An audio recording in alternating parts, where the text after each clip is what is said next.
got me thinking things I didn't mean to. You got me wanting things I never wanted. Is this the way you always get what you want? Alright, alright.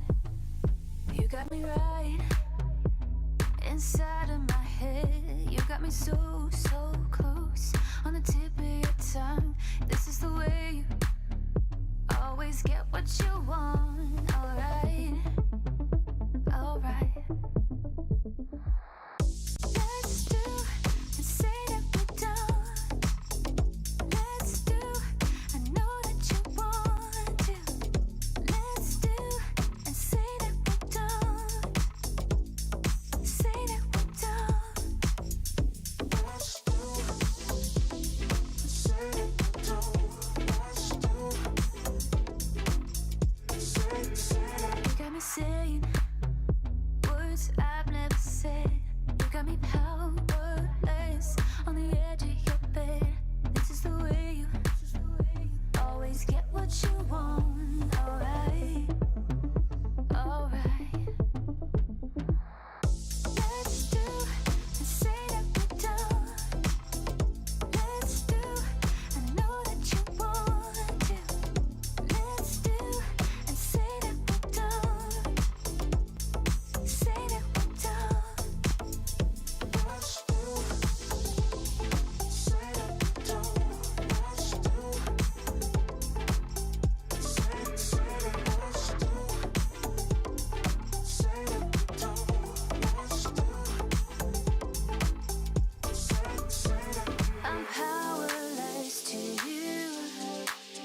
I'm powerless to you. I know that I want you, and I know that you want me back, and I know that you want me back. Let's do and say that we're done. Let's do, I know that you want to. Let's do and say that we're done. Say that we're done. Powerless to you. Powerless to you. I know that you. I know that you want me back. Know that you want me. Know that you want me.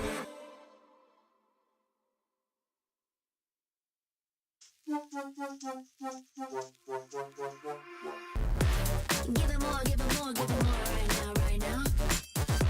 Give it more, give it more, give it way more, way more. Yeah, we give it all that we got. Measuring what's in our pockets, then we give it a lot. Cause we've been hustling for years, now we up at the top. And no, it's still not enough, so we ain't gonna stop. Cause that's full throttle, zoom, zoom, hop, skip, jump. Gotta eat it up, but the goal is lunch. I'm the big goose, so I never duck, duck. Just keep our head up and yeah, we going up, up, but don't call it good luck, luck. Earning what we got, cause all we do is give it more. Yeah, we going up, up, but don't call it good luck, luck. Earning what we got, cause all we do is give it more. Give it more, give it more, give it more right now, right now. Give it more. Give it more, give it more, give it way more, way more. Give it more. Give it all we got, we give it all we got. Give it more. Oh yeah. Give it more. Give it all you got. Now they know about our dedication. Not just hard work, it's also patience. Stripped away at it and ignored the hate. And now we big time status and it's us for the taking. We eat, dream about it every time we sleep. Making moves, just look at my feet. Yeah, we bring the heat. We make every situation sweet. Now all we need is yeah, we going up, up, but don't call it good luck, luck. Earning what we got, cause all we do is give it more. Yeah, we going up, up, but don't call it good luck, luck. Earning what we got, cause all we do is give it more. Give it more, give it more, give it more right now, right now. Give it more. Give it more, give it more, give it way more, way more. Give it more. Give it all we got, we give it all we got. Give it more. Oh yeah. Give it more. Give it all you got. Give it more, give it more, give it more right now, right now. Give it more, give it more, give it way more, way more. Give it all we got, we give it all we got. Oh yeah. You waited all night for me to come back. Oh, why'd you think that it's not alright? Told you that I'm not that type. Didn't mean to get you so excited. Tried to tell you not to fall in love. Why you always hit me uninvited? Just hoping you would get the picture. I've had enough. Now it's time for me to turn around. Thought you knew what this was.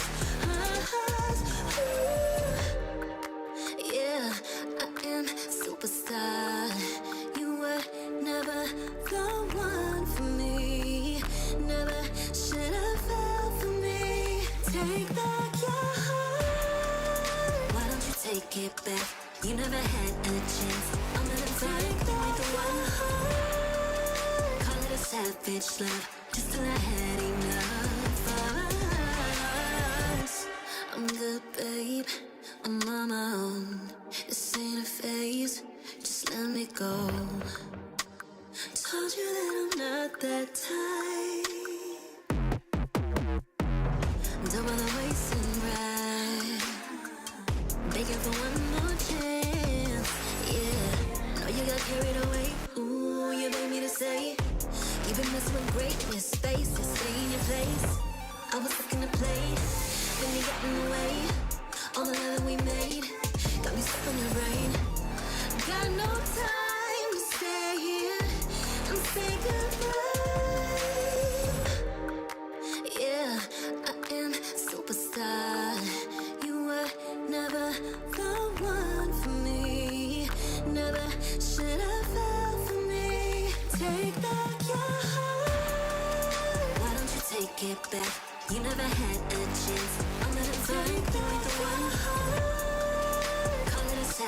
much love just till I had enough of us.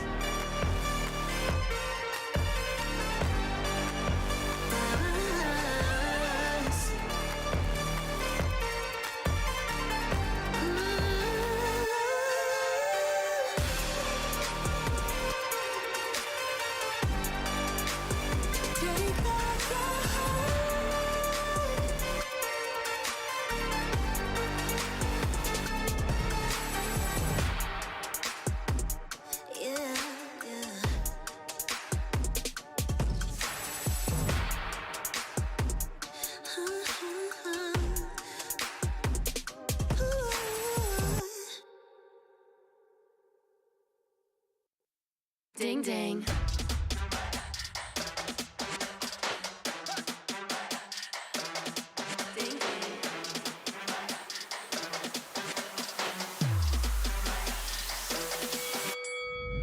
Why you just have that look upon your face with the underestimation? It is so yesterday. 'Cause baby, I can't fly without you by my side. I can do a whole lot more than just look pretty. I know that it'll take some time to see, but you're never stopping me. I know that we ain't giving up.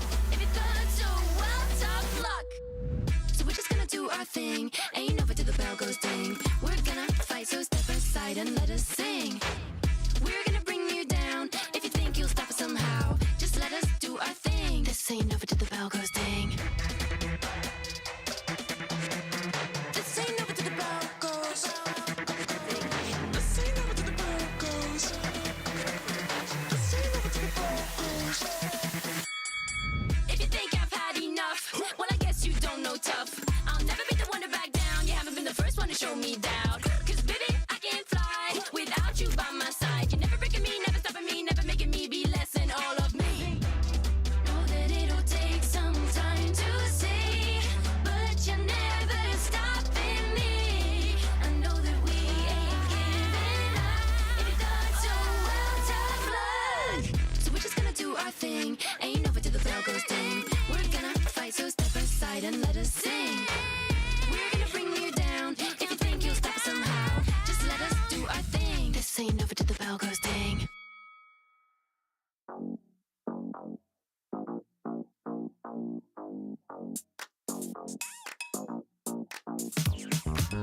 Cutie, dressed up and I'm glistening. I'm the gift, don't wrap me like it's Christmas. Want some yours, you'll know what you've been missing. Feeling like we should get into mischief. Listen, you been looking like you're down on your luck. Need a girl like me to come through, lift you up. Hold me in your hand, I like when you touch me. Keep me around or you might get lucky. I'ma keep you with the good mood. Keep you up all night. Never around you. Baby, this is so vibe. Got me dancing like a soul train. Laughing the whole time. Got me singing in the shower. Baby, are you all mine? Baby, I'm your four-leaf clover. Your rabbit's foot, your charm bracelet, horseshoe. Baby, I'm your good omen. You wanna keep me with you. Keep me with you. Yeah, it's not hard to see. There's a pattern forming when you got me. 777 all wins, big money. The tramp over here never see me coming. I was in your back pocket the whole time. A quiet power, a silent gold mine, a big old confidence boost. You never to lose. Just know that you'll be winning 'cause I'm with you in the building. I'ma keep you with the good mood. Keep you up all night. Never around you. Baby, this is so vibe. Got me dancing like a soul. The Snapdragon Pro Series is brought to you by Snapdragon Elite Gaming and DHL. हाँ भाई Godlike challenge season topper कल तो एक भी chicken dinner नहीं निकला तेरा भाई परफॉर्मर ऑफ द डे देखा था जॉनथन बना था ठीक है ओए बोल बेबी बोल कहाँ थी iQOO सोल ओ कहीं तो थी यार भगवान हम लोग क्यों लड़ रहे तू छोड़ना शुरू हो गया शो हेलो वेलकम एवरीवन मैं हूं कुणाल सलूजा मेरे साथ ओशन शर्मा और Snapdragon pro series season 6 BGMI challenge final का आज है डे 2 भाई डे 1 था धमाकेदार 6 मैप्स हुए 6 के 6 डिफरेंट विनर्स सबसे पहले कौन था भाई सबसे पहले हमने देखा कि 9 को ऊपर उठते हुए उसके बाद गॉड्स रेन तीसरे स्थान पर वर्सेटाइल डिफेंडिंग चैंपियंस। उसके बाद गुजरात टाइगर्स ने आकर के मोर्चा संभाला। 5वें स्थान पे टेबल टॉपर्स कार्निवल गेमिंग और लास्ट मैच जीता मेडल ई-स्पोर्ट्स ने। तो ये थी डे 1 की कहानी और आज कार्निवल गेमिंग पे सब एम करने वाले हैं। सबका टारगेट होगा कार्निवल के ऊपर और उसी के साथ साथ जो chaos पनपा वो बहुत ज्यादा अलग था। I mean, हमने क्लचेस देखे, हमने उन क्लचेस के साथ साथ अलग तरीके की कमबैक स्टोरीज भी देखी। जैसे आपने गॉडलाइक की बात करी थी, हीरो एक्सट्रीम गॉडलाइक पहला गेम उतना अच्छा नहीं खेल पाई, बट आखिरी गेम तक आते आते उन्होंने मोमेंटम पकड़ लिया था और वो मोमेंटम आज कैरी फॉरवर्ड करना होगा। भाई गॉडलाइक की बात कर रहे हैं, जॉनथन की बात ना करें ये तो हो ही नहीं सकता। 8 finishes in that last match. और जब मैं इंटरव्यू कर रहा था जॉनथन से, मैंने बड़े प्यार से पूछा, मतलब जॉनथन भाई आपके दो आर्च राइवल्स iQOO सोल और गॉड्स रेन को आपने ऐसा बाहर का रास्ता दिखाया पूरा, किस टीम को फिनिश करना ज्यादा टफ था? दोनों इजी थे यार, देखा तो था अपने मैच में। एंड ये दिखाता है कि किस तरीके से वो फन हेल्दी बैंटर भी स्टार्ट हो रहा है, जो कि इस SPS लैन के अंदर हर कोई देखना चाहता है। हर एक फिनिश पे, हर एक नॉक पे क्राउड का एक्साइटमेंट कल अलग लेवल पर था। फिर चाहे वो ओमेगा की तरफ से आते हुए फिनिशेस हो या फिर हेक्टर की तरफ से अपनी टीम को लीड करना हो, या फिर at the end we know heroes extreme and godlike Jonathan. देखिए डे 1 में तो जो हो गया सो हो गया। डे 2 में आज फिर से 6 मैचेस होंगे और एक बार फिर से सारी टीम्स कोशिश करेंगी कि वो टेबल के टॉप पे फिनिश करें, क्योंकि day 3 is the final day. जो वहां टॉप पे होगा उसे मिलेंगे पूरे 50 लाख रुपए, 1 करोड़ का प्राइस पूल। आज फिर से 16 टीम्स 6 मैचेस में भिड़ने वाली हैं। जो होगा एक्शन वो तो हम दिखाएंगे, फिलहाल आपको दिखाते हैं कल की कहानी। Hello and welcome to Snapdragon Pro Series Season 6 BGMI Challenge Final। और ये है नॉइडा स्टेडियम का वो अरीना जहां आज से अगले 3 दिनों तक घमासान युद्ध बचेगा। 16 टीम्स, 18 मैचेस और दांव पे 1 करोड़।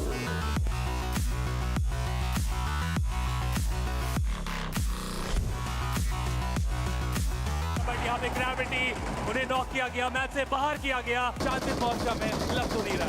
जब स्पॉटिंग हुई उनको पता था हाई रिच स्पॉट हो जाएंगे और इसी के साथ चैलेंज फाइनल्स का पहला game and omega the boys K9 Esports। और वो अभी भी वो परफॉर्मेंस निकालते हुए, but carnival it looks like they are ready and it was viper iQOO soul versus hero extreme godlike. And we know अपने टीममेट्स के पास आ चुके हैं सैप अभी भी जीवित इस समय पर। There it is and we know with a full stop gods versus gods. One is godlike, the other gods reign supreme, but this godlike is different. This godlike is chaotic. 8 finishes, that's the Jonathan we know. तो ये था day 1, हुए 6 बेहतरीन matches और 6 के 6 matches में 6 अलग winners मिले।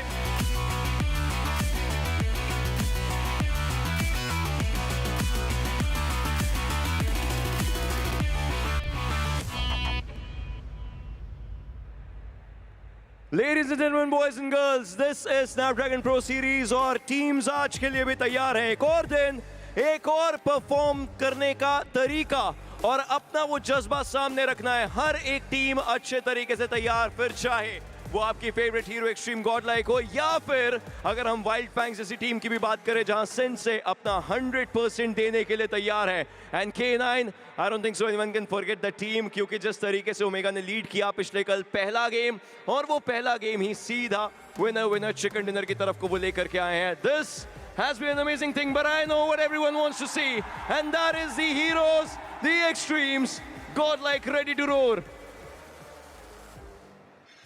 सारे खिलाड़ी तैयार हैं क्योंकि वो करना चाहते हैं चिकन डिनर। और नोएडा इंडोर स्टेडियम के इस अरीना में आज होगा घमासान। Snapdragon pro series season 6 BGMI challenge finals का आज है day 2। Hello everyone, I am Kunal Saluja and that's Ocean Sharma.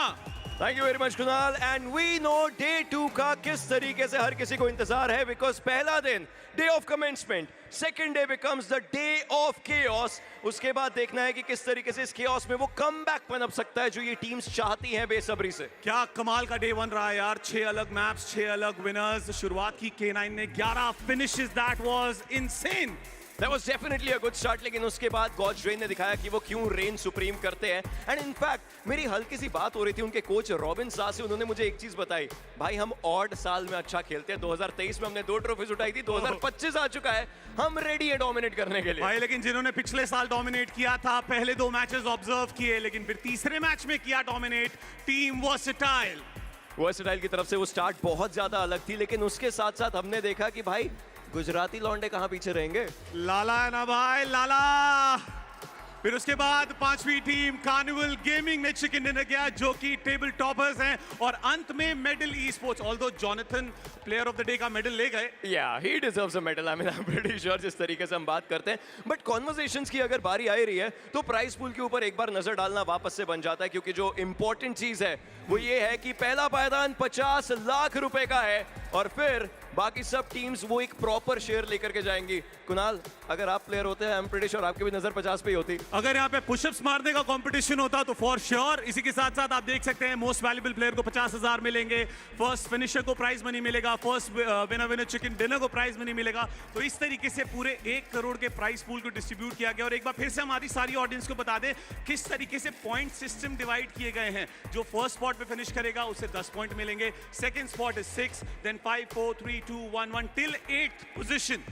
And then you get nothing. You only get your dreams crashed, जो कि पिछले कल बहुत सारी टीम्स के साथ हुआ है, बहुत सारे बड़े नामों के साथ हुआ है, जिनसे शायद ये एक्सपेक्टेशंस थी कि वो पहले ही दिन वापस से वो प्रदर्शन दिखाएंगे। For example Godlike bro, challenge season table toppers, कल एक भी चिकन डिनर नहीं निकला, लेकिन एंड में वो जो एक स्टेटमेंट निकला जॉनथन की तरफ से, इट वाज वेरी इजी यार, easy peasy for iQOO soul and गॉड्रेन को एलिमिनेट करना। You want the arena to roar right now? I'm pretty sure they are ready to freaking roar as we see Hero Xtreme Godlike Jonathan once again. वो clutches, वो movements, वो excitement. And I'm pretty sure everyone's with me when we say this 2025, but it feels like a damn 2019 in those clutch moments. Jonathan ने arena में सबको कर दिया था। So ladies and gentlemen, it's day 2. Are you ready for it? Are you feeling it? Then let's go for it!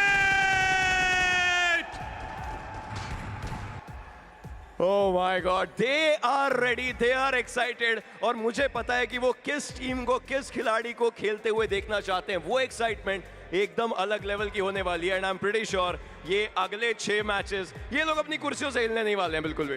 भाई फिलहाल चलो एंकी के पास चलते हैं, जो कि 2 बहुत ही खास प्लेयर्स के साथ हैं। आइए जानते हैं एंकी का उन खिलाड़ियों से क्या पूछना होगा। Let's go to एंकी।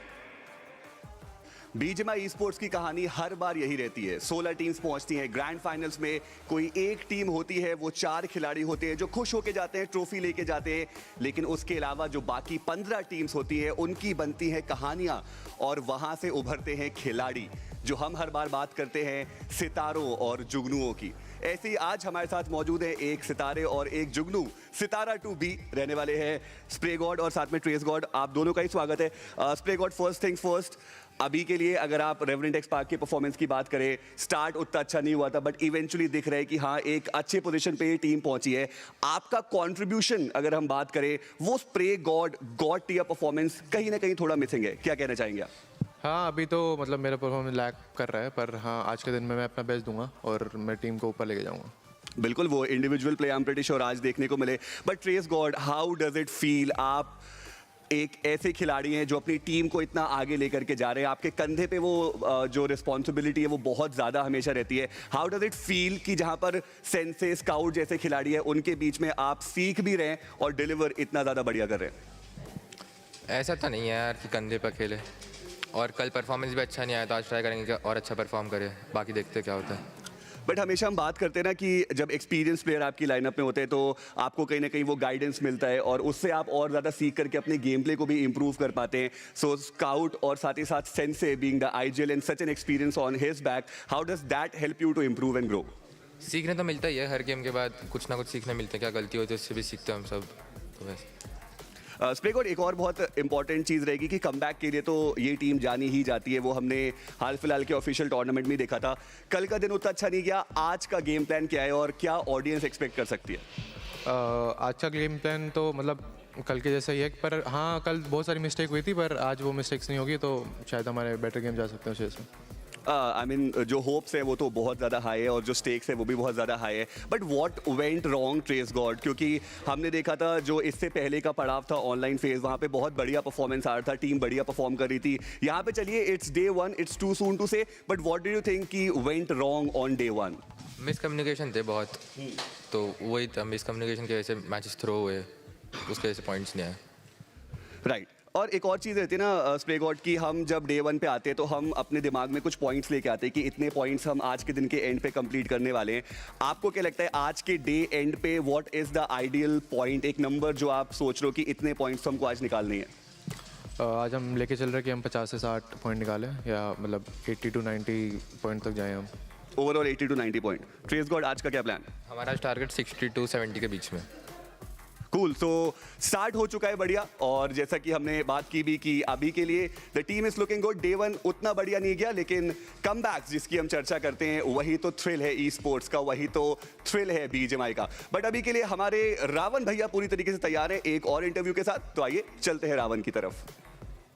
कल के दिन के बाद मुझे लगता है थोड़े फैन परेशान होंगे कि डे 1 में हुआ तो हुआ क्या, लेकिन डे ऑफ कमबैक आज है. लेकिन उस कमबैक की कहानी के लिए दोनों आईजीएल्स को मैं लेके आ चुका हूं, जिससे काफ़ी अच्छे सवाल जवाब होने वाले. हीरो एक्सट्रीम गॉडलाइक के पंक और iQOO सोल के मान्या. पंक, मुझे लगता है कि चैलेंज सीजन में जिस तरीके से आपने डोमिनेट किया था, चैलेंज फाइनल की शुरुआत उसकी आसपास भी हमें देखने को मिली नहीं है. यार कुछ चीज़ें हमारे एक प्लान के अकॉर्डिंग गई नहीं है. बाकी हम लोगों ने डिस्कशन वगैरह किया है एंड होप सो आज का दिन अच्छा जाएगा. सेम क्वेश्चन मान्या. iQOO सोल, एक रिस्पॉन्सिबिलिटी, हर बार आप डोमिनेट करने के लिए जाने जाते हो डे 1 स्पेशली, लेकिन वो तो थोड़ा सा भी नहीं देखने को मिला है. नहीं देखने मिला तो क्या करें, आज देखते हैं. मतलब बताइए ना क्या चल रहा हो. 6 मैचेस थे, हर मैच में कुछ और कहानी देखने को मिली, तो क्या गलत हुआ आपके अनुसार? आई थिंक टीम कॉन्फिडेंट नहीं खेली है, तो आज हम थोड़ा अप्रोच चेंज करने वाले हैं. चलिए, अप्रोच तो चेंज करना पड़ेगा, लेकिन मुझे लगता है एक सवाल आपसे स्पेशली, चूँकि पूरी फैंस यहाँ पे जानना चाहेगी कि सिम को बिठाया गया है, जैप को खिलाया गया है, और कल का परफॉर्मेंस जो था थोड़ा लेफ्ट राइट हुआ है, तो क्या सिम हमें आगे देखने को मिल सकते हैं? और ये जैप को इतने बड़े स्टेज में लाने का पीछे जो रीज़न है वो क्या है? यार ये चीज़ें तो यार आज देखने को मिल जाएगी, लाइक कौन खेलेगा. बाकी जैप को खिलाने का रीज़न यही है, लाइक गेम सेंस का थोड़ा सा लाइक डिफरेंस है उन दोनों के बीच में. बाकी देखते हैं. चलिए देखते हैं. बट इनके पास तो चलिए ऑप्शन है, सिम नहीं तो जैप. आपके पास कोई ऑप्शन नहीं है. एक खिलाड़ी थे जिसको आपने टाटा बाय बाय कर दिया, तो क्या चलेगा? ये अलग रिस्पॉन्सिबिलिटी रहेगी आपके लिए कि इसी ऑप्शन के साथ जाना है. तो आपको लग रहा है कि आपके लिए चीज़ें अगेंस्ट हो सकती है? नहीं, अच्छी बात है. हम डबल थिंक नहीं करेंगे ना कि किसको खिलाना नहीं खिलाना, जो है यही है. चलिए, जो है यही है. लेकिन एक चीज़ यहाँ पे और है कि अभी एक क्लिप में आपको दिखाने वाला हूँ. आप लोग बताइए कि आपके ऊपर आपका थॉट क्या है उस वीडियो के बारे में. That was crazy, bro. And in fact, जो दो आपके सबसे बड़े आर्च राइवल्स हैं उनको आपने फिनिश किया, iQOO soul and gods reign. किस टीम को फिनिश करना ज़्यादा टफ था? वैसे लाइक टफ तो नहीं, बहुत इजी था, आपने देख ही लिया. तो ज़्यादा कुछ नहीं, and it was overall a fun game. भाई, इस लास्ट मैच के बाद मुझे लगता है थोड़ा तो लगा होगा कि हाँ, जिसके लिए आए वो ज़रूर हुआ. तो उस लास्ट मैच में एक्चुअली किस माइंडसेट के साथ आए थे? क्योंकि जॉनथन ने तो बोल दिया था कि पैसिव नहीं खेलेंगे, मार के खेलेंगे, और वो रिजल्ट आया. तो क्या आज पहले मैच से ही वो देखने को मिलने वाला है? हाँ, लाइक पहले मैच से अब जो भी दिखेगा उनको मारेंगे. अच्छी बात है. बट यहाँ पे मैं एक और सवाल जानना चाहूँगा कि लाइक आज का दिन, द डे ऑफ कमबैक, कौन से मैप में आप प्लान कर रहे हैं? क्योंकि इनका तो एग्रेशन हमने कल देख लिया था, अभी तक वो iQOO सोल नहीं देखने को मिली जिसके लिए आप जाने जाते हो. ऐसा तो सोच के नहीं है ऑब्वियसली, बट अप्रोच चेंज रहेगी आज. अप्रोच चेंज रहेगी. बट चलिए, मैं यहाँ पे एक लास्ट सवाल आपके फैंस के लिए, एक प्यारा सा मैसेज दे दीजिए कि क्यों आज वो आपको भरोसा किस तरीके से आप पे जता कर रखिए, क्योंकि 6 मैचेस के बाद ओवरऑल स्टार्टिंग में बहुत बदलाव आएगा. तो फैंस के लिए मैसेज. गाइस ऐसे ही सपोर्ट करते रहो, बाकी तुम लोग को पता है, सब्र रखिए, सब अच्छा होगा. मान्या, बस भरोसा रखो, आगे भी किया है, आज भी करके दिखाएंगे.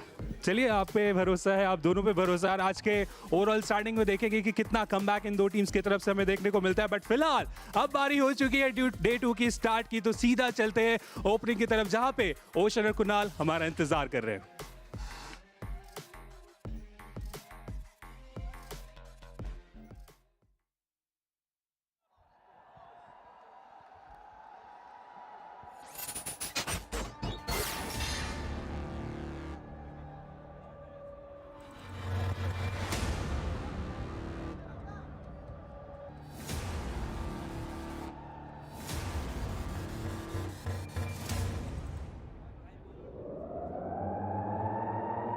Are you ready for the chaos?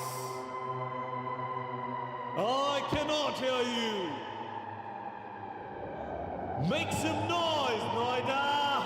Let's kick off 2025 with a delicious chicken dinner.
Experiencing a LAN, it was really nice. It was really great. The hype is for real and people watching should definitely join in it. जो expect किया था जैसे atmosphere रहेगा पूरा वही था एकदम electric. बहुत बढ़िया वाइब था, बहुत मजा आया. Hello and welcome to Snapdragon Pro Series BGMI Challenge Final. 3 दिन 16 टीम्स 18 मैचेस और इनाम है 1 करोड़.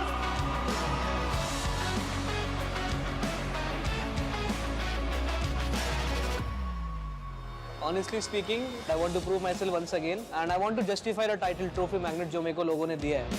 वैसे मैं सबको एक ही चीज़ कहना चाहूँगा जो कि मैं हमेशा से कहता आ रहा हूँ और वो है सब्र रखिए. I guess there's nothing to prove but खुद के लिए जीतना. डिफेंडिंग चैंपियन बहुत पैसिव हो गया.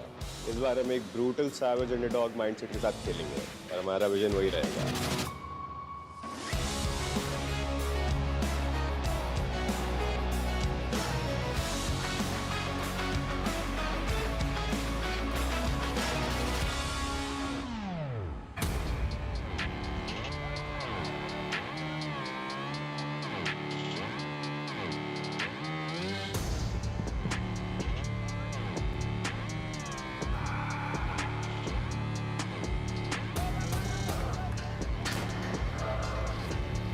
The soldiers are ready to make a comeback on the battlegrounds.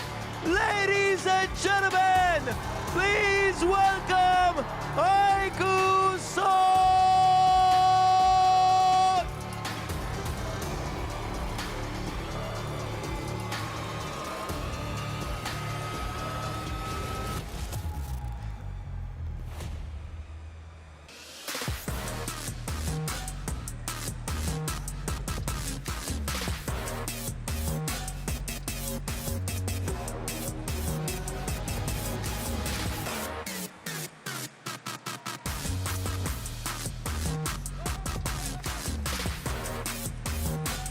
These new faces are judged on day 2. Make some noise for BotArmyEsports!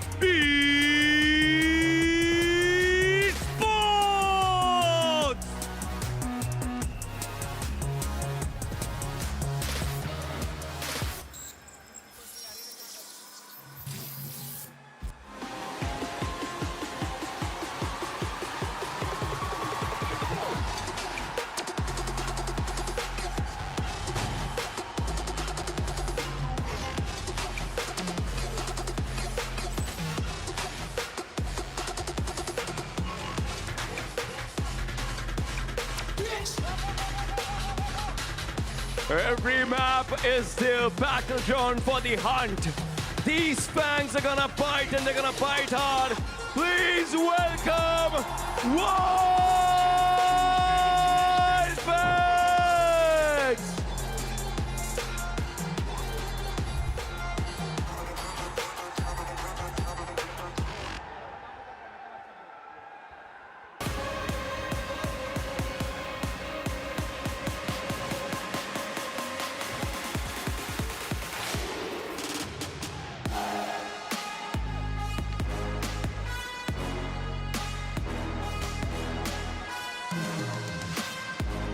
to infinity and beyond. They own the battleground. Make some noise for Wyld Esports!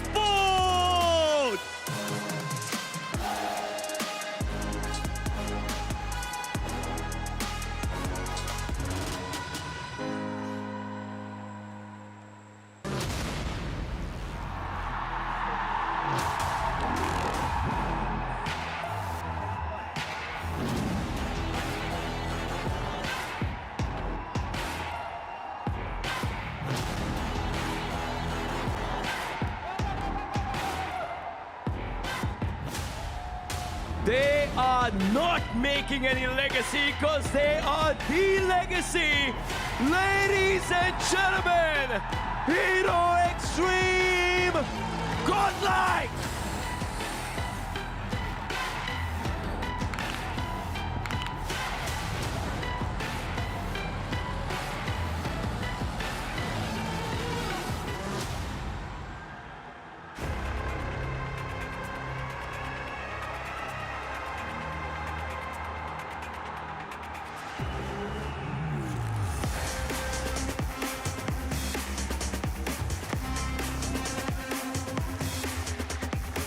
The wolves seemed hungry and are ready to devour the competition. Make way for Awakening!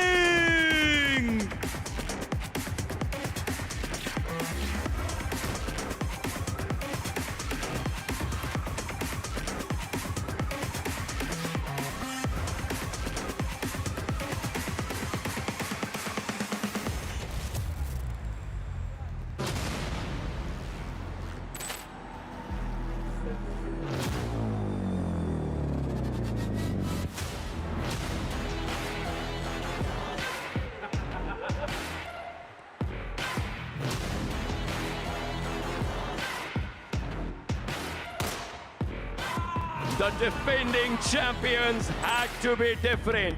They had to put on some power. As Somraj and the boys are ready, please welcome Team Versatile!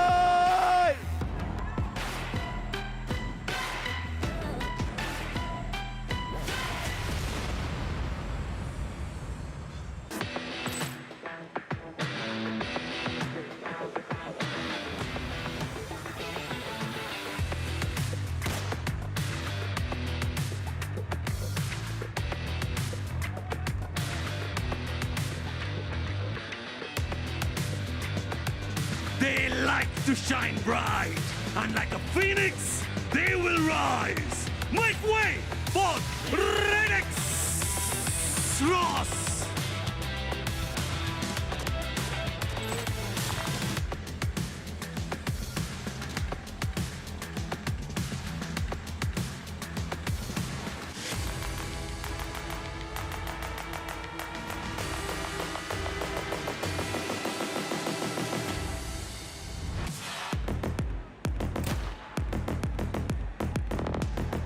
The Dreams have been slightly away from the trophy every single time. Will this be the event when they shine bright? The apes are ready. Please welcome Orangutan!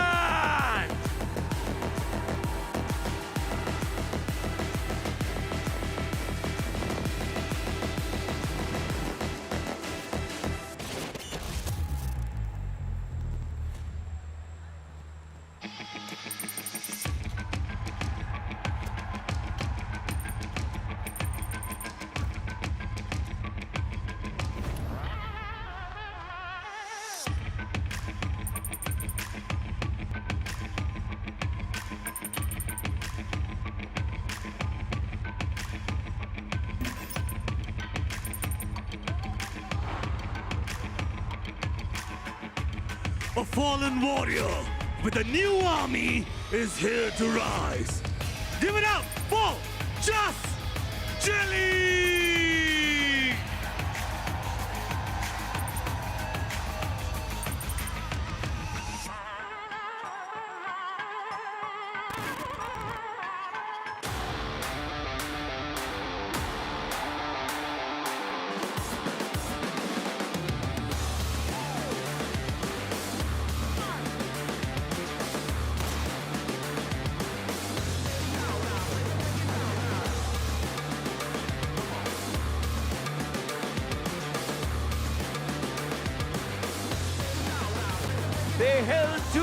official trophies of the last year, but they can continue it this year as well. Starting this one, please welcome Revenant X-Spark.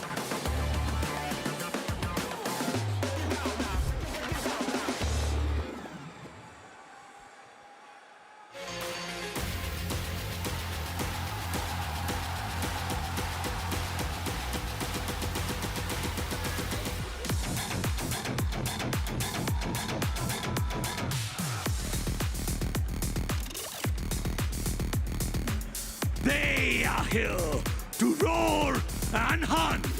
They are Gujarat Tigers.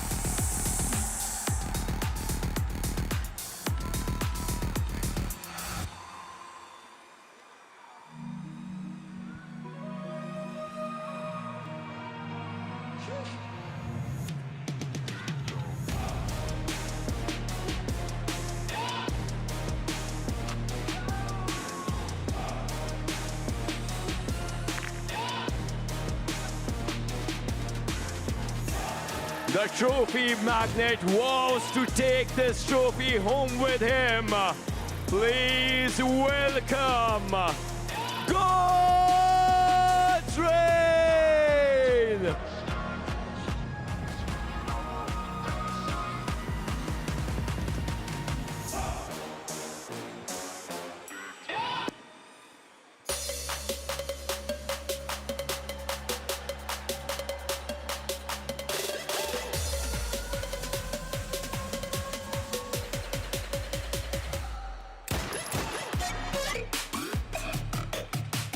A team with a deceiving aura is now showing their true colors. Make way for K9 Esports!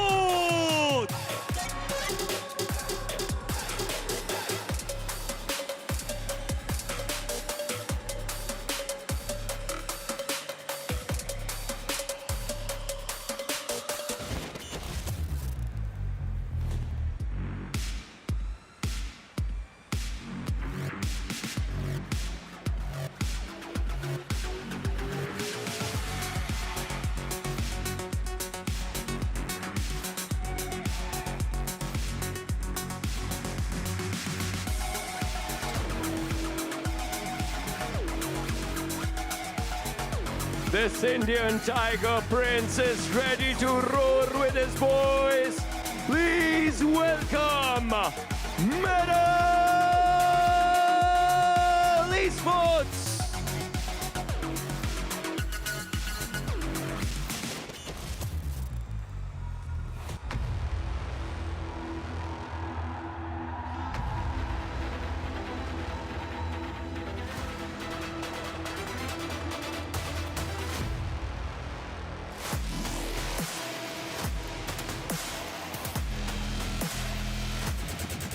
After dominating on day one, the four pillars are ready to dominate again. Make way for the table toppers. It's Carnival Gaming!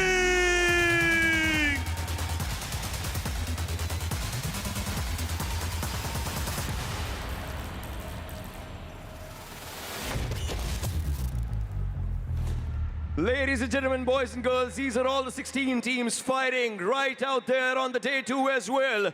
Day 1 was a good commencement. Now's the day of comeback and the day of chaos. And now it's time to take it away with the casters as the action just unfolds in front of us. Thank you so much once again, Ocean. And yes, day number 2 is always touted as the day of comebacks. Of course, we are live from the Noida Indoor Stadium. You're watching ESL Snapdragon Pro Series. But before we begin the festivities, allow me to introduce my beautiful panels over here. We've got Shadow and Scared. So, of course, we're going to have a lot to talk about what's going to happen in day 2. But it won't be fair if we do not discuss about all the surprises we witnessed in day 1. So, starting off with you, Shadow, were your requirements met? Did the teams deliver, or were there a few that disappointed? Well, there were few disappointments. I expected big things from teams like iQOO, Soul and Hero Xtreme. Godlike towards the end did redeem themselves, especially Jonathan. But iQOO, Soul, they continued with the same misery. But few surprises were also there, like Esports, a team who finished on the 16th spot in the challenge season. Now they are on the 2nd spot in the leaderboard. Yes, I mean, that was quite something out of ordinary, but we really hope they hold on. But, you know, she's been talking about those disappointments. You know, you let me on those good vibes. We have been talking about Carnival, K9, Medal Esports, GT. Tell me something about them. The way how Carnival is performing right now, I'll have to say, you know, I agree with the disappointments out there, but the surprises are just even better. Carnival Gaming going on to the aggressive end. Again, God's Reign, they're having their own consistency. Middle having their own consistency. This is something that I wanted to see, right? Specifically, teams just going all gung-ho, all guns blazing. That's what I always love to witness, and exactly is what we are seeing right now. A picture card of what happened yesterday, of course. Carnival Gaming leading the pack with 59 points, a cut above the rest, followed by Medal, K9 and GDR. And we have a lot to talk about them as well. But as we move on ahead, folks, I do not see a lot of discrepancy when it comes down to the team's place. Second, right on till Wyld Fangs. So I think from second to the 14th position, anything can happen. Of course, the overall ranking is still very volatile. One good game and you can be the top 5. 130 bomber and you will be surpassing so many teams and can propel yourself in the top 5. Well, you certainly can, but now this is where the concern arises, right? I'm talking about the big guns, we're talking about the big dogs, Versatile, Reckoning, Hero Xtreme, Godlike, we've got Wyld Fangs, iQOO Soul nowhere to be found. And I'm starting to fathom what went wrong with them.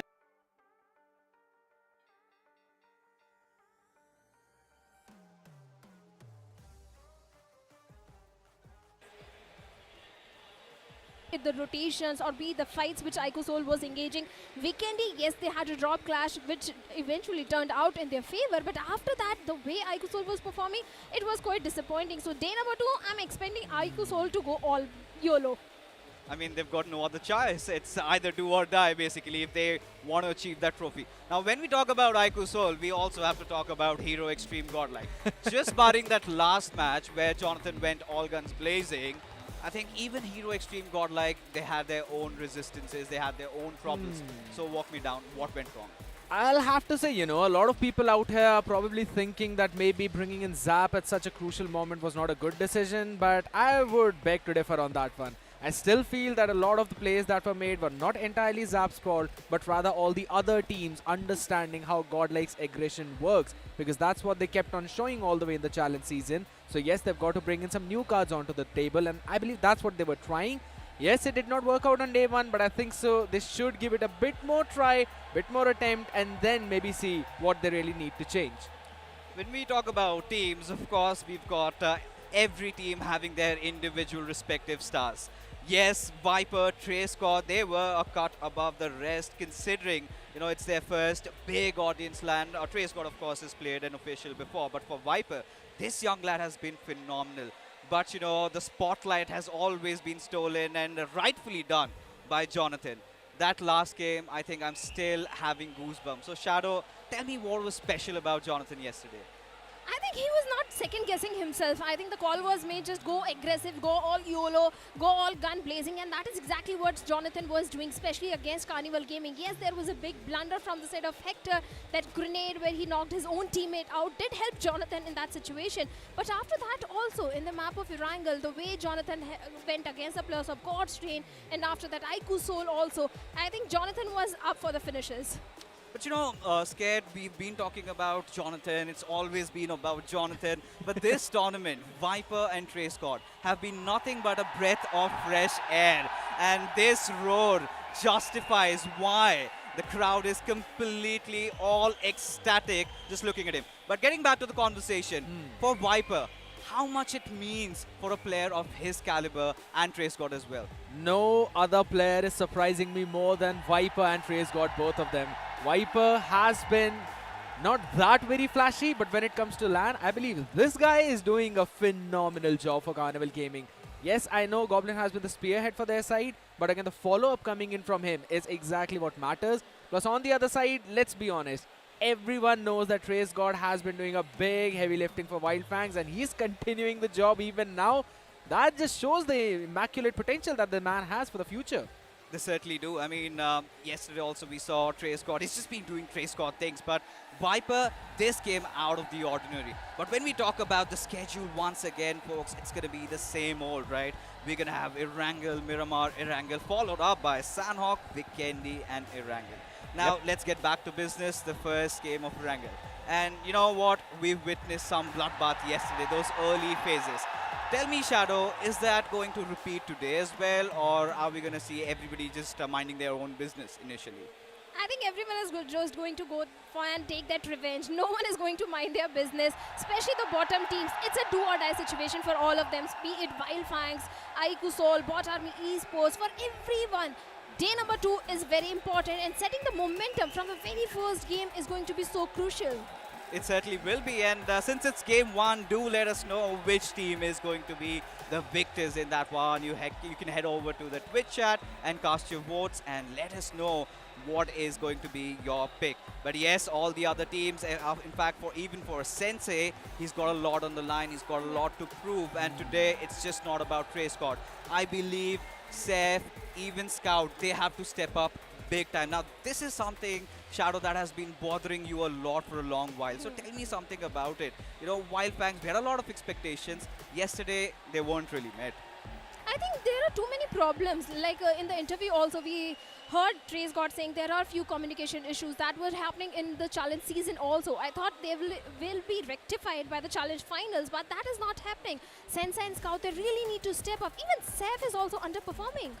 He certainly is, but there's a QR code in front of you guys, and all you're going to do is, if you've got any feedbacks, if you're loving the show, anything that we can work upon to make it better, make sure you scan it and give us your feedbacks. Now the match is about to begin. Now it's the first game of Erangel, and we know from, as a matter of fact, there is a drop collision. I'm talking about BotArmyEsports and GDR. And both of them have a different storyline. GDR always get the circle, have been struggling massively.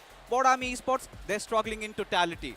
What are we expecting? Are we going to see clashes or sparks once again, Scared? To be honest, that's also one of my questions, because I don't know if directly going in for that drop clash would be the way to go. BotArmyEsports the entire day yesterday have been trying to pick fights, and they have not been going in their favor on every other front, because it's not just one team but multiple other teams. I think more than God's Train, I think Revenant X-Pac should be a concern for the players of BotArmyEsports. All right, some big, bold statements, Revenant X-Pac. But now we've got 20 seconds before the match begins. So starting off with your Shadow, a quick prediction. One name. I think iQOO. And for you? Oh my god, Orangutan. All right, OG and iQOO is what my panel thinks about, and I am out for whoever is going to win. I'm going to support them. You know, I've always been that way. I'm going to play kind of a neutral person, being the desk host over here. But yes, once again, a quick announcement. The gates are still open.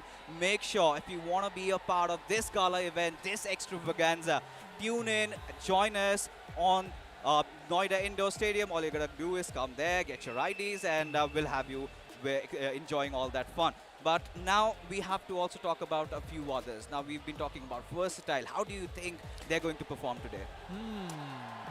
You know, I really had to take a deep breath before I'm going to say this, because apart from all the other teams who picked up a chicken dinner yesterday, 5 of them are in the top 5, and only Versatile is in that bottom half of the leaderboard. So I really think that they need to go back to the drawing board. They need to change a lot of things up back again, because everything that they tried yesterday has not been working out for them.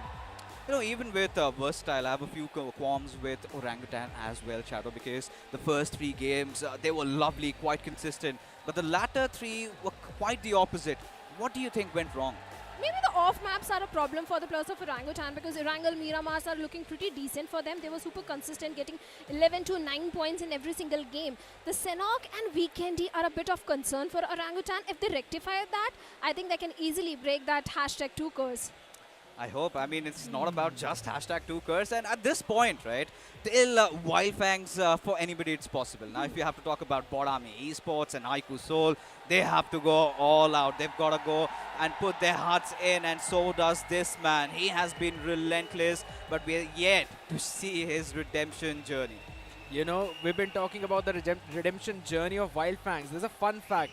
It is one of the only teams who have got over 20 finishes, but they lack those placement points. So I think so changing their strategy a bit is probably what they need to do. I mean, it's all out or nothing, basically. If Wyld Fangs drop the ball, they're pretty much done for. But yes, these lads are feeling a lot of heat. And I guess if they do not get a chicken dinner or go big in game 1, it could really mark the end of journey. Because for iQOO Soul, it is #1 or nothing. Exactly, they are fighting for the trophy. If the day number 2 doesn't go in their favor, then iQOO Soul, I don't know how they're going to redeem themselves on day number 3. So this day is a do or die situation for iQOO Soul. But Scared, you pointed about Wyld Fangs. I think out of 21, I think 14 finishes or something like that are just by Trace God. What a mention out here, because that's exactly what I was about to mention too. Trace God is the man who's still doing the majority of the lifting, but even after that, you know, it's only around 64% of the total team finishes. There's also one other man who's got over 70% of finish contributions for his team, and he's the main reason who's been doing that job, and that's Jonathan. Yeah, Jonathan surely has been doing a lot of those heavy lifting, and this is something that he's supposed to do. This is what is expected out of him, to be honest. But something that we really did not expect was Team Just Jelly. They came out of nowhere, are in a very good position, and they could also go on to win the entire thing. So, Shadow, what do you think, according to you, went right for Just Jelly yesterday? They were just minding their own business. They were not trying to poke anyone in the lobby. They were not going for those experimental rotation. They were going for the good rotation, and they maintained average points in every single game. Be the first map where they got, I think, 4 points. After that, even in Miramar and Sanhok and Vikendi, they got those average points. But I think one more team was also doing really good fixes, and that was Godlike. You know, for God's Rain, now this is where we've got a little bit of a breathing time, so we can talk about what was exactly wrong with God's Rain in Erangel. Because barring Erangel, the other maps were quite good for them. Now, Scared, we saw God's Rain on various numerous occasions. They had the center of the circle, and yet they were unable to convert. It comes down to, again, those drop locations, right? Because probably in the very first one, or maybe in the second Erangel game, the third game in the totality of it, I think so that was basically the plain paths, just doing them dirty. But after that as well, it just came down to those nasty later stages shifts as well, which kept on moving away from their side. So as long as it's around them, they feel very comfortable, happy. Now this clearly indicates that barging onto the doors of some other teams and breaking their defense is kind of the problem for the side of God's Rain. They really need to focus on barging in, breaking that door, and then moving in, taking control of that area. You know, but what I feel, Shadow, was a different story yesterday. Now, correct me if I'm wrong. We felt like God's Rain was severely lacking in terms of those 4v4 fights. Yeah. The individuals weren't stepping up. Do you have any other thought, or do you exceed? Especially Ninja Jod. If you look at the stats also, I think Ninja Jod is not performing up to the mark, and that was a problem in the challenge season itself. Justin and the other boys are doing really great, so the entire team needs to step up. And like you said, those 4v4 fights are a big problem because Ninja Jod is not able to get that opening or create that opening frag which the team needs in that situation. Yeah, I mean, at this point, what I really feel, Scared and Shadow, is that for God's Rain, they really need to fix all their issues in the game of Erangel. Because, let's be honest, they aren't doing that shallow or something. They're still in a good position. A sweet spot is what I must say. But even, you know, for Wyld Fangs, your concerns were so brutal that we had to bring their team card up. Now, run me down to all those numbers. Crunch them for me, Shadow. Praise God, like I said, 14 finishes after 21. Seth, this was happening in the challenge season. Week number 1, week number 2, Seth was underperforming. Suddenly, week number 3, he started performing. But now we have only 3 days, out of which 1 day is already over. This is the time where Seth needs to step up. And not only Seth, I think Sensei and Scout, even they have got a lot to prove because both of them were struggling previously in the past. And this is not something new, Scared, because we've seen the same old story continuing again. But you know, that time they had the luxury of so many of the other games to play. And this time you've just got 18 matches and Seth has been completely caught napping. Yeah, I have to say that Saif was performing so very good previously back when we saw him in one of the previous few tournaments. But right now, it just seems to be a scenario where I think so he needs to step up, but at the same time, one of the shot callers also need to do the same thing, right? Because this is a team that is kind of running in with that double IGL type of setup where Scout and Sensei, both of them, they may be given their own indications as to what they want to do. But Sensei is probably the man who does the main shot calling. But one of them also need to step up as the big fragger for the team. Apart from Trey's got to lift off that burden. And I think so Saif, he's probably feeling the land jitters. You know, honestly, it's already set in stone. We've got a big rivalry continuing from ages. It is Scout versus Jonathan. Now, I might ruffle a few feathers over here. Yesterday, we saw Johnny. He was playing out of the world. Scout, he's been found nowhere. Do you think there is going to be that added extra performance pressure on him tonight? Of course, it is going to be there. He has to prove himself to his fans, to his supporters, and to everyone. Because after a long time, Scout has made it to a LAN, and still he's underperforming. I was just looking at the average survival time, where Trey Scott is having average survival of more than 4 minutes. Sensei is having an average survival time of 12 seconds. Even Scout is not able to survive for a very long time. This also brings up the conversation that Anush to OP, he was performing really good in the challenge season. Oh, he certainly was, and he got a few chances and he delivered. But this team, K9, they have also been on the prowl. We saw them get that first chicken dinner, but the other games didn't really go their way. So, honestly, Scare, tell me, what do they need to do in order to have a better day too? It kind of comes down to where they want to place themselves, specifically in terms of those circle rotations, right? And even after that, they really need to focus down on how they're going to catch into those finishes, because this team has been doing a phenomenal job of that. But ladies and gentlemen, I know you guys have been waiting for this screen to pop up, but the plane is now going to hit the skies of Erangel, and we will be jumping into the Game 1 of SPS Challenge Finals. Let's make some noise out there, Noida! This is exactly what we've been waiting for, Shadow. It was a long journey. And oh my god. Oh no. Nah. I am, you know, God's Reign, Bot Army. Welcome to Zarki. This is also the time scarce for God's Reign to prove themselves. The mistakes which they did yesterday, yes, I know it's a similar flight path. Yesterday also we had a northern flight path where God's Reign dropped in towards the side of Georgiopol. But can they make it to the military base? Can they drop in somewhere in the middle towards the bridge of Georgiopol and take those vehicles, and after that go head over towards the side of military base? I don't know what sort of decision Destro is going to make, but this Erangel is going to be super important for God's Reign and BotArmyEsports. I love the fact how you brought up the point of God's Reign picking up the vehicles and going down south. I really want to combine it with the fact that iQOO Soul are now going to go all guns blazing, because they've got nothing to lose at this point. They need to make a comeback. I remember in one of the previous tournaments when God's Reign did the similar rotation, iQOO Soul were there on the bridge to welcome them, and they just wiped them out. And it was the exact same lineup for both of these teams, barring one player in each. So I think so that could very well be the scenario even now.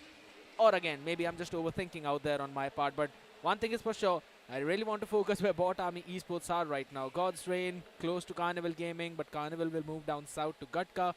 Versatile again, no competition for them in Pochinki, but OG right now with a few players around them. If I'm not wrong, that's the side of Just Jelly, so we might possibly see some drop clashes. I don't think so, because Judge Jelly always loves going towards the side of Nova Ripnoy, and I think they're just going to grab a boat or a few vehicles and directly head over to the side of Nova Ripnoy. But look at the circle. The flight path was not favoring God's Reign and BotArmyEsports, but we have a southern circle, we have a military base circle. So God's Reign, I think all they are going to do is just get those vehicles and directly go to the city of military base. Make your way already, people. Be as fast as possible onto those southern island, because that's exactly where this might end. I really wish that we're going to see some Brit circles, you know. I want to see that aggression. I want to see the chaos out there in the lobby. I'm a pretty chaotic guy, but I know even the audience loved the exact same thing. That's what they loved about Jonathan's clutch as well yesterday. Jonathan's clutch was pretty decent. And I know one more person who likes Southern Circle. It is Neeraj. But I hate those Southern Circles because we have seen so many in the challenge season. I want those crazy circles towards the side of Stelbert, towards the side of shooting range, or maybe that little island between Rozak and shooting range, somewhere that, or maybe quarry. But for now, we have a military-based circle. And if some water is also involved towards the final circle, that is going to make things pretty interesting. But look at the rotation which Wyld Fangs is bringing at this point. The players are towards the side of Milta, but Trace God is the one who has already crossed over the bridge. Early rotations are coming in. Trace God can be that anchor to bring his entire team.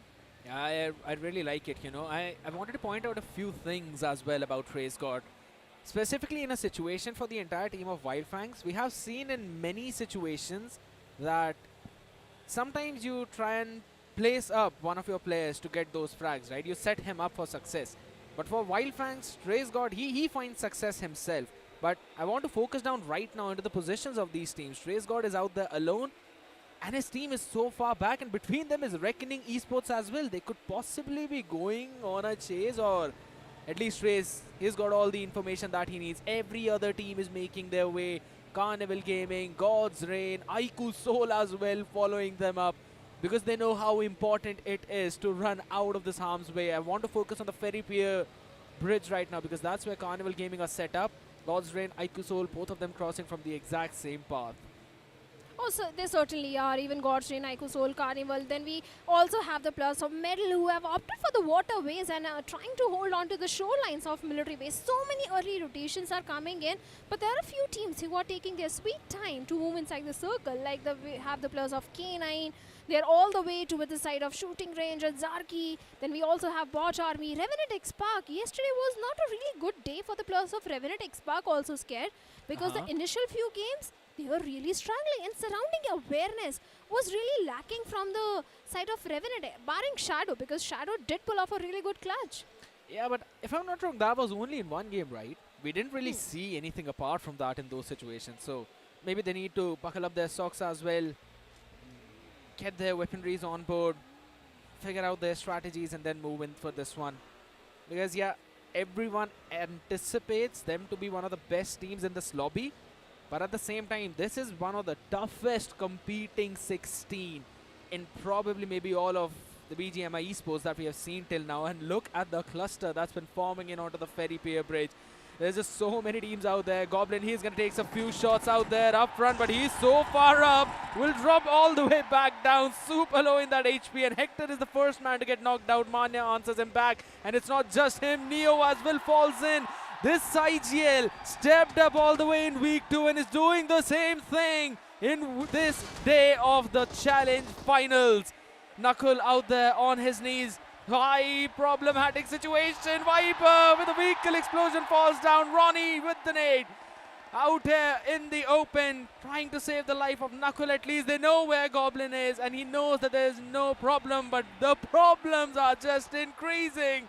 Knuckle has been kept into the vehicle as well as Aquanox tries to fire in. The six-finger prodigy out there powers onto the chase, and that too a very high tail one. Switches the seat, gets the shot, and gets the finish on Knuckle. Goes back into the driving seat, all the way out of here. Does not want to follow up on it because Raiden is there to do the job, complete the entire process that his team started. What a chaos coming in. Shadow, but I know that we've got to be the bearer of some of the bad news out here. I know you want to say that.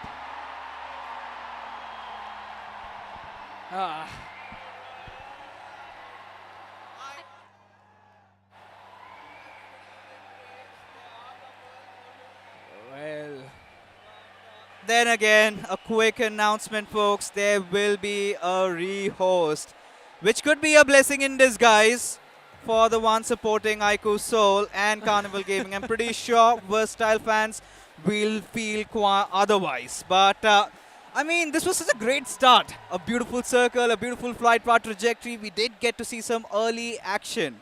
And this is exactly what people wanted, didn't they, Shadow?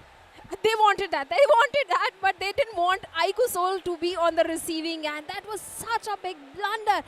If that match could have happened, iQOO Soul getting an early exit, versatile, going on a rampage, and this is what we anticipated, that iQOO, Soul and VXT, they'll go all YOLO, they'll go all guns blazing, and look at the smile on Hector's face. He's so happy. A huge sigh of relief, not just for Hector, even for Manya and the boys. Because for Carnival Gaming, they have that little bit of a cushion. But for Manya, I think it's dreams and the trophy on the line. Ain't it scared? Absolutely. Quite a lot on the line out there, though, and that's the reason why the serious signs of concern are there. They are having that conversation, right? Because Fixes, this team does not lack firepower. This is one of the most heavy firepower-based team. And we've been talking about iQOO Soul themselves as well, the ones in front of us. They're doing the exact same thing. Power, Raiden, Somraj, or Hakwan Nox. You cannot put any one of those players out and expect them to not perform. Finally, this team is also making their comeback, and I really feel bad for them, to be honest. I love the action. You know, we would have loved that carnage to ensue because we did witness, you know, Carnival Gaming making a quick rotation. You had iQOO Soul following suit. GDR was also on the tails. And then we had Versatile also chiming in. A perfect start to the day of comebacks. But yes, there will be a rehost, which means we're going to have a different flight path. We're going to have a completely different circle because so far, if my memory serves me right, we haven't seen any certain circles in the grand finals, have we? Yeah. No, we haven't. In the grand finals on day one, we didn't see any southern circle, but in challenge season, we had a similar circle where, if you remember Fixes, I think you remember the cluster also which formed around shelter. I think Scared remember that pretty clearly what happened. कहाँ से आए हो आप? कौन है ये team? कैसी इस टीम में इतना दम्मा उठा रखा है?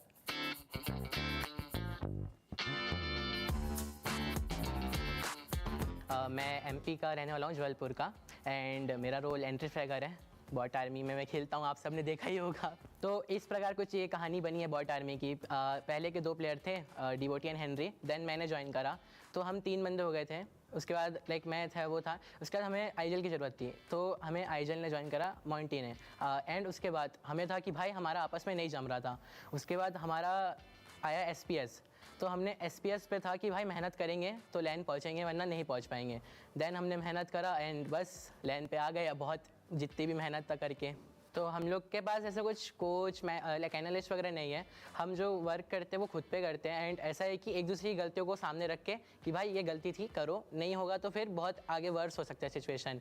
तो ऐसा था कि एसपीएस का हमने देखा कि मैप्स रीड करा हमने, लाइक जो मैप फीड आती है हम उसको पढ़ते थे कि भाई कौन सी टीम कैसा खेल रही है। एंड बस था कि हमें भाई इस गेम को समझना है कि टीम्स क्या कर रही है। तो हमने कुछ डिफरेंट निकाला अपने लिए कि भाई सब अर्ली मर रहे हैं तो हम पीछे थोड़ा सा लूट करके खेल लेते हैं। तो हमारे हर मैप का एक अलग गेम स्टाइल बनता गया कि भाई इस मैप में ऐसा खेलना है, बस चिकन आते गए।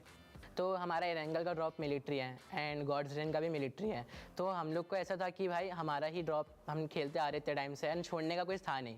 तो ऐसा था कि उनका भी था, हमारा भी था, क्लैश हो रहा था। तो हमें आगे जाना था लैन के लिए, तो हमने सोचा कि कुछ चेंजेस कर लेते हैं और ड्रॉप फाइट अवॉइड करते हैं। ऐसा कि थोड़ा सा वेट करते हैं अभी सिचुएशन के हिसाब से, और बस फिर चेंज करा कुछ। तो अब ऐसा है कि चाइना और वीकेंडी का ड्रॉप तो हम नहीं छोड़ रहे। अब अगर छोड़ना है तो वो छोड़ेगी, हम तो नहीं हट रहे। अब जो होगा उन्हें पता चल जाएगा कि कौन ड्रॉप छोड़ने की हालत में आएगा।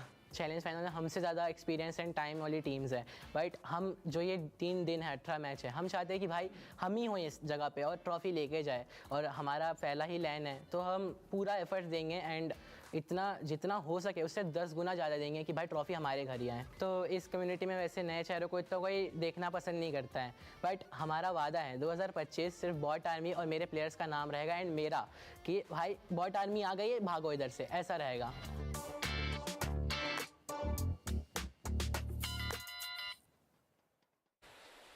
All right, BotArmyEsports did have quite some insights about how they have been functioning, the changes and all of that. But yes, there has been a rehost. We'll be back into action once again. That's going to be again on those stable grounds. So gives us enough time to talk about a few others. I think we have to talk about K9, for instance, because for K9, yesterday we witnessed they did come out with a shebang. That first game, I think a flawless chicken dinner. So do you think they can replicate that even today, or have they lost their momentum from yesterday's final match, Shadow? I don't think they have lost any momentum, especially Slug and Beast. These guys were really performing good in challenge season, and the performance is still continuing in the challenge finals as well. Day number 1, the way Slug was initiating those creating those opening frags for the team, going a little aggressive along with Beast. Even Omega, who was underperforming, has also stepped up now. Yeah, I mean, for Omega, now that's a very interesting point that you brought up, because now Scared, we know for a fact, Omega is not a newbie. He's been a tested veteran. He's got ice in his veins. And do you think this is where he can redeem himself with this lineup? To be very honest, I think so, yes. With how they performed in game number 1 yesterday and how consistently they kept up in the entirety of day 1, there could be possibilities, because we all remember Omega lifting up that main trophy. But after that, he's been gone quiet for a long time now, and all of his fans, they want the exact same thing, for him to lift up that trophy, plus with the firepower that he has in his team. Ninja Boy was not awoken yesterday. If he wakes up today and for the last day, I think so this lineup can do wonders. All right, that's an interesting conversation that you brought up, Ninja Boy. And in fact, if we can recollect how K9 had performed, Ninja Boy played quite a pivotal role in K9's success, especially in the latter half of the challenge season, wasn't it, Shadow? Yeah, it was. But Slug and Beast has always been performing really good. It was just yesterday. It was only day number 1, so we can cut him some slack. Maybe Ninja Boy will step up on day number 2. That could be a possibility. But when Slug is doing the majority of the heavy lifting, there is nothing left for the others to collect now. Yeah, that's also true. But, when you're looking at these lads in front of you, Scared, now CG, I feel like when you start off, of course, it was a rehearse, but that could rattle them up. Especially, it's the first day, and they've got such a bounty up their head. There'll be so many teams. Now, what would be their approach next?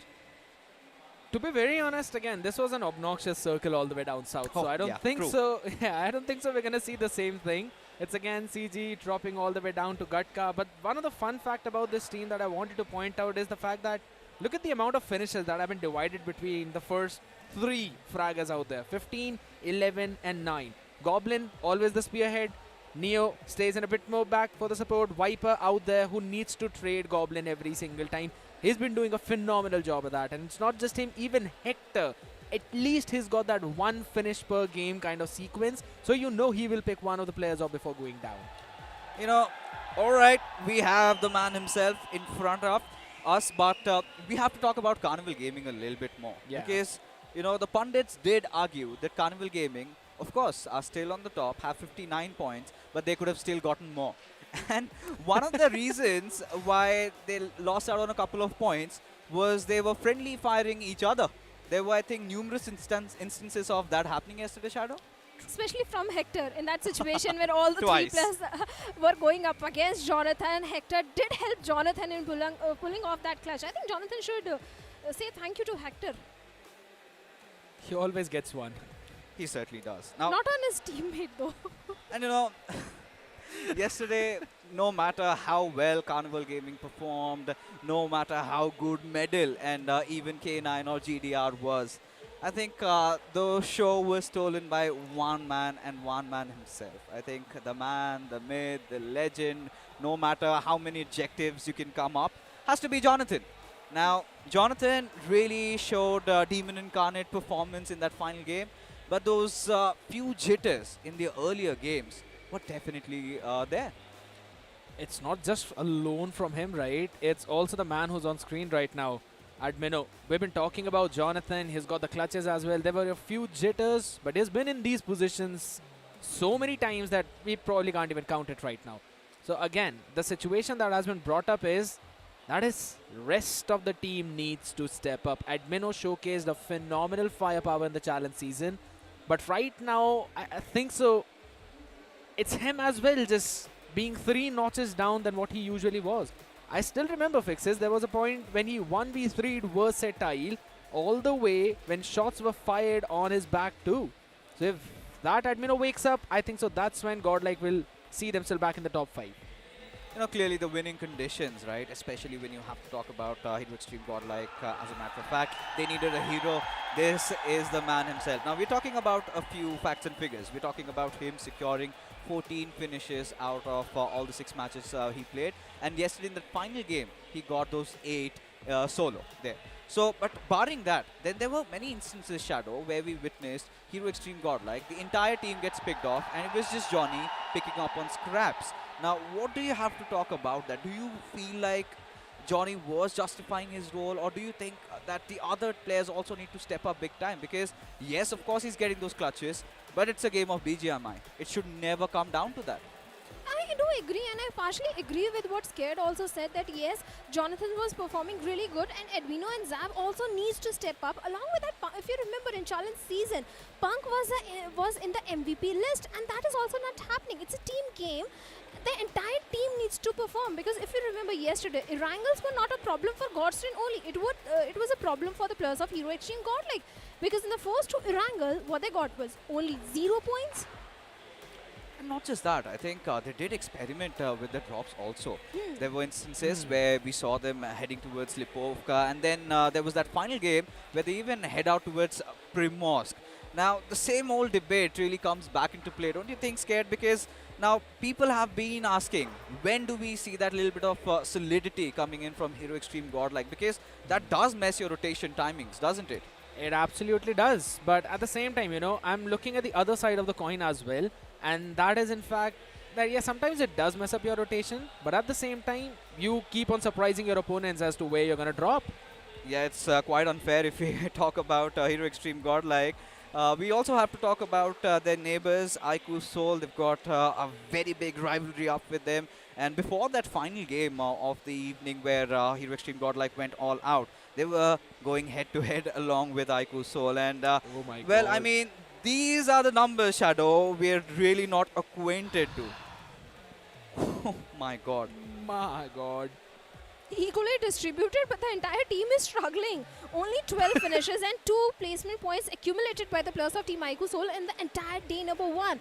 Nakul is getting 4 finishes, and Some, I don't know what has suddenly happened. Is it the LAN pressure? Is it the audience pressure? Because Some was the clutch master in the challenge season. He was getting those 1v3, 1v4s converted, but seems like Some now, he's the first one to be picked off in every single fight. You know, it does come down to those individuals not stepping up, but we also do need to realize that for Some, it's one of those biggest first audience LAN, and when you are playing under the banner of iQOO Seoul, there will be those jitters. But do you really feel scared? It was all about Some being silent, or was it Manya being quite disconnect with his team? But before that, you know, all your questions shall be answered as the mystery unravels itself. It is game number 1 once again as we charter into the greener pastures of Erangel. So, my dear lovely casters, take it away. Well, well, well, my man Fixes. I did the job previously, you're doing it right now. But yes, the result is going to be the same, and that's us watching another heavy tilted plane fly path. If you want to drop anywhere over towards Zarki, Georgopol shooting range, well, good luck, because that's on the extreme other end of this entire plane. But one good thing is, Shadow, we were talking about the fact how Bot Army and God's Reign are going to have a problem. I guess not. Maybe, yes, with each other right now, since they'll both be dropping into the military base. But for the teams who would want to go all the way over towards the Gatka side, or maybe over towards the Georgopol, they're going to have to take a long path. I think all these teams are pretty accustomed to every single flight path. I don't see them facing any sort of problem, especially in Gatka. Carnival Gaming likes to go in. But I'm just waiting for those surprises.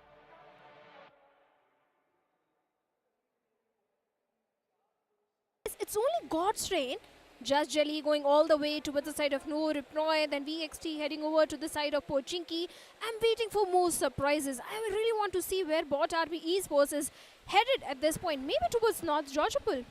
Yeah, I wanted to see the exact same thing, right? Because God's Reign, we're always accustomed to seeing them with BotArmyEsports, and even in the interview we heard him saying that, yeah, we'll probably not switch our own drop locations. Maybe they can do that, or maybe they can go ahead to some other places also out there in the open. But really want to focus down on all the other teams. I mentioned that Gatka might be unreachable right now, and that's why we're seeing the members of Carnival Gaming a bit down south over towards the farm. Milta Power, OG, they're happy. Wyld Fangs and Milta itself medal in those compounds between farm and Milta. Oh, wow, wow, extreme circles is what we are seeing, and some extreme results out there for Gujarat Tigers as they lose a couple of members already, and that too with a VSS. I will give 4 points to Dionysus for pulling that off. Well, it's an RNG factor when two teams are dropping into the same compound in an open field. A lot of luck factor also do come into the picture. Whoever gets the first weaponry do get the advantage, and that is exactly what happened with Dionysus as well. So early casualty for the players of Gujarat Tigers. Whoa. Even iQOO Soul, they need to head over to the school apartments because it's not only Gujarat Tigers but Reckoning is also in the close proximity, and iQOO Soul, I'm sure they don't want a replica or a deja vu of what really happened in the previous one. Oh my god, for now that exact thing is going in for the side of Gujarat Tigers. The entire team has been wiped out. So very early points for the side of Reckoning, and I think so that's a beautiful start for them because they were down all the way towards the 11th position, and these 4 early points are definitely going to give them a decent amount of confidence boost because after picking up that fight, they decided just to move away, going all the way towards the shelter. And look at iQOO Soul, how quick they are on their feet. Quickly went in, got some basic loot, snapped onto that vehicle because they knew they could hear the shots around them. They could see where the action was happening. Quickly wanted to go in for a third party, but Reckoning, the wolves, their sense of smell, it's actually very solid. Sensing the danger, hopping in their way, running away. Fixers asked us a question, where would Godlike drop? It is towards the Lipovka right now. Well, in Erangel, they love to go towards the side of Lipovka. It's Miramar where they don't have a specific drop location. And that is where Hero Xtreme Godlike was also struggling yesterday. Yes, in Erangel also they had to take an early exit. But this time, I'm sure Hero Xtreme Godlike is prepared for any sort of a situation. But whenever we see a Northern Circle, we always expect a good performance from the side of K9 Esports. And wait a second, this is what exactly happened to the players of Gujarat Tigers. They had no loot, they had no resources, and Dionysus, well, he had few weapons, and that PP Bison is going to haunt the players of Gujarat Tigers for a very long time. But coming back to the conversation, like I said, whenever we see a Northern Circle, we expect K9 to perform really good. But yesterday, if you remember, Godstone was also the first one to move inside the circle and have a good spot for themselves. They indeed were. I still remember that one. Being the first one, moving in the circle, and then having their own fun time. Teams that really do like to play in the center of the circle right now. But here's the thing. In this one specific circle, all the way where shooting range is at the dead center, I don't feel that you would want to play anywhere around that part, right? Maybe towards the compounds that are around them. But if you move in so far early, I don't think so you'll have enough loot specifically for that mid to late game. Because you can't really loot a lot of compounds out there. You can only hope that maybe one or the other team, they're probably going in for a close rotation, and then you fire in a few shots. Maybe if they're unlucky, they slam in onto you and you win the fight, and then you can get a few loot. But it always comes down to those third parties as well. So you always have to be prepared for at least a third, maybe a fourth party too, whenever these kinds of circles form and you're anywhere near the off center of the map. But a team that is absolutely nowhere near is going to be Just Jelly. All the way up in over Apnoy, having their own fun time, easing up on the things, Shadow. And what Just Jelly and the boys do in these sort of circles is they take their sweet time to move inside the circle. They take the brunt of the blue and they make their rotations pretty late inside the circle, and that tends to work in their favor. I think Jelly will be doing the same thing one more time, but Metal Esports seems like they'll be going for the center control quite early. Even Reckoning is also known for those early rotations. But we also have Wyld Fangs towards the side of Milta. Then we have the players of OG towards Milta Power. And speaking about the team on our screens, Metal Esports, I think yesterday, I think Legit was a guy who was getting the majority of the frags. The entire team was looking so promising because if you remember, they were struggling really hard in challenge season. But yesterday seems like we were witnessing an entirely different Metal. 22 placement points, 22 finishes. Metal is looking promising on day number 2 as well. Perfectly balanced as all things should be.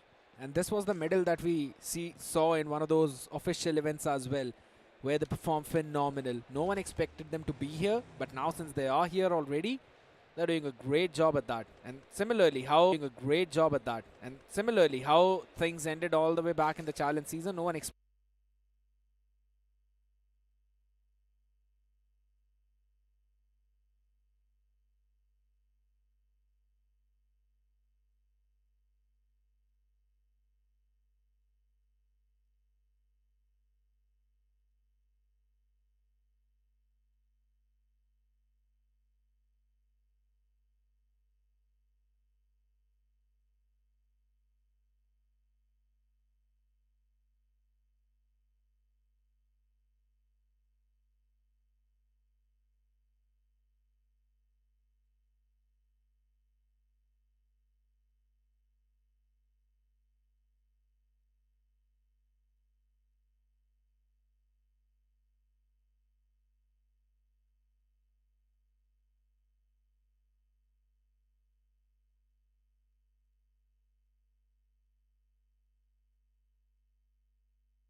Spark in a one close frontal battle, and Edmino goes down, and Hero Xtreme Godlike bites the dust. This is not good. Only 2 finishes secured. Yeah, and even for Everyday Spark, I think so things are just taking a turn for the worse. It's only Spray God remaining, and he's got 1 finish in his bag. And that too was picked up just now, but God's Reign, they're doing pretty decent. Now want to collapse onto the members of Carnival Gaming, but again, it's all the way open ground. Destro has been taken down. It's a third party coming in from WindGod, who've had their eyes onto this team for such a long time, so close. And Destro now will be brought back up on his feet by Justin, because there are just so many teams out there left. But the dead center of the circle is secured by Just Jelly. They've got Red Ross around the area. WindGod is taking care of everything on the other end. And guess what? Destro, there's no way this man is going to survive whatsoever. Who steals the finish is the question. It's going to be Hector, who delivers the final blow out in the open though, just near that one rock. He's basically in the crosshair of so many teams, but the question is, WindGod, are they going to focus on him? Because their attention seems to be dragged away from them, as it's Red Ross right now who suffered a casualty. WindGod, they were prioritizing the circle, and finally the circle has taken a sudden shift. WindGod versus Red Ross. Red Ross in a pity dip, where Otto has been knocked out. The constant bombardment of those grenades is not looking good for the players of Red Ross. Even Beast is down to a very low HP. It's only Phoenix. Even we have the players of Team Just Jelly having a good compound control, and the control of the center of the circle was with them, but not anymore. They also need to migrate, but Beast finds a perfect knock with a grenade onto Infinity of WindGod. That's a big knock coming in. Infinity now down on the knees. WindGod, though they're in a position where they can potentially give the revive, but Red Ross is the team that have now got all 3 players up, and guess their assault knows no stoppage. This fight onto the Western Fray will determine who's going to control these entire hills and the ridges, because everything that's happening up north is even more difficult. But Phoenix is there, rising up from the ashes, and wants to take not 1 but 2 people down with him, as Beast out there constantly provides the information, sees the last player, changes the seed, and with the support of Phoenix, finishes off the entirety of WindGod. These are the grounds where there's no wind, there's only vacuum, no particles to flow, and WindGod will have to come down to that.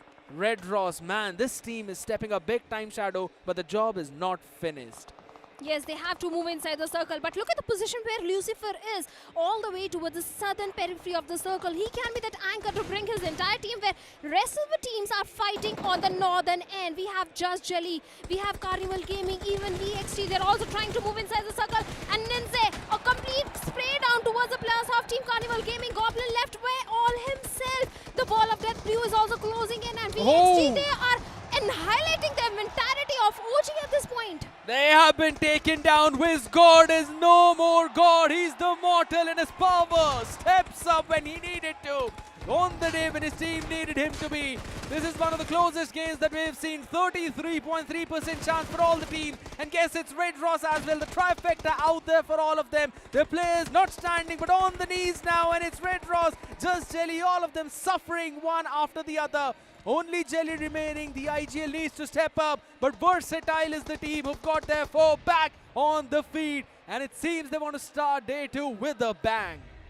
Oh, they certainly want to, but Ninze is still there, but not anymore, as VXT marks an end for the players of Team Just Jelly. Red Ross versus VXT. The circle is in no man's land. The numbers advantage is with the players of VXT. Even Red Ross, they are also going for those crucial revivals, those crucial rescue mission.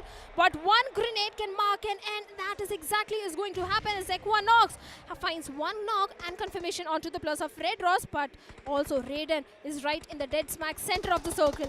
Oh, shots being fired. Phoenix needs to connect those ones, but guess what? He'll not be able to. Beast was brought back up though, so super low in that HP. Now will be healing himself back up. He needs to do that as quickly as possible. He's just hiding behind in those crates. Somraj, has he seen him is the question. Nothing to heal him. It's the burning ground that finally burned the grass out of Red Ross. This is a big win for Versatile. The big name steps up on the day of comeback. When we are talking about the days of comeback, of course, Versatile, they had to go big, they had to go heavy, and boy, oh boy, did they deliver. especially given how dramatic things were, how poetic things were. We had those rehauls, they had such a great start, but then eventually it was still an end with a smile on their faces. Versatile, getting that chicken dinner, it changes everything in terms of what is going to happen on the overall standings. Now Shadow, of course Versatile was amazing, they waited it out, but Red Ross, they were the ones who completely out of nowhere came down and surprised us all. The rotations, superb rotations were pulled off by the players of Team Red Ross. They kept themselves away from the commotion for a very long time. When everyone was coming from the northern and the eastern side, they kept themselves towards the western side. Even in the end, if you notice, one of the players of Team Red Ross went all the way towards south, and the remaining 3 players were taking a fight with the players of Wingod. Definitely, but for Versatile, Scared, they had such a good control over the entire zone. And how did you analyze as to how they managed to secure that for themselves? Because it was flooded with teams left, right and center. Yeah, there were basically 2 different fronts, one happening on the northwest, the other one happening all the way towards the east. So that's the place where we had to focus on. The one who came out with the least amount of casualties is with who had to win. But you know what? Let's look at the stage for the interview. Somraj, हमारे तरफ थोड़ी सा आप आ जाइए. जानना चाहूँगा यार, ये मैच के दौरान जो सर्कल था, जो कंप्लीट सुवर्णी की तरफ चला गया था, और उसके बाद वो हार्ड शिफ्ट सदर्न साइड, क्या माइंडसेट था उस टाइम? क्या चिकन डिनर वहाँ से इमेजिन कर पा रहे थे? माइंडसेट नॉर्मली तो हम लोग अपना बेसिक गेम खेले और कुछ ज़्यादा खास तो नहीं, और बाकी इसके पहला मैच में थोड़ा टेक्निकल इशू हो गया था, उसमें भी हमारा स्टार्ट अच्छा हुआ था और लकीली वहाँ से थोड़ा एक मोमेंटम बना था.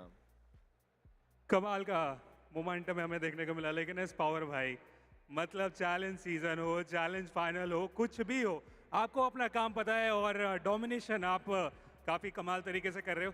क्या सिनेरियो चल रहा है? क्योंकि अभी भी मंजिल बहुत दूर है और आपका हर मैच में चलना वो बहुत ज़्यादा ज़रूरी है. तो इस फिनिशेस के बारे में बताएं जो इस मैच में आपने निकाले. टीम गेम था, टीम वर्क था, और प्री प्लानिंग वगैरह के थ्रू ही जो ये मैच निकला है वही है. और बाकी के जो मैचेस है उसमें तो just go with the flow वाला सीन है, जो होगा देखा जाएगा. मतलब आप किस तरीके से पूरा गेम प्लान यहाँ पे बन रहा है? क्योंकि आप उस रेस में सबसे आगे फिलहाल चल रहे होगे जो MVP का है, और साथ ही साथ ओवरऑल स्टैंडिंग का भी प्रेशर है, तो आपको लगता है कि रिस्पॉन्सिबिलिटी आपकी तरफ थोड़ा ज़्यादा है? टीम विन मैटर करता है एट द एंड.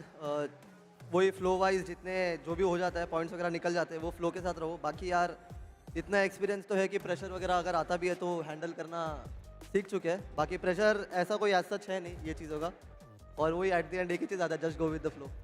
17 फिनिशेस निकाल चुका है ये खिलाड़ी, उसके बाद भी इस तरीके से रिप्लाई देना, आई मीन यस, MVP में सबसे आगे अभी ये चल रहे हैं. लेकिन सोमराज, एक आखिरी सवाल, कल एक चिकन आया था, उसके बाद आप गायब हो गए थे, क्या वही आज फिर से इरादा है या फिर बैक टू बैक चिकन या एवरेज की तरफ एटलीस्ट अब अपने आप को लेके जाने वाले हो? कल हमने 3 मैच में हैट्रिक मारा था, 0 पॉइंट मारने का. आज वो होप रहे कि हम लोग एटलीस्ट एवरेज पॉइंट्स निकाल लें. चलिए एवरेज करेगा. लेकिन एक आखिरी सवाल मैं पूछना चाहूँगा एक्वानॉक्स से. भाई आप भी एक स्टार प्लेयर हो, उस एक्वानॉक्स को मैं थोड़ा सा मिस कर रहा हूँ, लेकिन टीम वाइज तो बहुत कमाल का चल रहा है. क्या हुआ है आपको? नहीं हुआ है, मैच बाकी है, देखते. चलिए कोई बात नहीं, बट चलते हैं फिलहाल अभी कास्टर की तरफ, जानते हैं कि इनके परफॉर्मेंस से आप कितने खुश हो. All right, quite unpleased with his hat-trick of getting ducks yesterday. Certainly will bring a smile on Somraj, but he knows that the work isn't over. Versatile kicking this day with the chicken dinner, I think embarks the fact that they are here for the resurgence, and I think now the foundation has been laid out. But now we have to bring the conversation down to the teams that are struggling. Yes, Shadow, I'm talking about iQOO Seoul. Barely managed to get, what, 1 or 2 points throughout this game. Is it safe to draw the curtains already on them? I won't say it's time to draw the curtains, but yes, they are taking too much pressure on their shoulders. They're second-guessing themselves, which should not happen from the side of iQOO Seoul. It certainly should not, but this man, no stopping him in this game. 10 freaking finishes. He was a man on a mission. And I feel like Scared, he was feeling a little left out when he saw those Finnish leaders yesterday, and he wanted to compensate, and he did that in just one game. It's more than just compensating, my man. 10 finishes alone. I was trying to calculate how many points did Versatile secure. for the entire chicken dinner, right? 10 points for chicken dinner. I was anticipating maybe 7-8 finishes for the team. So it's going to go down to 18-19 points. That's at least in the top 3. Forget about that. I'm throwing it all in the dustbin. Man, this is just phenomenal. And he mentioned it perfectly. Regardless of the pressure, he knows how to handle it, and he showcased it perfectly. You know, it just took him one game to beat Jonathan's record of 8 last night, and I feel like he's yearning for more. But when you take a look at the stars of the match, you've got the finisher is Powers there. But K9, they were off to a bloody start. I mean, I'm talking about that fight against Hero Xtreme Godlike, and we did see some bans in action, didn't we? Yes, we did see. And Slug, every time this guy is impressing me the most, because the way, Scared, if you notice, he's clutching it out every single time. Maybe Slug could be the next MVP in the list, because every single time he's delivering the best performance. This time he was able to 1v2 Hero Xtreme Godlike. There's always this one star player of each and every team, right? For Godlike, it has been Jonathan. For K9, Slug has been stepping up big time. Yes, they've got even bigger names, right? They've got Beast, they've also got Ninja Boy, Omega, not so much in the fragmenting department, but in the brain department. But Slug stepping up in these crucial moments is exactly what this team needs. That's why it is still in that top 3, or at least in the top 5. The moment that we all were mentioning as well, the reaction of everyone says it all. And so is of Godlike, struggling just like another big name, iQOO Soul. Hero Xtreme Godlike being given a taste of their own medicine, given the fact how things really brewed up. Now, they are usually the ones panning people around, and to have that, to be on the receiving end, certainly tastes bitter. But you know what? When you sum up this entire game of Erangel, it was rather quite a slow affair, don't you think? We did not see any action, barring GT taken down early. It was still those 5th or 6th circles. All the other teams were alive. So what was the reason behind that, Shadow? Because they do understand the gravity of the situation, that how important day number 2 is, how important it is to accumulate those crucial points on this very day. Because if you don't perform on day 2, day 3, you can't expect a comeback. You can't expect those 13 bombers coming in, because everyone will be having that bullseye target behind their back. They certainly will be, but there's one thing that I really am, hovering over and Scared. I want to get your opinions on that. Carnival Gaming were one of those teams that survived till the very end, whilst the others who were nearby them had all been picked off. Do you think they have collected enough points to still somehow maintain that little cushion they had, or it has been toppled over? I don't think so. I think so. The cushion, it's going to be toppled, but yes, they still would be in that top space just because of the way how they accumulated so many points yesterday. But for this one, I don't think so it was enough at all. If I'm not wrong, at least 3 or 4 finishes, that's at the very max. Because what, Hector got a couple of them after knocking down Destro. So yeah, it seems to be them in a pretty precarious spot, but still not that much.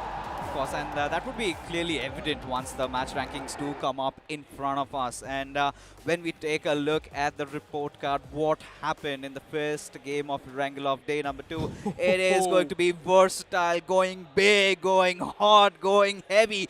24 points, and now suddenly that first position of Carnival Gaming could be under threat. But Red Ross, boy oh boy, they also delivered. I'm pretty much anticipating they might squeeze in through the top 4 or top 5.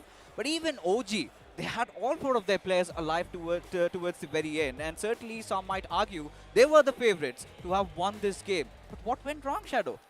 I think they're bad fights. OG just overcommitted in a few of the situation. That could have been a reason, because they had a good control of the circle. They were making those good rotations as well. But Wyld Fangs seems like their misery is still continuing. 4 total points, and I don't know how Sensa and Scout got picked up. Not having that surrounding awareness has always been a problem for the players of Wyld Fangs. Yeah, indeed. And for Wyld Fangs, the misery continues. Along with them, we've got a couple of other names.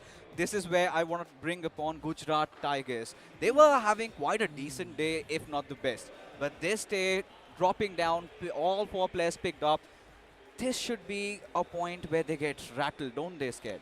Yeah, it was very unfortunate for them, and at the same time, I'm kind of expecting now them to basically choose a different drop location at least, or change a few things, get a few tweaks back up, because I still remember that this team performs pretty solid on those off maps, specifically the map of Sanhok. Yesterday, I also remember that they made a stark impact into that entire one when they stopped Revenant X Park out there, but It's just one thing that we're talking about, right? OG, they also performed really well, but at the same time, I want to see the step-ups coming in from the other teams too. Red Ross did a very good job though, getting those 13 points. They certainly did, but we have to also talk about Team Just Shelly. And barring the fact that, you know, when we saw initially the final circle spew upon us, Just Shelly also found themselves in a really comfortable spot. And rather, they were the ones who picked up Carnival Gaming. But what went wrong for them eventually towards the end? Because, you know, spare me, they still had a decent one, but they could have done certainly better, Shadow.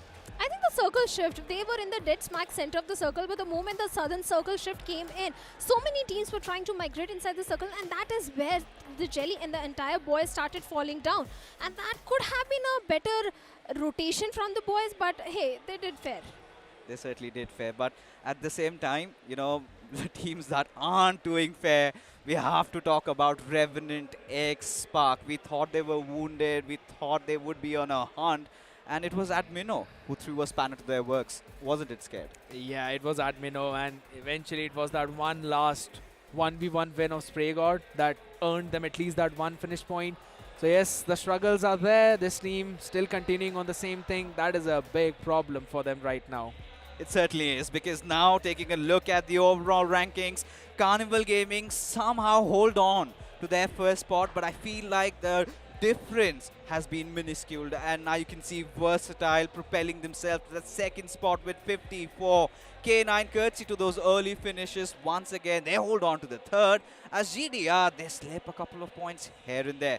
Revenant X Spark around that 10th position. Gujarat Tigers did take a massive fall, but the headlines once again, folks, would be iQOO Soul dead smack at the very bottom. 16 points out of 7 matches. That isn't forgiving. The next 2 maps are going to be super important. If iQOO Soul doesn't perform, doesn't get a winner when a chicken dinner or a high amount of finishes in the upcoming next 2 games, we can pretty much draw the curtains that iQOO Soul will not be able to lift the trophy at least. I think I feel like it's pretty much over, because now you're just sitting at 16 points, and whilst Versatile, Carnival Gaming, they have picked the pace up. K9, they're getting a lot of frags, so it's going to be so difficult if you are iQOO Soul at this very point. But as things dictate, we have to move on, right? And now we have to bring the conversation back to Wyld Fangs. Now, Wyld Fangs, they also had a lot of responsibility on the shoulders. Even Trey Scott tried. Things did not go their way. It just feels at this point now it's not a one-person game anymore, because every other team is playing so good that you need all the 4 players to buckle up and then slowly move forward. I know everyone wants to move forward to the next map, but ladies and gentlemen, we'll be back after this short break.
I'm the big dog, been killing it since tip off. Come with it or stay home, the people gon' feel ripped off. It's only major leaguers in the office. If you giving half of an effort around the rest of us, you'll make it awkward. I'm about that action, not the one you talk with. You better hope I'm not the one your coach gon' have you out here really guarding. It took a lot for me to get here, but I have arrived. I really made it, and the haters be looking surprised. Been down before, but now I'm better than I've ever been. Through all adversity, I saw the light now at the whatever the problem, we'll solve them. Make it through together, it'll be all love, and it's all good. Yeah. Okay. They say pressure makes diamonds. That's what I align with, cause the journey I be climbing is riddled with perfect timing. I'm in a different mode when I be trying to get it. To even get a chance to compete is a form of winning. I mean, what's the point of playing if we ain't striving for greatness? I feel a sense of pride with every play that I'm making. To the top of the world when I came from the basement. Boy, I'm the one and not the two, so don't get it mistaken.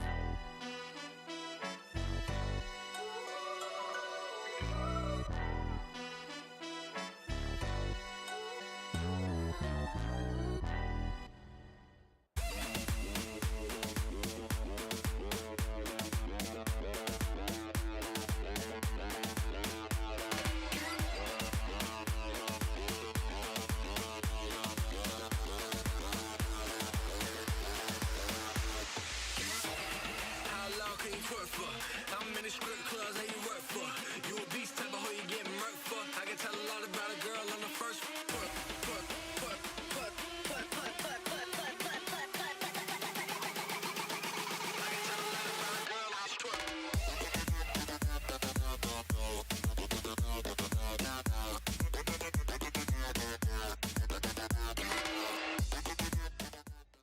वो sports में है ना, वो जैसे मैंने बताया था हाँ बोलना पड़ता है। चल तूने हाँ से हाँ नहीं मिलाई, क्या तू अपने गेम प्ले पे शक कर रहा है? बड़े नाम थे कुछ, पर उनको मैंने चूज नहीं करा। बाकी लोगों को मैनिपुलेट करते हैं, अंदर अंदर झगड़ा लगवाते हैं। गुजरात टाइगर्स में मतलब ये बोलना चाहिए नहीं, मुझे पता नहीं मुझे, लेकिन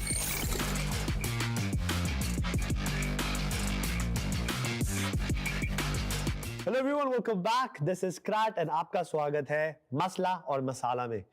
अब मुझे इंडस्ट्री में काफी टाइम हो चुका है और जो शख्स मेरे साथ जुड़े हैं इस वक्त इस सिचुएशन में, वो भी मेरे टाइम से ही है, काफी पुराना, और आज तक वो एडी चोटी का जोर लगा रहा है अपनी रेलेवेंसी प्रूव करने के लिए। यस, वो इस बार चैलेंज फाइनल में आ रहे हैं एज अ फेवरेट बनकर। सो जोरदार तालियों से स्वागत करते हैं प्रिंस ओजी की from the middle esports. Brother, welcome for the challenge finals. मसला मसाला चूज कर, मसले पे बात करें या मसाले पे जाएं? मसले पे करो पहले। कुछ मुझे लगता है कि जिंदगी में बहुत मसले दे रहे हैं, ई स्पोर्ट्स करियर में हो, तेरी रन पे हो। यूजुअली हमने दो लोग बुला रहे थे, but when I got to know कि प्रिंस इज कमिंग, मैंने कहा भाई बहुत सारी चीजें जो प्रिंस बोलना चाहेगा। मुझे लगता है मेरे सवाल काफी रहेंगे तेरे लिए। तो तैयार है? हाँ बिल्कुल, सॉर्ट है। तो सबसे पहले पूछो। हाँ, तो चैलेंज सीजन कैसा गया? बिकॉज़ तुम 16th पोजीशन पे क्वालीफाई कर रहे, लाइक ऑलमोस्ट पेंडुलम पे लटक रहे थे। तो how was that journey? Challenge season में ऐसा था कि थोड़े चेंजेस करने थे हमें, और उसके चक्कर में फिर हमारा नया प्लेयर खेलेगा पुराना खेलेगा, उसमें हम स्विचेस कर रहे थे, क्योंकि दूसरे इवेंट नए प्लेयर्स के साथ, ये इवेंट हमारा इस पुराने प्लेयर के साथ। तो उसी में फिर थोड़े सीन हो गए और प्रैक्टिस की थोड़ी ये वो हो गई, तो उसमें हमें थोड़ा ऊपर नीचे हो गया। बस इन द एंड नसीब अच्छा था हमारा कि हम हो गए। चलो ठीक है। बस as a team you are confident कि चैलेंज फाइनल्स के अंदर कुछ बड़ा होने वाला, अच्छा होने वाला। एक बार नजरों में, ऑडियंस की आंखों में ढाक के वादा करो बहुत अच्छा होने वाला। Yes. So, moving forward, अब हम जा रहे हैं मसले की तरफ। Because 2019 से यार, I think you are the first person जिसने चिकन डिनर निकाल के दिया था हमारे देश को 200 पिंग पे, ठीक है? एंड उसके बाद से ना प्रिंस गायब हो जाता है, फिर आ जाता है थोड़े टाइम पे, और इस लेवल का प्लेयर होने के बावजूद you still no hustling for the youngsters. मतलब अभी भी तेरे लाइनअप में नए लोग हैं, लेजेंड साइरेक्स, ठीक है? तो ये क्या हो रहा है? मतलब क्यों तेरे साथ कोई बड़े नाम क्यों नहीं दिख रहे मुझे आज भी? क्योंकि ऐसा भी है कि बड़े नाम थे कुछ, पर उनको मैंने चूज नहीं करा जब मैं टीम बना रहा था, क्योंकि मुझे पता है कि जो लोग कंफर्टेबल हो जाते हैं एक बार, तो उनका गेम इतना बाहर आता नहीं है। डू यू रियलाइज कि तेरे टाइम का अभी तक मेरे ख्याल से एक आधा प्लेयर बचा है? I think it's only scout Owais, दो। हाँ, ओवेस, और ओवेस तो ही couldn't qualify for the finals। So कितने लोग होते थे उस टाइम पे, और अब हमारे पास इंडस्ट्री में 2 से 3 ही रह गए हैं। सो एट एनी मोमेंट तुझे ऐसा लगता है कि यार इस इंडस्ट्री में टिकना भी एक बहुत बड़ी जंग है? सही में है, कि मतलब इस इंडस्ट्री में टिकने के लिए या दो चीज़ें करनी पड़ेगी, या तो हाँ में हाँ मिलानी पड़ेगी कि सामने वाला जो बोल रहा है उसमें हाँ में हाँ मिलाओ, अगर तुम आईजीएल नहीं हो तो, या फिर अगर आईजीएल हो तो भी कोच होगा तुम्हारे ऊपर, मैनेजमेंट होगी, मतलब इन द एंड यही आ जाएगा कि या तो हाँ में हाँ मिलाना आना चाहिए, या तो तुम्हारा गेम ऐसा होना चाहिए कि कोई हाँ या ना तुमसे पूछे ही नहीं। But you had your own struggles, तो चल तूने हाँ से हाँ नहीं मिलाई, तो क्या तू अपने गेम प्ले पे शक कर रहा है? मैं शक किस पे कर रहा हूँ पता है? मैं खुद पे ही करता हूँ कि भाई मेरे को बेटर होना है, क्योंकि मैं जब बाकी लोगों को देखता हूँ जिनकी एज हो जाती है, उनका गेम प्ले खराब हो जाता है, मैं खुद को उनमें कंपेयर करवाना नहीं चाहता हूँ कि मतलब मैं उनको मैं खुद को अलग रखता हूँ उनसे, कि मतलब मैं अलग हूँ और मैं अभी भी खेल रहा हूँ और लोगों को दिख रहा है कि मैं कैसा खेल रहा हूँ, और मुझे लगता नहीं है कि कोई भी इतना पुराने टाइम का प्लेयर अभी भी ऐसा खेलता होगा। No doubt. यस। चलो ये तो आपकी शुरुआत हो गई, अगर इस पे बात भी नहीं हुई, क्योंकि इतने साल बाद ये सवाल उठा है और हमें जवाब मिला। मूविंग फॉरवर्ड, अभी आप गुजरात टाइगर्स का जिक्र कर रहे थे, तो वहां पे आपका क्या मसला था? तो गुजरात टाइगर्स में ऐसा था कि हमें ऐसा चाहिए था कि सारे प्लेयर्स T1 हो, कि मतलब नोन प्लेयर्स हो, क्योंकि अचानक में आउट ऑफ नोवेयर एक साल बाद अगर कोई खेलेगा तो उनको अगर स्लॉट चाहिए तो T1 प्लेयर लेने पड़ेंगे ना। तो मैंने पहले टीम बनाई थी, फिर मुझे वो चेंज करनी पड़ी और फिर मुझे T1 प्लेयर लेने पड़े, जिसकी वजह से मेरा सब कुछ खराब हो गया, मैं बता सकता हूँ। और गुजरात टाइगर्स को लेके आया था मैं, और मेरे को प्रोमिस तो करे थे उन्होंने कि प्रिंस है तो गुजरात टाइगर है, पर फिर ऐसा हो गया कि आउट ऑफ नोवेयर हमें 3 दिन पहले बोल दिया कि अभी दूसरी टीम ले रहे, तो बुटकेम से घर जाने को बोला, इन द सेंस कि मतलब फिर यही हुआ। तो ये चीज़ बुरी लगी दिल से कि मतलब एक्सपेक्ट नहीं करा था, एक घर जैसा समझा था कि यही है जो भी है, ऐसा समझा था कि गुजरात है, नाम है, मैं हूँ वहाँ से, लोग जानते हैं और इसी में करूँगा जो भी करूँगा, पर इतना भरोसा दिखाया था तो हो जाता बस। और इस सिचुएशन में भी कोई बातचीत नहीं हुई, कोई क्लोजर नहीं मिला आपको? मिला क्लोजर, लेकिन जैसा चाहिए था वैसा नहीं मिला। इन द एंड सामने वाला तो क्या ही बोलेगा, सामने वाला खुद को ही डिफेंड करेगा ना, तो वो वही कर रहे थे। और मुझे पता है कि भाई उन्होंने जो पहले बोला था और अभी वो जो कर रहे हो वो तो दोनों अलग अलग चीज़ें हैं ना। अगर मैं आपसे कुछ बोलूंगा और फिर मैं बाद में कुछ और करूंगा, आपको पता चल जाएगा कि मैं कैसा इंसान हूँ, बस वैसी बात है। आपकी नज़र में ऐसी कोई और है इंडिया में जो पूरा साल ना चले, उनको फर्क ना पड़े, ऐसा है क्या कुछ? आज के टाइम पे तो मुझे सोल लगती है और गॉडेल लगती है। बट उनकी भी तो लाइनअप चेंज होते हैं रेगुलर। पिछले 2 साल के अंदर iQOO सोल के पास एक ऑफिशियल ट्रॉफी है, मतलब उनका एक ऑफिशियल लाइनअप है, उन्होंने टीवी की trophy, but lineup continuous change हुए, मतलब जो प्लेयर चेंज करते हैं ना वो तो। और उसके बाद गॉडलाइक ने तो हाल ही में फिर से वो अपना गॉडलाइक दिखाया है, बिकॉज़ उनके लाइनअप में तो पूरा लाइनअप चेंज हो गया। तो पंकी गॉडलाइक है, उससे पहले जेली को मौका मिला, कितने सारे प्लेयर आए, लाला, शैडो, कितने थे। तो इवन ये लाइनअप भी शफल्स करते हैं। तो आपको क्या लगता है, परफॉर्मेंस तो ऑन द टॉप रहनी चाहिए? रहनी ही चाहिए यार। अगर तुम स्पोर्ट्स में हो, अपना सब कुछ घर पर छोड़ के आए हो, कहीं पे खेल रहे हो, तो फिर तुम किस लिए खेल रहे हो? मतलब गेम के लिए खेल रहे हो ना। ग्राइंड कम करोगे, नहीं खेलोगे तो फिर तो क्या ही होगा। कुछ ऐसी नजर में है प्लेयर आपके जो मतलब 2 साल पहले भी ऐसे थे, आज भी मतलब गेम को धर्म बना बैठे हैं, अपना A1 इनपुट देते हमेशा? AKOP और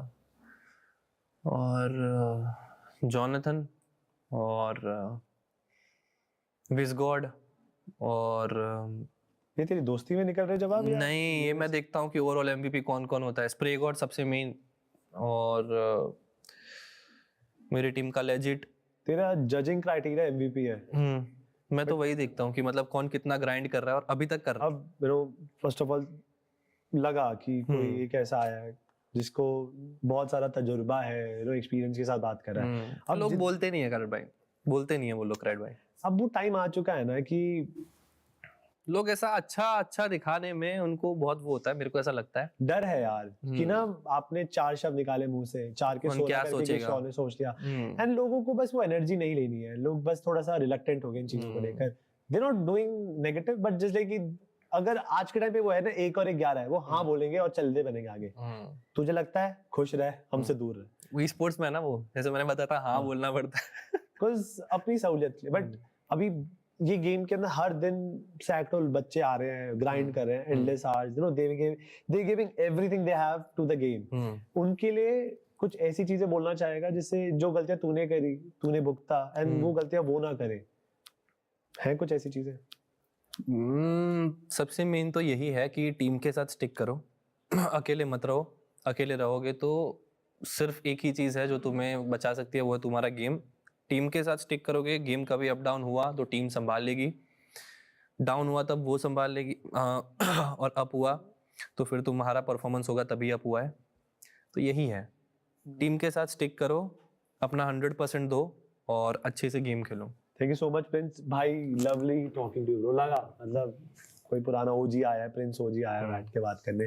धन्यवाद। आई होप कि आप लोगों को भी मजा आया होगा, बिकॉज ये था मसला और मसाला का इनक्रेडिबल सेगमेंट और personally I enjoyed a lot.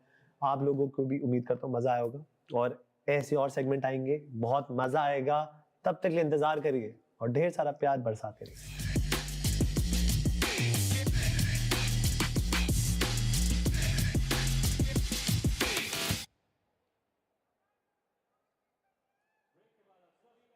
All right, we are back after this small hiatus as game number 2 is going to begin shortly. And I've got the big man himself, Necro, along with Scarrett. So, Necro, Yeah. a matter of fact, iQOO Seoul, they needed a big game in the first match.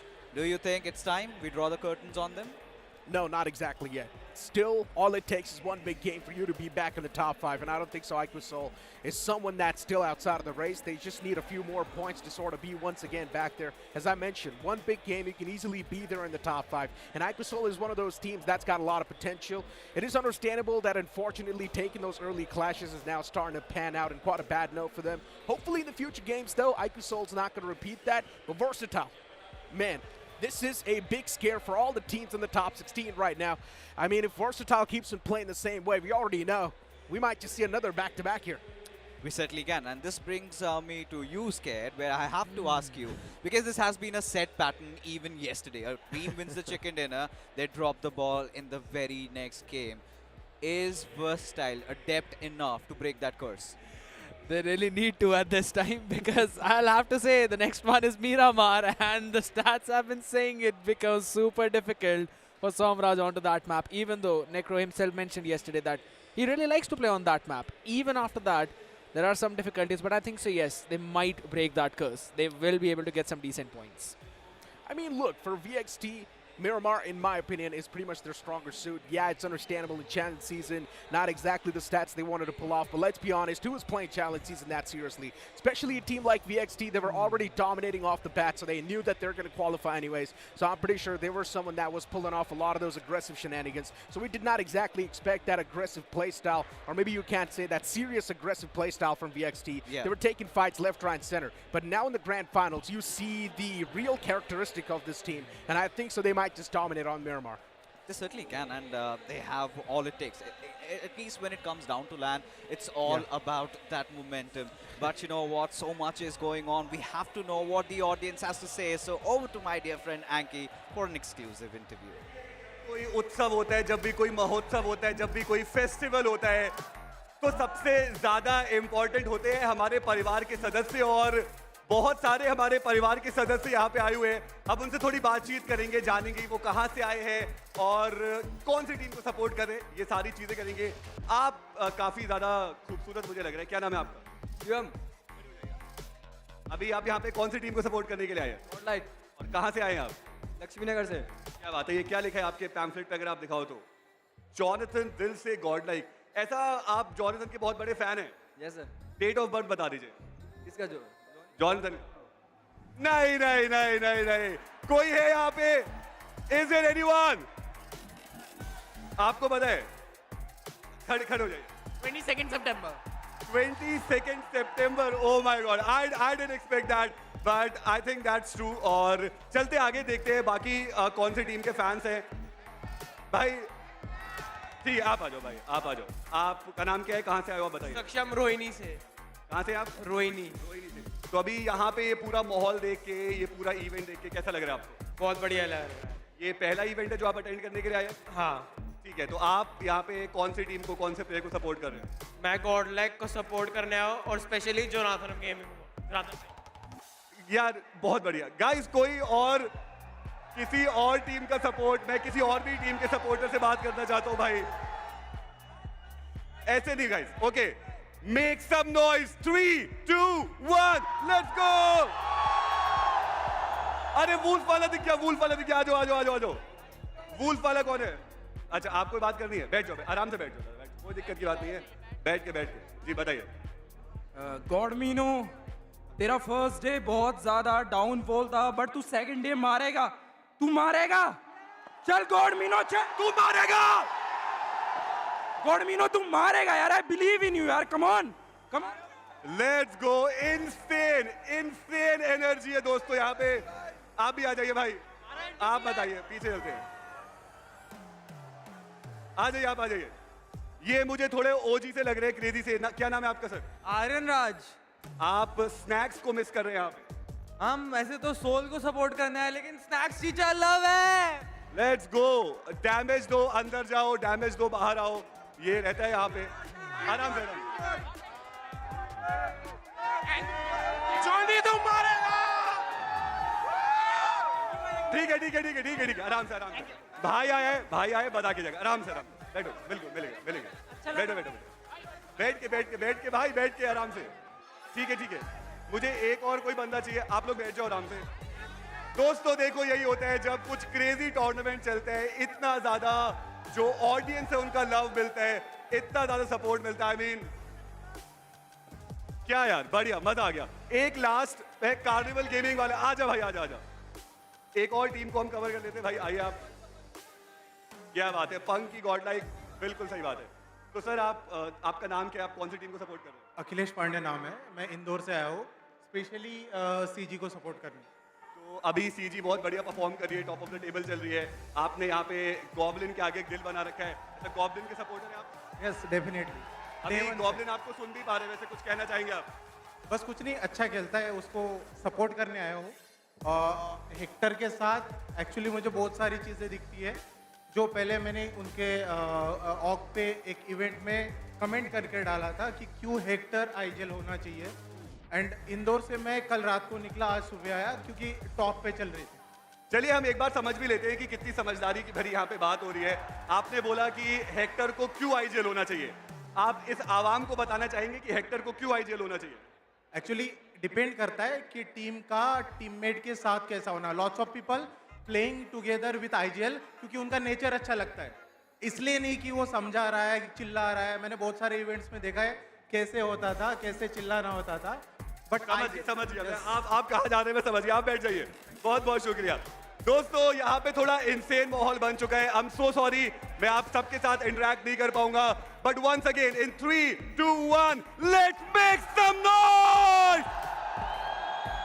चलिए दोस्तों, अब मेरे जाने का समय हो चुका है. चलते हैं हमारे कास्टर्स के पास और अगले मुकाबले की तरफ भी चलते हैं. All right, the crowd is absolutely wild. I do not really understand. I'm trying to contemplate. Was it a threat for Admino or was he actually pumping him up, Necro? I think he was just trying to pump up Admino at this point, right? Admino was not really able to perform that well on day one, and then the fans are over here to try and get him cheered up. That Admino, you can do this. Come on, you need to perform for your team because he was the main lifter as well, even in challenge season. Admino was doing so much for Hero Xtreme Godlike. I agree, and to be honest, in the previous one, he kind of did perform as well in that long-range fight, but that is just not enough. You have to do a lot more because all of these people out there, they're supporting Godlike, they're supporting their favorite teams, and this is a team that we always wanted to see in these kind of situations, right? The trophy cabinet is still kind of empty out there, Fixes. Yeah, you really touched the nerves, didn't you, Scared? Because honestly speaking, we had high expectations from Hero Xtreme Godlike given that final game of Erangel yesterday. But today, I think the momentum is once again gone away from them. And, you know, this is where, Necro, this comes down to you. I need to ask you this. Now, Hero Xtreme Godlike, we really thought that they would go aggressive. They again dropped the ball in the first game of Erangel. Now, heading on, looking at the schedule, it is going to be a game of Miramar. Do you think this is where we could see them make a comeback, or is it going to be the same story once again? Honestly speaking, look, at this point, for any other team on the latter half of the board, if they want to stand a chance to make the comeback, just try and stop the top three teams. That's it. If the top three teams keep on winning the game, if they keep on having consistent games, they're going to come. Especially for the teams that are there on the latter half of the board, because then you cannot really make that comeback happen. Once that difference maker is there in the overall standings, it's bad. I agree. You don't really need to make that difference big enough right now. This is the chance for you to make those comebacks, but it is only possible if you now go in ahead and target. I think so. As much as it's important for teams like Godlike, the ones who are all the way over down, BotArmyEsports, iQOO Soul, those are the teams that really need to step things up. So yes, that's going to be the main thing that they need to focus on. While the audience out there, you guys can focus on the Snapdragon match prediction. Drop your predictions down in the chat section and support your favorite team. Fixes, who do you got winning though? You know, at this point, I really want Team Orangutan to make a comeback, because at this point, you know what, Necro, this is what I was segueing into. OG, in that final circle, they had such a good position, but they looked lost the moment Versatile Storm came their way.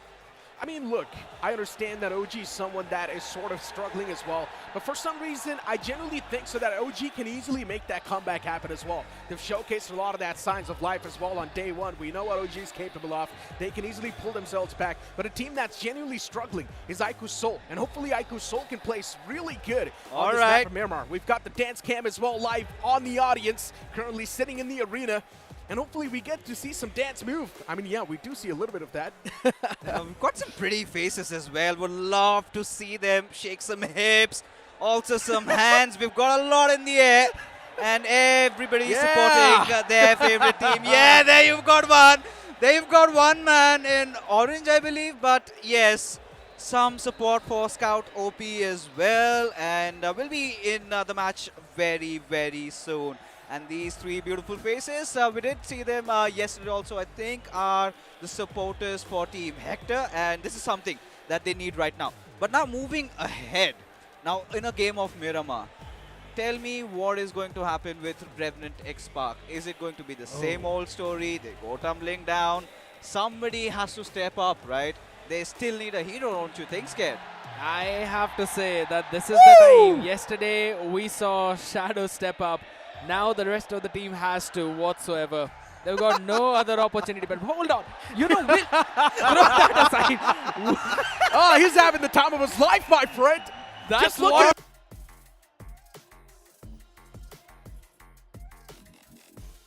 him dance for a bit longer. Let him do his, man. Let him do his job. He's doing a great job. I'm pretty sure he's also riding up the crowd by doing that. He's also got a lot written on his card, but once again, we cannot really forget the fact that the next game is about to begin soon. The map of Miramar, which holds a lot of value for the players and the athletes. We know how much it sort of holds as well for even the players that are not doing that great in the overall standings. They need to try and pump themselves back in the overall standings as soon as possible. This game has to be it. You asked me a question. Can Revenant X Spark make a comeback? Well, Miramar is going to be the answer, maybe. It certainly has to be. There's no other way around. But that beckons the beginning of game number 2. Ladies and gentlemen, lo and behold, as the flight path trajectory is going to be in front of you as we venture into the desert of Miramar. It is all the way from La Cabrera towards Minas del Sur, slightly inclined towards that western side. And now, Necro, all those teams dropping down on those eastern peripheries, I mean, they are going to be up for a toss. Well, let's see how the start's going to look like. I would love to see an aggressive start, especially for the teams that are on the struggling side of the face. I would love to see iQOO Soul do super good. I would love to see Wyld Esports as well. A few new faces on the block. They have not been discussed that much, but I would love to see them perform pretty well as well. Even BotArmyEsports can be up in the mix, right? BotArmyEsports, it's been a while since we've seen that team perform. Hell, even Metal Esports. Yesterday's day was great for Metal Esports, but today's day, a little bit of that shaky start. But Metal Esports is someone that can easily make the comeback happen. They know how to play that defensive play style, and once you know how to play the defensive play style, you can easily achieve that average. They certainly have to for Metal Esports, but you know, at this point, Metal Esports, we know what their secret sauce to success has been. It's always about trying to hold on to the center of the circle, and the previous game was absolutely surrounded by so many piranhas in the greener pastures. As we take a look at all these teams dropping down, no drop collisions whatsoever, but God's reign. Necro, they are far from home. And even for Wyld Fangs as well, this looks concerning. It indeed does. Two teams dropping right next to each other. Make that 3, actually. It's BotArmyEsports right next to Just Jelly, and there's another team in the vicinity as well. Is there going to be any sort of clashes? That's my question. Maybe BotArmyEsports just moving their own merry way, and that's what Just Chili as well seems like they're doing. Wyld Fangs in a bit of a trouble, considering Aura is right next to him. And Wyld Fangs has been struggling since the start. At this point, they're being treated like 3 points on the map. Something needs to be done. Trey Scott is the only man putting in numbers, while the rest, they're just staring at his performance. They need to wake up from the slumber. The sooner they wake up, the more the chances of them pulling off a comeback. You asked me a question about Revenant Spark. Trust me when I say this, for some reason I have a little bit of that itch. And that itch is telling me that Revenant Spark can make a comeback. But this one is going to be quite a stormy one, don't you think? Especially when you've got the likes of Medal, K9 all beside you, and you have to somewhere get around the central position of the circle. Now it feels like Carnival Gaming, they can have a go once again, given how close they are around that La Bendita region, dropping down at Picado, instantly getting their loot done and moving across the map. That brings us to another team, Necro. We need to touch upon them a little bit. Red Ross, they were playing out of the minds in game 1. They indeed were. Currently sitting on the 6th spot as well. Red Ross, for some reason, these boys, they're quite the newer bunch. They do have a bit of that experience from the official tournaments, but still not as much as the other teams that are currently playing in here. And still, Red Ross is doing a fantastic job maintaining that average on the 6th spot with 45 points. What else do you want? Teams like iQOO are all the way at the bottom. Wyld Fangs as well on the 13th. Here Xtreme, Godlike, a team that was absolutely dominating in challenge season, is currently sitting on the 12th spot. I mean, that should be a prime example of how things are looking. But you know what, when you take a look at the overall standings, I must still bring this to attention of all the viewers that even Wingod can make a comeback. All they need is one big chicken dinner. Anyone, in my opinion. All the for top 16 teams are BotArmyEsports still in and iQOO, contention. they need a lot more. One Because big chicken dinner, 25 points. I think so they're once again back in the swing of things. They can easily be there. yeah, I mean, they can. And, you know, at this point, they need to latch on to something. They need some hope where they can find their way in. Because sitting at 16 and 18 respectively for iQOO and BotArmyEsports, it's something that I find very hard to digest, given how they performed in the challenge stages. For BotArmyEsports, you can cut a little bit of slack. It's Oh their my first God. audience land, but look at this, K9 Loving already this. on the hunt, already on the prowl. And maybe Red Ross could be their next target on their hit list. And this is going to end very bitter.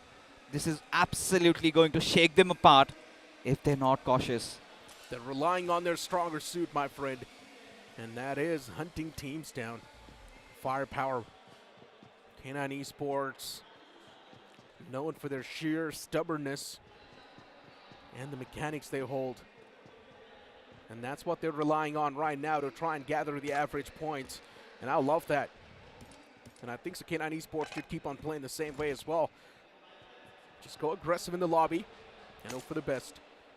Red Ross, you pointed them out a while ago, and Red Ross, yeah, even that is one of those teams that's not really shy of any of the fights. Red Ross is someone that's not really playing with a lot of pressure, and you can clearly tell with the way they're playing too. It seems like they're not scared of anyone. I mean, for Red Ross, it's so important that they have that mentality. You know, they've got nothing to lose but the world to achieve. And imagine gracing the biggest and the first LAN of 2025. And if they somehow get a podium finish, it would mean the world to them. But now Carnival Gaming, they're sitting high on the hills. Takes me back to one of those chicken dinners. They come from around here, but Medal Esports, little do they know that they are being watched. It is going to be the danger man himself, Goblin. Of course, has been overshadowed by Viper. How well that lad has been playing. As long as Carnival Gaming still stay on top. But now it's looking quite scary for Savit. I feel like he might get picked off. Medal Esports lost. But still, they should be aware of the fact that they're going to get eyed out by this hill. And that's what exactly happens.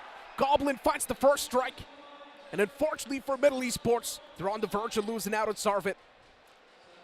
He can be still bought back on his feet. Sarvit knocked out, begging for mercy. Waiting for his teammates to close on up and get him that revival, but Carnival Gaming too, they're closing on up towards that compound. What was Sarvit doing all by himself? And it's not that the first time this is happening to any other team, right? A lot of teams have fallen prey to the same strat over and over again, and now this time Siege has done it to Metal Esports. You know what really gets me excited is how well prepared Carnival Gaming are for every maps that they come to play. They've always got some tricks, and this time they read it. Metal Esports tend to drop down right beside them. We did witness Carnival Gaming drop down on Picado, instantly made a maneuver. They took over the hills and found one of the players off guard. It was Goblin, who constantly kept a close watch on the players of Metal. They realized they're way aloof from each other, and when Sarvit exposed himself a little too much, that's when they secured that first finish. Metal Esports, no time to lament. They have to again get back to the textbook way that has worked out for them. That is to play around the center. But now, it's starting to get crowded. You've got Gujarat Tigers. You've, of course, also got Orangutan, along with Wingod in the nearby vicinity. Wingod, it is one of those teams that's been struggling as well. In challenge season, Wingod Esports was playing quite great. First 2 weeks, Wingod were unstoppable.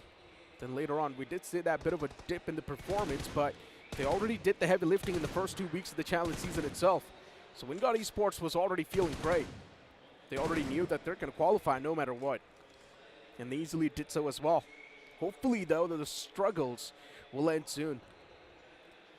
We've also got VXT finally making their way towards the centric part. Hero Xtreme Godlike towards truck stop, still pretty far away from the center. This time maybe playing towards the edge. Circle is still pretty massive. Teams can easily find themselves a bit of that shelter to play with. As soon as the stage 3 hits, though, that's where we might just see a bit of that ruckus. Very slow start to this game. And this is something that's anticipated, right? The tensions blowing off the roof, and of course, I do not really know if it's the right idea. Just drive away. It's such a fast vehicle across those deserts. You would, of course, want that buggy, but look at this, Cyrex. He's caught in the middle of nowhere. Gujarat Tigers, locked and loaded. Cyrex, a whole world of trouble. As the Molotov does flush him out of his position, he is screaming for help. But Zarev so quick on his triggers as Metal Esports, they lose one more. Why are Metal Esports so disconnected? First, they fall prey to CG. Now they fall prey to GT. Man, this disconnect is really starting to cost him. And now CG is starting to take a fight against the players of Revenant Spark. It's not a good outing at all. Revenant Spark, for some reason, even they seem quite disconnected. Sarang was already taken down. Shadow is going to be followed up as well soon. Carnival Gaming on the prowl, on the hunt, and I'm loving this. Apex Predators. CG sitting at the top of the board, feeling untouched, and they're constantly having the points in the bracket as well. So that's even better. But teams just need to make sure that CG is not going to have that big lead in the overall standings. As long as CG does not have that massive lead, still they can be caught. You know what? At this point, for Revenant X-Park, they should have been prepared, given the fact that they read on the finish feed and they really do not drop down so far away. Especially after Goblin got that first finish. Revenant X-Park again look quite distraught. Clearly see a discord amongst themselves. As now Wyld Fangs all coiled up, spotting the players of Godstrain also making a move inside the zone. Scout, eyes all well be on him. He's yet to deliver, yet to perform, yet to show up. Has been missing on this grand stage as finally he lets loose of those bullets. It will be on Destro, but to his utter disarray, Necro, not even a single bullet connected. Unfortunate. Efforts were there, but no connections. Wyld Fangs is one of those teams that we know, which holds a lot of value, and especially looking at their track record as well, we know what Wyld Fangs can pull off if every single person decides to activate themselves. But right now, it's just Trey Scott carrying the rest 3 on the back. Hopefully that picture is going to change soon. Because if it doesn't, one thing will be clear. Wyld Fangs is not getting out of that bottom 8. The circle keeps on shrinking, but this time it's quite a standard shift. Just shifting towards the centric part. Every single team has still found themselves a bit of that shelter to play with, but as soon as the next shift occurs, that's where everyone will try to bum rush in that centric part, and that's where it will be chaotic. The one synonymous with being aggressive, CARNIVAL, they've started making their moves.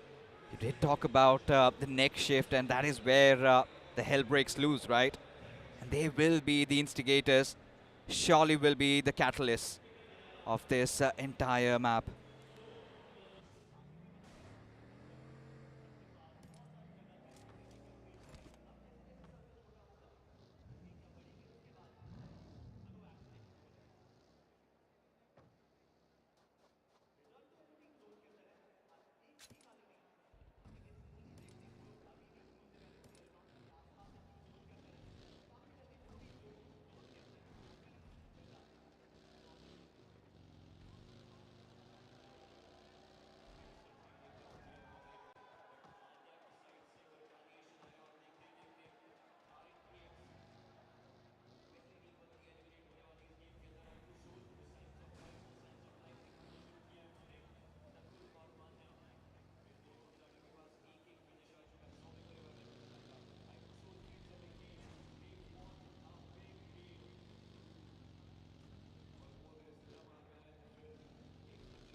Looking at the circle and how it's panning out so far. GT's in the smack center, by the way. And GT, if they keep on playing towards the center, there's two ways to look at it. There's also going to be a lot of that unwanted attention on top of GT, but at the same time, they will have a solid position to play with. It really depends what sort of ridge GT's holding. If they do not have solid concrete cover, then that's going to be a big problem. But iQOO, unfortunately, in some uncharted territories, almost could have been caught there. Knuckle backs away in the nick of time, so he's going to be safe for now. But still, that damage that was taken on top of the players of iQOO, that could have been deadly. Once again, moving back towards GT's conversation that I was having, right? If they've got some concrete cover to play with, they will be safe for a longer time. They've got a decent split also. Split it up in pairs, have a little bit of a difference between their position, but Hero Xtreme Godlike just trying to get the lay of the land. They know that BotArmyEsports is just around them. Zap trying to relay all that information to his teammate. At this point, he's been given another lifeline. Has to show up as Hero Xtreme Godlike, after a disappointing start, be looking for a little bit of a comeback. We did talk about Revenant X Spark. They have been hammered away from the server. Of course, we witnessed two of the players picked off by Carnival Gaming, the remainder of the job being completed by iQOO, and Carnival Gaming and iQOO would also be a treat to watch. They indeed be. And right now, Xtreme, they found themselves in the smack center right next to Hero Xtreme Godlike. You heard the crowd go wild. That's as the zone shift popped up, and it's all because the zone is favoring the players of Hero Xtreme Godlike. And the fans are now super excited. Luckily enough, VXT is not in the zone, and CG is on the edge. So there's a big chance that CG will be facing a lot of struggles trying to make it to the center. But even CG can decide to play from the off-center for a long time, and that can still help them survive for a bit longer. Metal Esports towards Picado. Now, that's going to be a tough pill to swallow for Metal Esports. They lost out on 2 players because there was a big disconnect amongst the players themselves. And now Metal Esports is taken down to a 2-man squad. For Metal Esports to make any sort of moves in the future, they would have to rely on their gunpowder. But unfortunately, they don't have that. iQOO dropping numbers. Knuckle gets knocked out. We were just having a conversation about some other team, and then iQOO once again loses out on Knuckle. Oh man, Knuckle's having a rough day today, huh? Certainly, and so far the story of iQOO in the grand finals, I do not know how I'm feeling at this point. They've become punching bags. No teams coming at them, just taking them down for fun, but this time a little bit of response, even from iQOO's side. Ninja Boy being brought down, but iQOO, they need to be alert. need to be alarmed, because at this point, you cannot manage to stall away, given the circle shift. Still have that northern territory to themselves, but especially with K9 hovering around, that threat still keeps on looming. As for the Apes, look at this massive, massive debacle just occurred. The IGL himself, Aru being picked off, the tip of the spear, Viscott being taken down, and OG, they are slowly but surely hammered and beaten down to pulp. Now with 2 players surviving, I don't think OG can really have a good time in this one. I don't think as well. This will be a rough one, without a doubt. OG confirmed that one man. But for VXD, they're looking to pull off a clinical rotation, which seems pretty tough. They're still all the way in the outskirts. And for VXD, they would need to take at least one fight in order to find that clean rotate inside of the circle, which in my opinion sounds really tough. BotArmyEsports sign out the Players of Reckoning. They know exactly who's there in the front. But BotArmyEsports just waiting for Reckoning Esports to maybe step out in the open, make some sort of mistakes first. But that's not going to be happening. It's Reckoning Esports we're speaking of. Reckoning Esports too is one of those dominant forces. Yeah, so far the Wolves, they seem like they're sort of on a nap, but hopefully they wake up soon. At this point, you know, things are starting to brew up, right? It's been night time that we have all those fights sparking out, and so many competitors. The circle, the center looks so crowded, Necro. You've got Red Ross. They pulled off a beautiful rotation. They've got iQOO Soul around them. They've got Hero Xtreme, Godlike right on their east. And quite some injection also coming in from the southern side. You've got Wyld Fangs, you've got BotArmyEsports, and then Orangutan. With the surviving 2 members, they will also have to enter in. But what baffles me is Versatile. Taking a look at the map feed, just passing by, you've got Josh Jelly beside them. Given how they drop around Hill Post, though, taking those western corridors all the way down south, it's going to be important to see what can they get out of this game, as Josh Jelly firing all that lead onto the players of Wingod, and seems like it's the vehicles they're going after. Hell's about to break loose, my friend. The circle is now smaller than ever before. And it's a big problem for everyone in the lobby that's currently not in the circle. Ooh. VXT, BotArmyEsports, Wyld Fangs, the names just keep on going. CG is also one of them, the table toppers. CG would at least want to have that average in this game before getting taken out. But right now, Wingod Esports getting charged up by Just Jelly. It's not looking too nice. The S12K, they clash, but unfortunately, Infinity, he gets racked down. It's not that good of a news for the side of Wingod Esports, but Just Jelly, they're doing fantastic in this fight. They've already got the upper edge as they shut down Infinity. And now for Wingod, they just don't have enough manpower to try and face off against the players of Just Jelly. That's why they're making their move against the players of Jelly now. They're moving away from here. But they're still not out of the woods yet, given the fact that they now have to make an entry inside the circle, given the fact that the players of Wingod almost on the edges. As Wingod, they also have to deal with the likes of Gujarat Tigers, who are waiting with their arms open. But look at this, Versatile Storm hits them, and Gods, he goes falling down. As elsewhere, you've got K9 going up against iQOO Soul. We were talking about this pandemonium breaking loose, and seems like, Necro, that is starting to happen. iQOO Soul taking a fight against K9 Esports. In my opinion, that's not a great thing. K9 Esports is someone that's doing really good in the overall standings. Technically, if you're trying to take a look at things in that way, they've got nothing to lose in this fight. But iQOO Soul, everything's on the line. Backs against the wall. And Manya is the only glimmer of hope, surviving. Omega in the front. The nade's tossed out. It's not going to do any sort of damage. S12K in the hands of Manya. All it takes is the first pump. But if he's not able to connect that properly, Omega will have a second chance at life. But what a nade that was from Manya. It's going to find a beautiful 2-piece. Ninja Boy's wall gets knocked out with that beautifully placed nade, and now it's down to Omega. A 1v1 between the IGLs. Who's going to be the one to swing back to victory in this fight? Omega is constantly going for the shotgun spam, but no connections found from either side.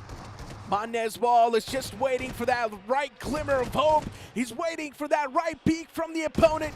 And Manya too is just holding on the opposite side. Wow. And eventually, Omega overextends. And he falls down to his own death. As Manya delivers that final blow.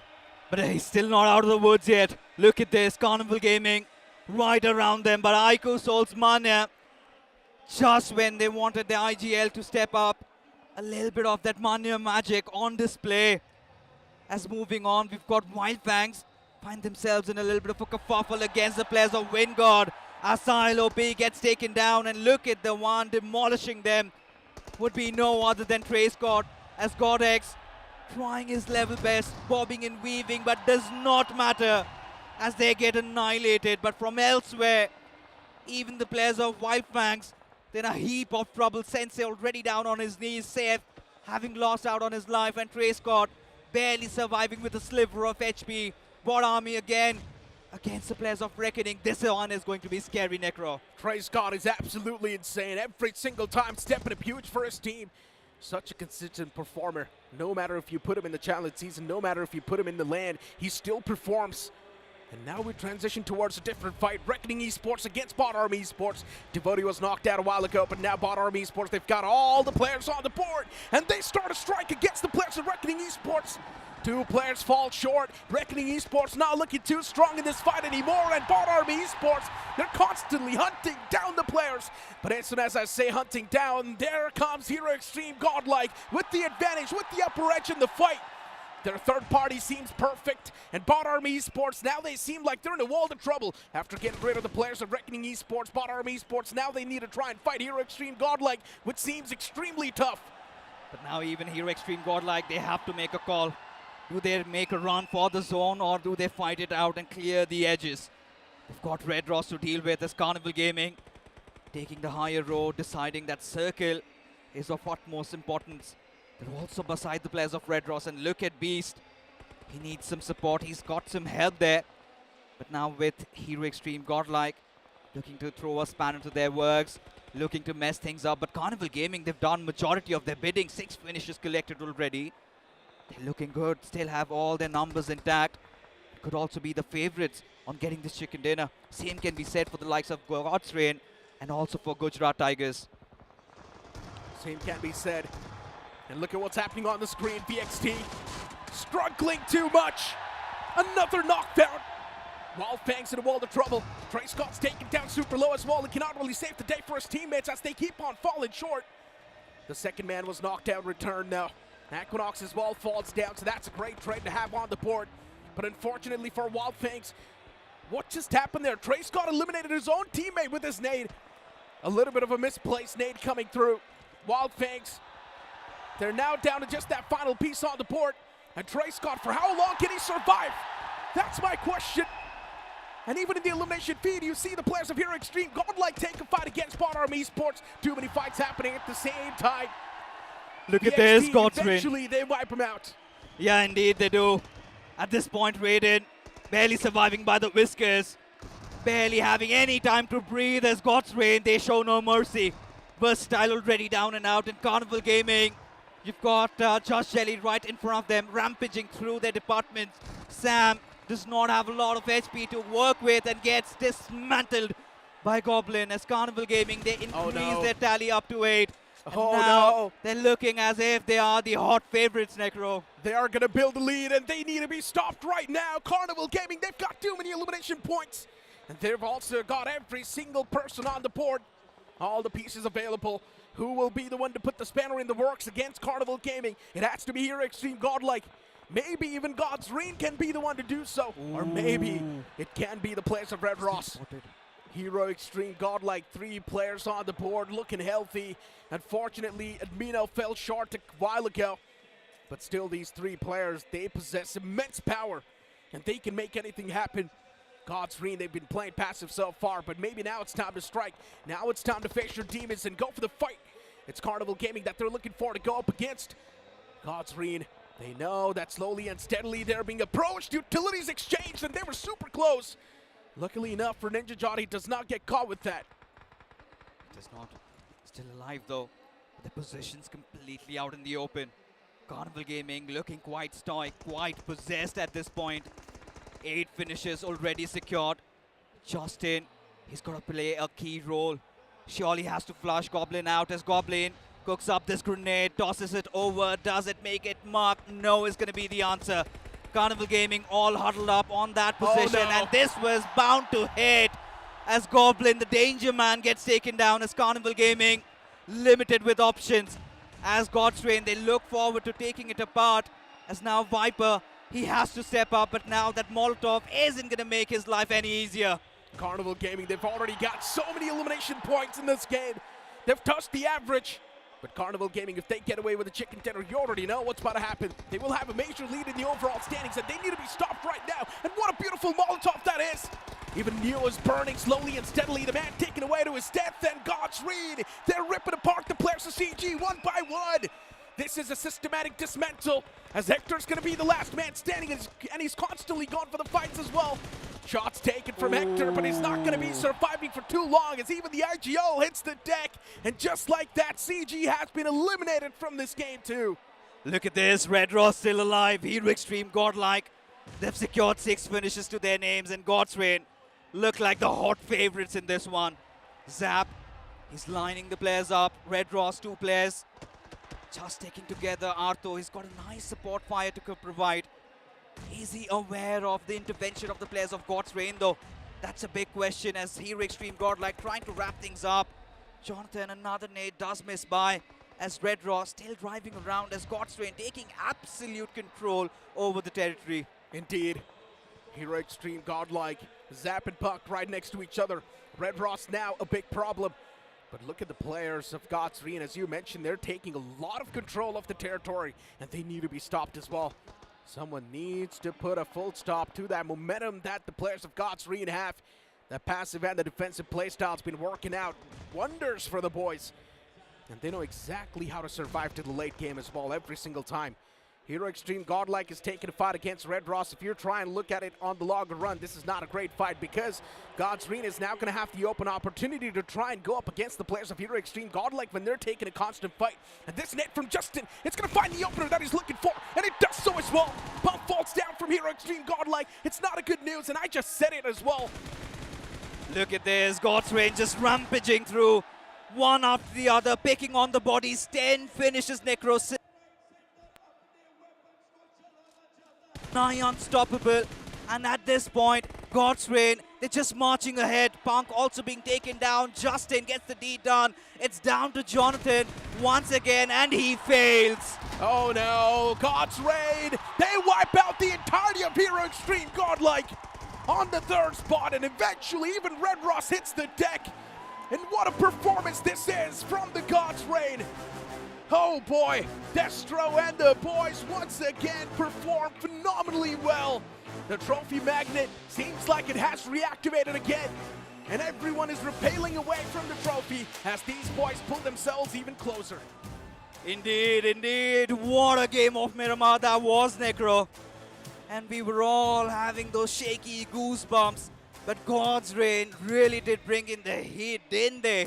In that final circle, and Scared, I've got to tell this to you honestly, that fight against Carnival Gaming was an absolute game changer. The moment they were dealt with, I think that is where God's Reign had this feeling in their bones. This game is theirs to lose. It always came down to the patience in those last moments, and they had the perfect trigger discipline. They knew Red Ross and Godlike were fighting for the survival on that fray, and they spread out in such a large amount of area. They had all the real estate, and yes, Fixes, I agree, it was the fight with Carnival Gaming that laid the foundation of this chicken dinner, and they performed it to perfection.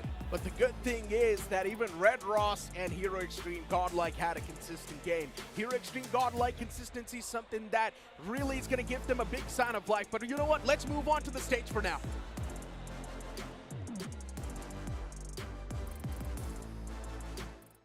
अब उस team के साथ हूं जिसने अभी chicken dinner निकाला है. It's God's Reign and Justin, I have to ask you brother, ये जो लास्ट में फाइट हुआ, you were awesome.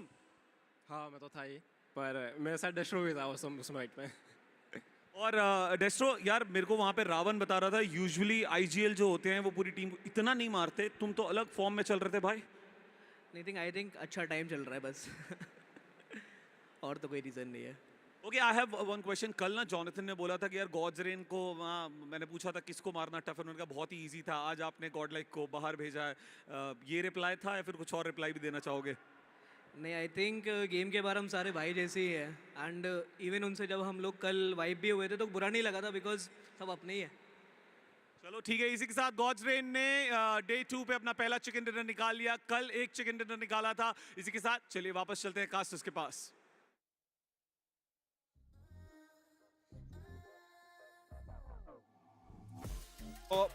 Captain Cool is what a lot of people call him, and also Trophy Magnet is what he goes by. And surely, I think this brings him one step closer to that, Necro, don't you think? Of course it does. I mean, Destro's always been someone that has been able to get that consistent game for his team, right? Even yesterday, Destro was able to pull off a beautiful chicken dinner with the boys. Yeah, in some of the fights in the other games, they were definitely choking. We cannot really overshadow that fact, but as long as they're getting the constant points flow on the table, that's all that matters, and I think Sagat's Arena is doing pretty good. This time, here Xtreme Godlike, that was quite some resurgency that we witnessed from their side. Didn't we scared, given the fact that they were under tremendous pressure. Still not a chicken dinner, but they did a little bit of that bidding. Now they've got something to latch onto and climb forward. Absolutely. And to be honest, I think so if this has got a huge numbers of those eliminations, right? So I think so they can even try and maybe move up ahead, but Carnival Gaming, they themselves had a pretty solid game too. So I think so the lead is still going to remain, but God's Reign, I'm expecting them to move on to that second spot at least. And this is the only other team, apart from Versatile, who also secured the chicken dinner for themselves. And all of it goes to the man on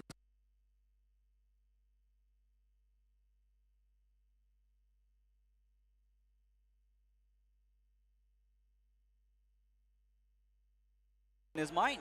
Exactly. 5 finishes, 36% finished contribution, and 9% of map impact just in Delta.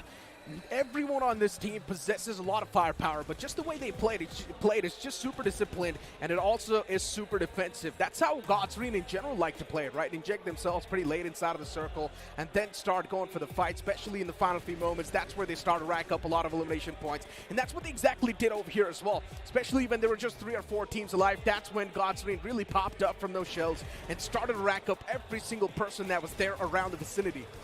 Lately, they have been changing things a lot, and I think changes are for the greater good for this side because, you know, we did see that part of God's Reign where they were playing around the edges. Lately, it's all about the center. It's all about holding it up. Now, God's Reign had a very pivotal fight against Carnival Gaming. Surely, Carnival Gaming did fall down, but boy, oh boy, scared. Carnival Gaming went down fighting. They definitely did. Again, they've changed the gears in this one itself, right? The previous game did not go really well for them. They were struggling quite a bit as well, and if I'm not wrong, just a couple of LMs. But this time, they showed up like stars, just like the stars of this match right now. Monty being the man who's got that best companion, couple of rest. Necro, I still remember Delta was struggling with his own form itself, but now it feels like he's slowly finding himself in those shoes. Yeah, he definitely is. I mean, the entire team of God's Arena is doing pretty good, right? If your team's doing good, of course you're going to find yourself as well. It's not like you're going to be the one to not perform and the rest of the boys are doing great. If the rest of the boys are doing great, you got to be doing great as well. Everyone needs to perform on the same level, and that's what exactly is happening with God's Arena. In general, if you try and look at the formation of God's Arena and look at their playstyle, it's super defensive and it's super disciplined. And that's why every single piece needs to be activated in order to get that chicken dinner. We've got the match rankings on the screen. Here, Xtreme Godlike getting 12 points, Carnival Gaming getting 12 points as well. And this is what I'm saying. CG, they're slowly and steadily building that lead, but maybe God's Arena is now super close. And even for Versatile, for a moment I really felt like they could build upon that momentum from the first game, but that wasn't the case over here. But we saw something different. We saw some glimmers of that Mania magic, didn't we, Scared? Especially that clutch against K9. Somehow did manage to get a couple of points. Still questions enough are there. Is it going to be enough? iQOO Soul, I don't think you know, these many points would make things easy for them. I'll have to say, it's basically like they're kind of delaying the inevitable, right? Manya steps up big time, yes, true. It kind of gives you the deja vu of what happened all the way back in week number 2. but I'll be very honest right now with the lead, how all the top teams are building consistently. iQOO Soul, I think so it's time to say bye-bye to that podium. Yeah, I'll have to speak these harsh words. And I know there's someone who kind of disagrees with me. Ain't that It's a right? little bit too early, in my opinion. It's a little bit too early still. They still need to go through maybe 2 or 3 more games, and then maybe we can't say, yeah, iQOO Soul now does not have a shot at winning, because if they still do get a big chicken dinner, they can instantly be back in the top 5. That's what the overall standings say. And once again,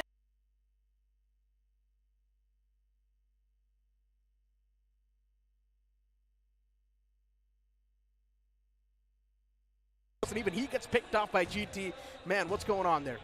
I mean, I felt for a moment that Metal Esports completely zoned out. And even the first game of Erangel really did not go their way, so they're still finding some groove, and they need to get that tempo back. I think one chicken dinner should make things easier, but you know, you've made some really wild statements out there, Necro, given the fact that iQOO Soul, throughout the entire day, they needed minimum of 60 to 70 points to somehow keep their dreams alive. Now, the first game, they got around 2 or 3. This game around 9. 2 games already done and dusted. Around 12 to 13 points at the very max from the remainder of 4 games. Do you believe they still have what it takes in them to get an average of 20 points every single game? Of course I do. I think so they have what it takes. I think so iQOO Soul can still stand a big chance to pull off a major comeback. We've seen those heroics in the past as well, and I definitely do think so. Those heroics are still available, but for some reason they're not really able to perform on that same note the way they did in the challenge season or the way they did in BGMS too. Now, moving on the conversation towards a few more names, right? BotArmyEsports too. I do understand we haven't really spoken a lot about this name, but it's quite the newer face on the block, and still they are struggling a bit too much. They made quite a lot of bold statements in the interview, but they're not able to back those up now. Yeah, could not really walk the talk, could they? But taking a look at the overall rankings, look at this. The second spot has been stolen. It's taken over by Xtreme, but this is where the concerns really arise.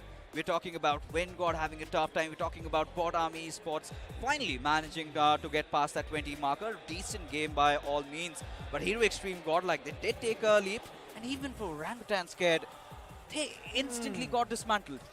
Apart from the first 3 games of day number 1, they haven't really performed that much, right? Yes, in the previous Erangel, we did see some glimmers back again. But after that, it's been very difficult. Indeed, and it has been difficult. But to make things easier, we've got Snapdragon Elite Gaming housing those beautiful Snapdragon chipsets when winning matters the most. But now coming back to the discussion that we were having, we talked about all the big guns, all the heavy hitters. But Necro, Red Ross, 2 games, they have been absolutely phenomenal. Yeah. Consistent on the block, top 2 performances all the way around. I think this team is staging quite the comeback, but they're sneaking their way through. Definitely. There's a big chance we might just see a complete newer face lifting that trophy as well. And I'm super excited for that, right? Imagine when everyone is banking up on Hero Xtreme Godlike, everyone's banking up on CG Versatile, a new face comes in and just directly lifts that trophy. It would be such a big heartbreak for the fans, but at the same time, what a storyline it would be. I guess so, yes. To be honest, since the first day, I have been the kind of person who's like, yeah, I want to see a new team to lift up that trophy. But you know what? Maybe we'll see that, but after this very short break.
thinking things I didn't mean, so you got me wanting things I never wanted. Is this the way you always get what you want? Alright, alright. You got me right inside of my head. You got me so, so close on the tip of your tongue. This is the way you always get what you want. Alright, alright. Let's do and say that we're done. Let's do, I know that you want to. Let's do and say that we're done. Say that we're done. Let's do and say that we're done. Let's do. You got me saying words I've never said. You got me powerless on the edge of your bed. This is the way you always get what you want. Alright, alright. Let's do and say that we're done. Let's do, I know that you want to. Let's do and say that we're done. Say that we're done. Let's do, say that we're done. Let's do, say that let's do, say that we're done. Let's do. I'm powerless to you. I'm powerless to you. I know that I want you, and I know that you want me back, and I know that you want me back. Let's do and say that we're done. Let's do, I know that you want to. Let's do and say that we're done. Say that we're done.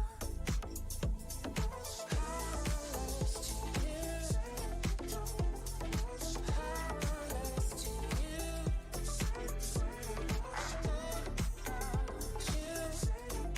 Powerless to you.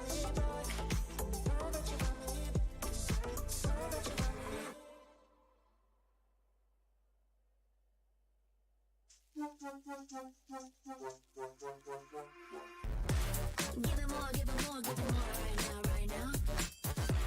Give it more, give it more, give it way more.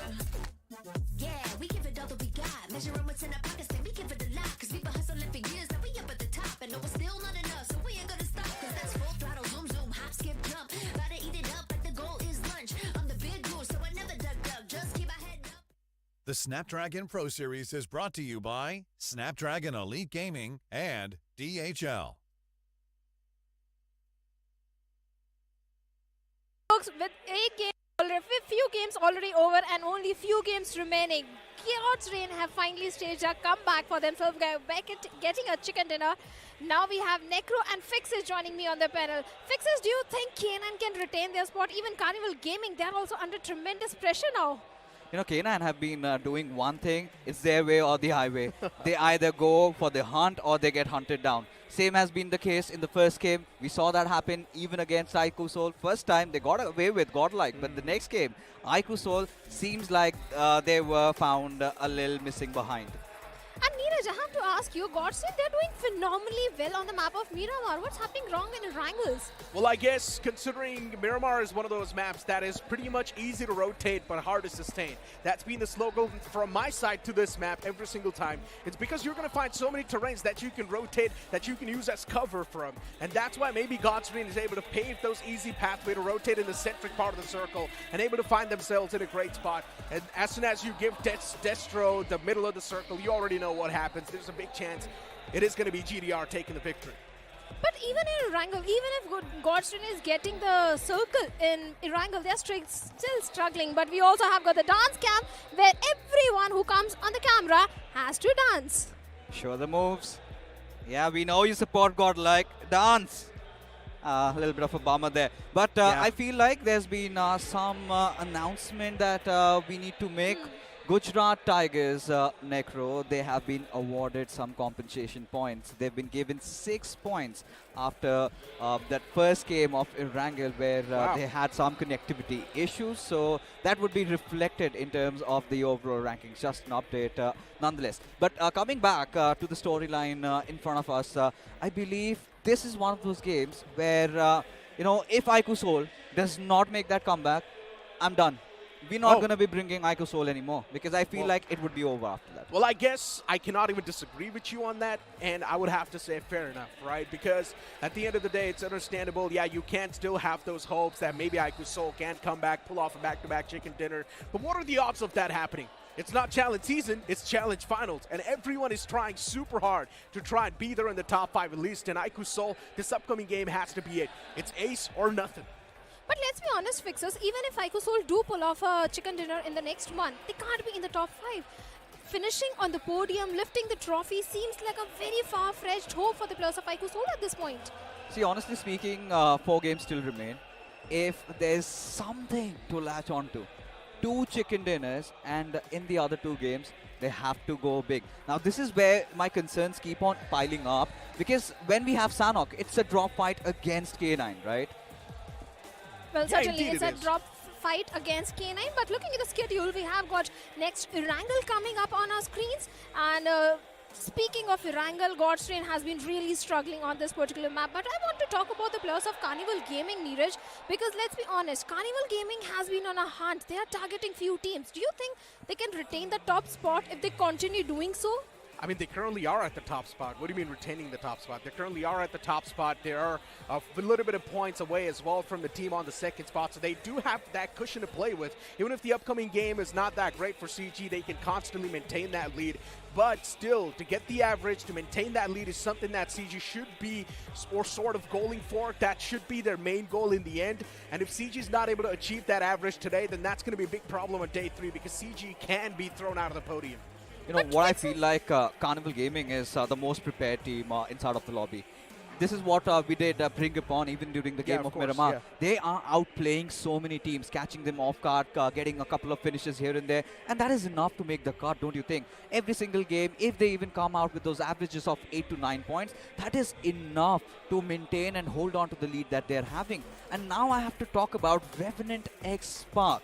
Now, we've been talking about iQOO Soul. Yes, they've been taking so much of that spotlight, which brings me down to the point, Revenant X Spark haven't been playing even close to how good they were a couple of months earlier.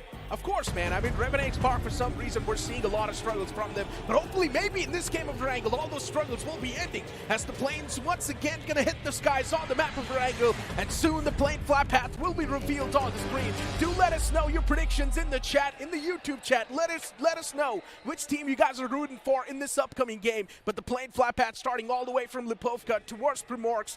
Once again, tilted a little bit on the right side of the map. If the teams do want to move in towards Georgia Pool Severny, that's going to be a tough stretch. That means K9 Esports, they might just go for a bit of a clash. That's going to be exciting. If that happens, love to see K9 and their DNA speak for themselves. Always assassins on the hunt. Sometimes they're brawlers. At this point, given how the flight path trajectory has formed, it's going to be a lot of these teams having such a tough time, honestly, Necro. Especially Gujarat Tigers. There are a lot more that tend to drop down on those northwestern periphery of the circle. Now, what really brings my interest is this is something that's been quite a little bit of a bummer for you, Necro. We haven't had the opportunity to get a certain circle. We did in the first game, but that was rehosted. Man, you really got to put the salt on top of the wounds, huh? But I'm a big fan of Military Base Circle, and maybe right now is going to be the chance where we get to see a Military Base Circle. Soon, the curtains will be revealed on the circle as well, and we'll be able to look at the zone where it's going to be forming and how the teams will try to strategize around it. Wyld Esports is one of those teams that's been struggling, and you mentioned this, right? This is going to be the last game for all the teams on the latter half of the board. If they're not able to perform, there's a big chance we might just not see them being the victorious one and being crowned as the champion. And Wyld Esports, they're one of them. Xtreme right now looking pretty comfy on the spot of Military Base. And BotArmyEsports mentioned one thing clearly, and that was that they're not going to give their drop spot away to anyone else, but instead BotArmyEsports, they've switched things up a bit towards Rozhok this time around. I would love to see how BotArmyEsports is going to be repositioning themselves, and I would love to see what sort of path they're going to take inside of the circle now. BotArmyEsports have been doing this quite a lot. A couple of gunshots, and look at this, Admino on the hunt. Oh, Hero no. Xtreme Godlike against Gujarat Tigers. And first blood spilled. Jonathan's not happy after taking down Clutch God. He clearly saw the saddened face of Jonathan after that. There you go, there you go. A little smirk on his face, and his former teammate Lala being brought down, but to what a misery of Gujarat Tigers. This was inevitable. This is something we did talk about. Gujarat Tigers, however, were unaware. Now, we've seen two different versions of Hero Xtreme Godlike, if you remember.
We're back once again after a bit of those technical glitches, but hopefully now the audio is sorted. But once again, fixes a while ago, we saw Revenant Spark setting up a trap for K9 Esports, just the way CG did against the players of Versatile, and unfortunately for K9 Esports, they fell prey to that trap. Yeah, for K9 Esports, I think they need to understand that they need to put a little bit of a leash on themselves, especially if they have the ambitions to lift the trophy. I understand we all love that aggression, but that has to be a little controlled. And it's not really paying off well for K9. Haven't been having a solid day so far. Barring that first game of Erangel, they need a couple of chicken dinners. Because, yes, they're getting a lot of finishes here and there. Still a little far from that top 3. As Red Ross, they've squeezed themselves through to the top 4. As of Versatile, I think the curse still prevails, Necro. Don't you think? A team getting chicken dinner in a particular game, the next one, they absolutely just somehow fluster it up. Somewhere that has to end. The funny part is, VXT's strong suit is supposed to be the map of Miramar, and now the real thing is that they're not able to perform on the map of Miramar. I mean, Shadow was the one to bring up this stat, and I was not really a firm believer of that fact because Sombrage has always said that he loves the map of Miramar and he wants to master it.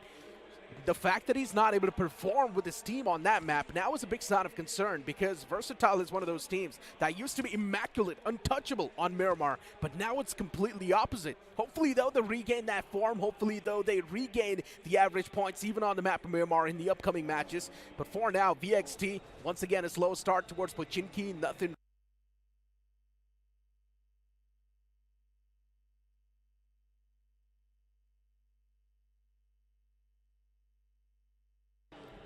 And Red Ross surely have been the dark horses. Surely has been their day so far. Kind of synonymous with how Orangutan showed up yesterday. The first 3 games, they were quite meticulous with their approach. Kind of following them on their footprint, but Hero Xtreme Godlike. Beautiful display nonetheless in the game of Miramar. And this time, Admino also stepped up. So slowly and surely, they're fixing those chinks in their armor, but still yet to pop off. Still yet to get that chicken dinner. But a walk on the right path. And maybe this is where the woes end if they get a chicken dinner in this one. Indeed. Looking at the players right now and looking at what's on the screen, Hero Xtreme Godlike, after ripping off Clutch God, one thing is for sure, that's a decent way to kick things off for yourself. Getting 1 elimination points instantly. A bit of that starter. That's going to help the players of Hero Xtreme Godlike move on forward even more. Even OG's on the way. They dropped all the way towards Milta Power. Got their hands on the hovercraft as well. Now finally on their merry way towards the zone. Would want to try and make it at least to the centric part as soon as possible. Not a lot of fights occurred so far, just a few scrappy points here and there given away. Revenant Spark was able to feast on one of the players of K9 Esports, and Hero Xtreme Godlike catching Clutch God off guard instantly as soon as the game started, which was quite unfortunate. But after that, we haven't seen a single bit of action. It's been a slow affair. It's just not this game. Even the game of Erangel before this was quite similar. As Circle is a little bit different, and Metal Esports once again, Necro, they find themselves quite at the central spot. Gujarat Tigers off to a really rough start, losing out on Clutch God did not make things any easier. But this is where they have to start manifesting. It's now or never. Given the fact that nothing so far has been lost, they can still make it to the podium. All they need is one good game. You still have your favorite map of Vikendi coming up next. We did see Gujarat Tigers get a chicken dinner yesterday in the game of Sanhok. But Reckoning, so far it's been a silent affair from their side. And this is where I now believe that they might be missing out on Hunters. They of course are. For Reckoning Esports, with the way they played in the challenge season, man, untouchable. They were on their prime, top-notch form. And now in the LAN finals, for some reason, it's not the same Reckoning Esports anymore. It feels like all the 4 players are being switched apart. But that's not the case. Instead, they're still the same playing 4. I'm not exactly sure what's going on with the players at Reckoning Esports. Maybe it's just the LAN jitters, pressure that's hitting them. But for how long, my friends? For how long? It's day 2, game 3 already. And you're still facing those problems. It's not acceptable. Look at this. Again, the same old storyline. Carnival Gaming and Metal Esports both going for the central positions once again. It feels like that's been their recipe to success. And so far, all the matches that we have witnessed, we haven't seen any team playing from the edges and getting a chicken dinner. It's always been about having that central position to yourself, defend with all your might, and then go on to win this thing. Which makes a lot of sense too, right? It's because teams are now much more aggressive. If you're on the edges, you're going to duke it out against the other team that's right next to you. Then a third party comes into play. That wipes you out. Then another third party comes into play. So you will see a lot of that mischief happening on the edges. While the teams in the Smack Center, all they can do is just try and steal a few elimination points away and just stay put. And that's what they've been doing so far. Godstream is a prime example of that. The previous game, too, they were passive from start till the end. And then in the final few moments when they knew that now it's the time to strike, that's when they started to strike and got the chicken dinner. And you know what? This has been a a conversation that even I was having with the coach of Wyld Fangs Explicit. Mind you, used to play for FS, and he also brought it up. A lot of these teams that have had a successful day one, it was courtesy to them securing the central positions inside the circle.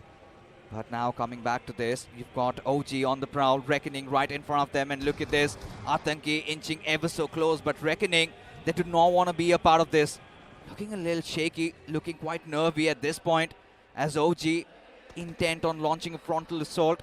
AKOP just hovering around with that hovercraft he has, and Reckoning just decide to tuck their tails and run. Yeah. When was the last we saw Reckoning shying away from a fight? That's a sign of low confidence. But still, Reckoning Esports, they're trying to stand their own ground. Instead, they find the first strike in Aru. But Viper overcommits and does not really check the sidelines, and that's where another man falls down of Reckoning Esports. Even Steven trades on the board, and Reckoning Esports would want to go for the confirmation as well, as Wiscotch taken down low, and Kyoya finds that swing. But eventually, even Kyoya gets traded out. Trades happening back and forth. Even Gravity wanted to be a part of that fight, and eventually, AKOP gets knocked out by Dionysus. Things are way too back and forth in this fight. The trades are happening, but still Reckoning Esports is making sure that OG will be hurt, and they will be suffering a lot in this fight. And so far, Reckoning Esports, considering their firepower, has been top-notch since the start. That's what they're relying on. AKOP confirmed the entirety of OG. They will be eliminated from this game. And what a way to kick things off for Reckoning Esports. Yes, they lost out of one man, but they got 4 points instead. Reckoning aren't out of harm's way. You've got the players of Wyld Fangs in the nearby vicinity, and seems like they might want to have a go at it, as Trey Scott lining the players of Reckoning up, just getting the things done as another knock comes in through, and this time Sev does give that assist, gets another knock as Reckoning in tatters, as OG absolutely torn apart, and even for Reckoning, no chance to settle down.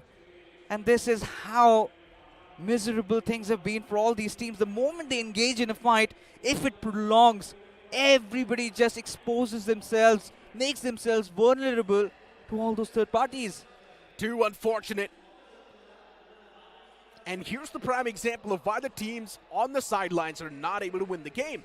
If you're on the edge, you will be third-partied instantly. And then a third party invites another third party, and that's what is exactly happening. Even Just Jelly's closing on up towards Wyld Fangs' position. Ooh. This is what I'm exactly pointing out. But you know what, Just Jelly, do they have any sort of intentions to actually take a fight against Wyld Fangs? And maybe the answer is going to be no. They're driving away. They did realize that they heard a lot of those gunshots on top of the potato hill, but Jelly, they did not want to go for the fight just yet. Now looking at Jelly, still crossed over that 50-point marker. And knowing Jelly and how he loves to play around, it's all about the position game. And look at the feed in front of us. The map absolutely clustered up with all these teams, majority of them trying to vie for the center. Carnival Gaming, right at dead smack central spot. You've got Medal Esports, even Hero Xtreme Godlike. This time they aren't taking any chances, but seems like iQOO Soul might barge in any given moment. And just to make matters even more interesting, you've got Red Ross right on that western side. But look at this hard shift, Necro. Shift straight out towards Quarry. Gujarat Tigers at this point surely must be missing out on Clutch God. They must be. 3 players, though, still can stand a major chance in this entire defense. But Quarry is too big to try and defend with just 3 players. Sounds tough. Hero Xtreme Godlike is still in that nearby vicinity, and luckily enough, once again, Hero Xtreme Godlike breaks with that circle. Hold on to that thought, though. CG, they take a clash against the players of Metal Esports, and Metal Esports is already rampaging through the forces of CG, as even Viper gets struck down. Neo is going to be the man in the close proximity as well, but Hector's in the back as well, as Prince is now trying to play it as safe as possible, but eventually Neo finds Prince with a beautifully placed nade. Utilities from CG has always been at the top, and CG, that's why they're once again starting to regain the grip in this fight. Legit and his teammates, the final 2 men surviving, and the same thing can be said for CG. Hector and Neo standing. And I love the fact that CG is going for the revival. Utilities tossed back and forth once again, and CG, if they're able to find another strike, that's going to be huge. but instead, it is going to be the player of Carnival Gaming who falls apart. Luckily enough, Hector was able to get the revival, but still, the survival seems impossible, and Metal Esports, they come out on top, also making sure that the opponents are going to stay dead, shoot the death crates. Indeed, a little bit of a BM on the greatest land of 2025. Why not? A better answer to what happened to them in Miramar. Now with Carnival Gaming taken out of the picture, God's reign, the doors to that first spot open up. If they win this game, surely Carnival Gaming lose that top spot. They've been latching onto it for a long time. But Metal Esports, very well orchestrated, as legit backs 3 to his name. They did lose out on Sarvit though. And we did also witness iQOO Soul taking on Red Ross. Now this is where Manya, he's been quite phenomenal. Ronnie did get taken down, got finished off, but seems like even Some, he also stepped up to the occasion. He indeed did. But man, what a wipe that was for Metal Esports. Still Surely. not able to get my head over that. CG, they tried their best, and taking down a team like CG that's already doing great in the overall standings, that's a big feat to achieve. But now that also opens big ways for VXT and GDR to close on up and take that first spot away, because the cushioning that we spoke of, it's gone. CG is now going to be in the troubled waters as well. The cushioning fades away. And all thanks to that one team, Metal Esports. But for Metal Esports, the sentry spot fades away, so that's a big problem. For God's Ring, they need to win this fight. If they want to get the first spot in their hands, they need to win this fight. But then when God steps in, and third parties. Out of nowhere, whilst God's Reign were prepping up for the players of Versatile, Wingod, out of nowhere, shot Ninja down. And this is where Versatile know this could be their cue. But at the same time, they also do know that there's another team in the midst. Really not taking their chances. With bated breath, God's Reign, they survive a little bit of that jump scare. So now they are rallying their forces up. This time just hovering around. As even the players of Wyld Fangs, they start closing in. 13 teams. So close to each other. And everybody's just waiting. Who breaks the ice? The moment that happens, we will witness some severe bloodshed happening in these greener splashes. Yeah. Well, I mean, already we're seeing a lot of that burst of action. Wyld Fangs, too. They were able to gather those 2 points. Trey, Scott, and Seth stepping up huge in this game. The next zone's about to pop up as well, and that's going to be revealing a lot of those intentions. And having a look at the replay on how exactly Metal Esports wiped out the players of CG. I mean, that final shot connecting on both the players, that one single pump was more than enough to wrap up both the players in that swing. Beautiful stuff from Metal Esports. But look at the circle shift. Again, just playing with the hearts of all these teams. Shifting away from Quarry, going towards the northwestern side. You've got iQOO Soul, Hero Xtreme, Godlike, even BotArmy. They've got a bit of the land to themselves as well. That's going to be really interesting because K9, they've also managed to squeeze in through, but God's Reign, real up close and personal to the players of Wingod. Are they going to engage on a frontal battle? Seems like isn't the case, but Justin looks cut off from his back, and now he's going to be hammered down with all those lead and barely surviving by the Whiskers. Just one bullet shy from taking a fall. Indeed. I mean, looking at the elimination feed too, now it's starting to pop up with the name of Revenant Spark. They're sparking a fight against Just Jelly. And unfortunately for Just Jelly, one player has already been struck down. Fell prey to them. And Revenant Spark is someone that's not going to let loose of those tracks. They're constantly chasing him down. They're hunting him down. They're hungry for these elimination points. As Ninze, he stops on top of that rock. And eventually, he's still getting hunted down. Ninze does not really have a lot of HP to try and defend himself, but still, somehow, Ninze is trying to hold his ground. Eventually, Just Jelly, they provide that backup that was desperately needed. But Ninze goes for that swing and gets eliminated instantly.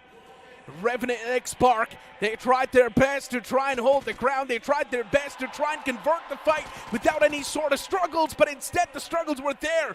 And now Sarang is single-handedly trying to save the day for his team, as all of his teammates were almost on the verge of crumbling down. Spray God is still alive, but we do not really see a lot of contribution from the side of Spray God. He's all the way back in the blue, standing still, not really doing a lot here. And Revenant Spark, they're constantly getting hammered. And look who's here, BotArmyEsports. WinGod Esports knows they need these points desperately. That's why they're going for a lot of those third parties. And right now, all they need to do is take down Sarang because there's a big disconnect between the players of Revenant Spark.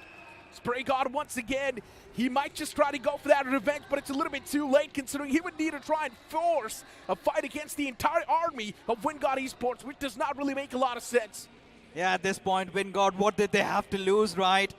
And clearly being the harbingers of chaos.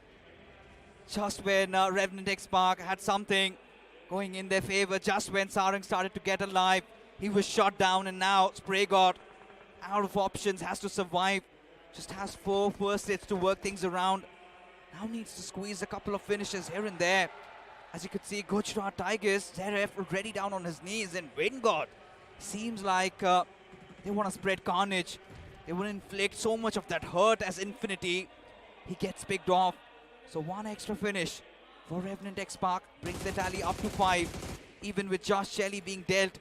Now that will, of course, put them a little back behind. But at this point, the circle again has been taken by the players of Xtreme. This strategy of always taking on that central position somehow tends to be working out. It has been miraculous. Yeah, a little bit of luck and just contesting that center should get you the games. And Destro has made that statement come true. Right now, Delta PG and his teammate in the smack center. Looking at the outskirts, you've also got the players of GT right next to WinGod, and WinGod is someone that's been collecting a lot of scraps. They've been going for fights left, right, center, especially aiming for the teams that are already on the World of Hurt. WinGod just initiating the fights that they know they will have a big advantage. And I'm loving the way WinGod's been playing so far. Back to the old form, back to that old aggression. They have the confidence too to march on forward against anyone that stands against him. And that's what they're doing once again, even against the player of GT. Armand is isolated, the only man surviving for GT, but unfortunately Armand falls down too. And now God's the last glimmer. He's a little bit far away from Armand, so he cannot really go for the revenge move, but now he can try and play for the placement. Oh, Spray God, almost on the cusps. Barely surviving with a sliver, but has been put to rest. It is going to be LeBron, but now Versatile. They've got so much information to play around. WinGod, they have gone past their shackles. They've broken it. They are spreading absolute assault, absolute carnage throughout the lobby. Look at WinGod's position. So much exposed, and there you have it. LeBron, just at the precipice of being taken down, somehow survives that death blow. WinGod is actually going for the fight. Equinox is inside of the shack. Does he have his teammates back up? The answer is going to be yes. But already a nade was tossed in that shack, so Equinox gets knocked down in return. Trades happen back and forth off the rip. WinGod Esports still in a big world of trouble considering they do not really have a good position to play with. While Versatile, they can make some quick work against the players of WinGod Esports. LeBron needs to try and provide that backup as well, and here comes Gods to try and stop this revival. He knows 2 players inside of the shot. Wow! And Gods, he connects the crucial shot as he shuts down both the players of VXT, but eventually a nade sails in that shack and shuts down Gods in return. And just like that, WinGod Esports, they've been eliminated from this game, but they were a big menace in the lobby. Now look at the damage done already to Versatile. Already have lost out on 2 of their players, just making things easier for God's Reign. They're well aware of their position as Hero Xtreme, Godlike. Still not inside the circle yet as they march on through. Did manage to secure a knock. That would be against the players of BotArmyEsports, but iQOO Soul, they will steal that finish. As of now, as God's Reign trying to gatekeep the players of Versatile as Admino. He launches another grenade, this time at Devotee, but a little too far. Monte still down on his knees as Admino, the second one will connect. It is going to be Punk himself, and he gets another player down as iQOO Soul. No, this is the perfect cue for them to steal those finishes out. They're also starting to close in as BotArmyEsports caught between a rock and a hard place. It is looking disastrous for them. It indeed is looking disastrous. Hero Xtreme, Godlike. All the 4 players still on the board, and which is a great thing. It's been a while since all the players of Hero Xtreme, Godlike have been alive in the final few moments of the game. Top 7 teams surviving, and one of them is Hero Xtreme, Godlike. We've still got a team like iQOO Seoul breathing in the waters, and they can be a big problem for all the other teams in the lobby. But as soon as we say so, a death blow is being handed out to the team in the front. BotArmyEsports, they take an exit from the lobby. Oh, for BotArmyEsports, surely they've been devoured, but look at this, Xtreme. A golden window of opportunity just opens up, but seems like now they're feeling quite threatened. On one side, you've got Hero Xtreme, Godlike on the other, you've got Versatile. What do they do? How do they carve this chicken dinner? And just to make matters worse, you've got iQOO Seoul, this epic fight again brewing up. Punk starts lining Manya up. Both these players already down on the ground, slithering through. It's all about who creates that first opening and who acts up. iQOO Seoul needs to play defensive. That's going to be the only frame. They've got the circle as well to play with. If iQOO Seoul somehow manages to survive for long enough, Hero Xtreme Godlike is already duking it out with other teams, so they are going to be taking that constant damage. But now Hero Xtreme Godlike is ripping apart God's read. 2 knocks found and 2 confirmations instantly converted. But iQOO Seoul from the back lines as well can be a major problem. Hero Xtreme Godlike just needs to make sure that they're not going to be third party. But here comes a well-placed name from iQOO Seoul as Knuckles going to find that opener. 2 players struck down. Punk is now going to be the one to build that bridge between the teams. But can Punk hold him off on the other side? That's my question. Knuckle gets the confirmation onto Zap. And iQOO Seoul, they strike down Punk too. This is the game that iQOO Seoul desperately needed. And there's a big chance they can have it in their hands as well. What a time to start getting awakened for iQOO Seoul. Just when the hour was 9. Stepping up are these 2 land demons. You've got Manya, Knuckle, and suddenly Hero Xtreme Godlike. They're starting to struggle. But look at Xtreme, still not out of the game yet. They've got Justin alive, but Versatile. They've got numbers in 2, Raiden and his power. They also are doing their bidding. Manya taking some heavy beating. Still not out of the game yet. How many meds does this man has as Justin opens things up? And Jonathan down and out. At Minnow, he's taking some severe damage. He has to make a run inside the circle. Oh no, Hero Xtreme Godlike has been eliminated from the game by the play zone. But VXT was making too much noise. And now the players of iQOO Seoul know exactly where VXT is positioned to. All they need to do is just keep a pinned eye on those 2 remaining players and wait for the game to play its momentum. iQOO Seoul, they've got a bit of that cover to play with. VXT, they need to move out in the open, backs against the wall. iQOO Seoul on paper got the advantage. Or maybe not. The zone is actually favoring the others. VXT, a little bit of that zone is favoring them. iQOO Seoul, someone needs to go huge. Knuckle needs to find the first man. No matter what, he needs to be the Batman and save his own team. 2-on-2 situation. You did talk about the Batman coming to the rescue. It is not Arkham City, but surely it's the right opportunity. This has to be iQOO Seoul's game, but Versatile, back-to-back good performances in the map of Erangel. You would want the right players. Of course, you've got S-Power and Raiden, 2 reliable players, but now Knuckle, he's got a couple of utility to work things around as Manya. He's got some angle, but look at Knuckle, he's been dropped so down so low. And now S-Power is going to make some good work of it. Of course, a lot of bad blood, and now Manya, he gets picked off. That leaves Knuckle with nothing but a dream and a broken hope, as Knuckle in a 1-on-2 situation has to throw that stun grenade, but it is 2 foes he's up against, and it is a little too much as Versatile get another one secured in their bags. Another chicken dinner in Erangel, and seems like Necro, they will be taking it away from Carnival Gaming. The first spot taken away. What a game that was! Emotions were through the roof. Everyone had a big chance at winning. In the end, we had 2-on-2. 2 players from Hero Xtreme Godlike, 2 players from Versatile, and 2 players from iQOO Seoul. But you cannot forget that with this game, VXT, they've got themselves the first spot in the overall standings. The defending champions back at the place where they belong. But iQOO Seoul, they have initiated what they wanted to. A comeback is on the way, boys.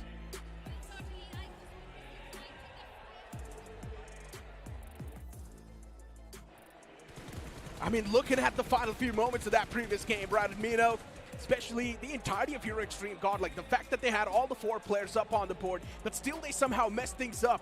And I guess one of the major things, or the major thanks should be given to iQOO Soul.